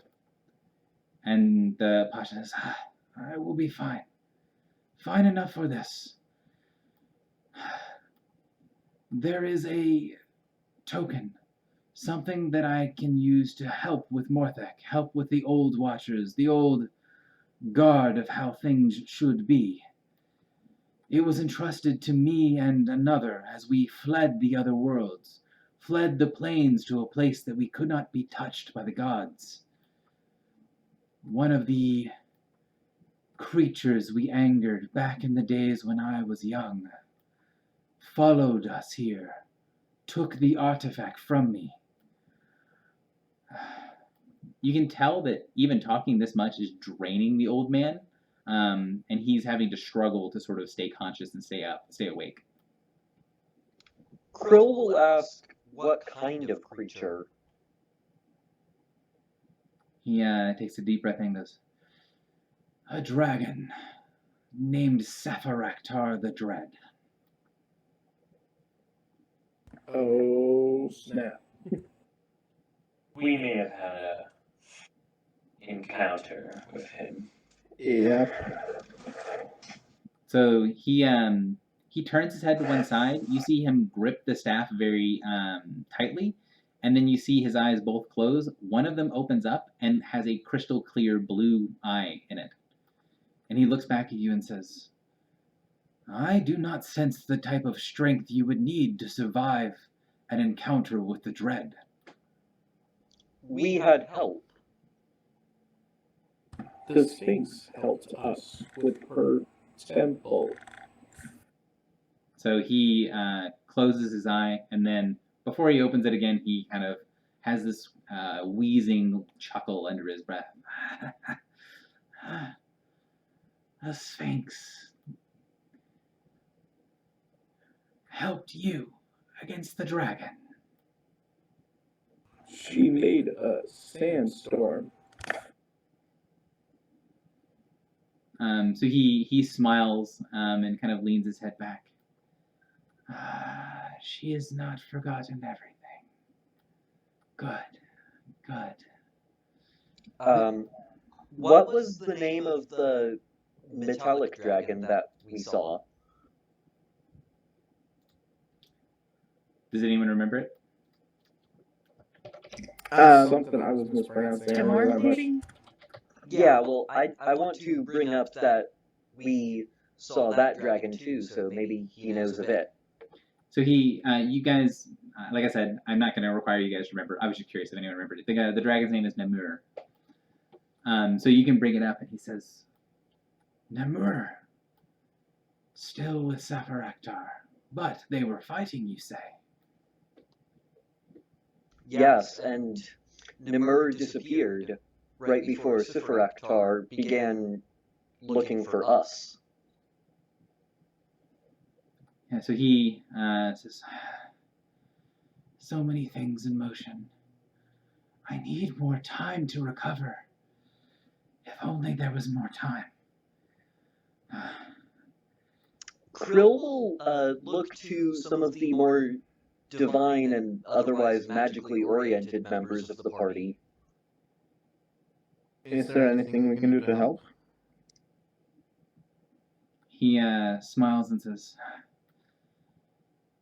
how were you planning to get back to Faerun? That's a good question. Very good question. Yes. We didn't think that far, did we? As you kind of grumble something ineffective, we didn't think about that part, he chuckles and says, Were I at my full strength, I could send you back. But only one is still here that knows how to send across plains. If you are to return, you will need to speak with her. And I need her to help me get something else from across the plains. Something was taken from me, a artifact, a compass to be precise, entrusted to me out here at the edge of nowhere, where no one could find me. Safaraktar took it from me, but while I am old, and I do not have the power I once did, I was strong enough to deny the great beast his prize, to send it away as he was trying to create some foul ritual with the pure magic of the compass. I sent it into the astral chaos, off deep into the sea. If we are to have any hope of sending you back, and of putting the pieces right into motion, I need the compass back. I will need it to be able to send across the plains to figure out what is happening to Intellectus. I need the compass. He kind of leans forward, kind of gets a bit more of a force in his voice. Says, I need it. I need to recover myself to save these people. He leans forward, and when he coughs, you can tell there's a bit of blood that comes up with it as he leans his hand forward and coughs weakly into his robe. Jessic very quickly taps his spear on the ground and then rushes forward to place his hand on the Pasha and starts saying very quietly to him, Sir, you are too weak. Sir, you cannot do this. These people are not in a hurry. They can rest here. It will not be a problem. Give yourself rest, master. All you need to do is tell us where to go and we'll handle the rest. The Pasha kind of leans back a little and says, Jessic is overly worried, but he is right. I need to rest. And I need not send you out into the wastes alone. He coughs again and says, Please, my palace is your home. Rest. We will speak in the morning. May you feel better tomorrow. So he not kind of directly dismisses you, but the Pasha, after he seems to get some sort of response from you that yes, you'll stay at the palace, he just slumps to one side and passes out. He's very clearly okay, like his breath is even and deep. And then Jessic places his weapon up against the throne, and then puts one arm on underneath the Pasha's legs, one arm on his back, and lifts him up, and then carries him like a doll out of the chamber. The captain gives you a pretty pointed glare, and then says something harsh to apparently Brask, who was sitting, who was in an alcove nearby. Says, "Get them rooms. If the Pasha is recovered tomorrow, he will speak with them. And then Brass curries and let you guys get rooms. So at this point in the thing, you guys have accomplished the mission. You've done the stuff that you needed to do. You guys went a very interesting route to get here. However, you guys actually have completed the adventure. So those of you guys that played in the adventure yesterday and the adventure today, congratulations for 2 out of 2 of basically not having combat. Wow. We're awesome like that. We had half a combat. Yeah. I will admit to half a combat. So yeah, so the Pasha allows you guys to stay here. Now, storyline wise, it makes a lot of sense for your characters to begin the next adventure starting in Athos. So starting for Godless 2, it is likely that your characters are going to start here. Godless 2 does have a prerequisite of someone from Godless 1 has to be in the adventure. So you might get other people, there might be more people sent by Intellectus, that sort of stuff is kind of hand-waved. But to be very clear, although storyline-wise your characters are trapped in Athos, you don't have a clear way home. That does not actually prevent you from doing other adventures in the guild. So don't worry about, oh, we were trapped in Athos, I can't keep doing stuff. You guys are able to keep doing whatever it is you guys would like to do. Oh yeah, but storyline wise, we may or may not have realized that we kind of cocked up. Yeah. Yeah, so anything else we play is effectively before or after this adventure. Right. If that's what helps you. Karen did bring up the thing with the story reward that Lup supposedly has from the Chill series. Would you like to comment on that? Yes. So the Badge of Idris, basically what it does is any linked portal that can be activated, it acts like a key, and you can turn that portal to be wherever else. It does not actually allow you to cast Link Portal. So it's more like a key to a door. It doesn't allow you to just create a door. Does that make sense? Yeah, so if we can find someone if there are linked portals in Athos, we may be able to use that to get away. Correct. Problem being that arcane magic is looked down upon and divine magic is pretty much non-existent. Yeah, I'm pretty sure linked portal is at least a Paragon ritual. It is a Paragon I have ritual. no idea which level, but I think Link Portal is like 14, somewhere in there. yeah, that sounds about right. So, obviously none of us can cast it, and I have no idea whether we can find anyone to do it on Athos, and I'm not sure if that should be a priority or anything. I'm actually incorrect. The one that I was thinking of, so Linked Portal, which would work to teleport you anywhere in the same plane, that one is only level 8.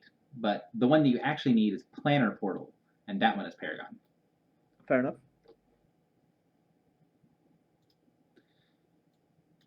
So I think I ideally moved you guys over to the other map. We are at the guild hall. Cool.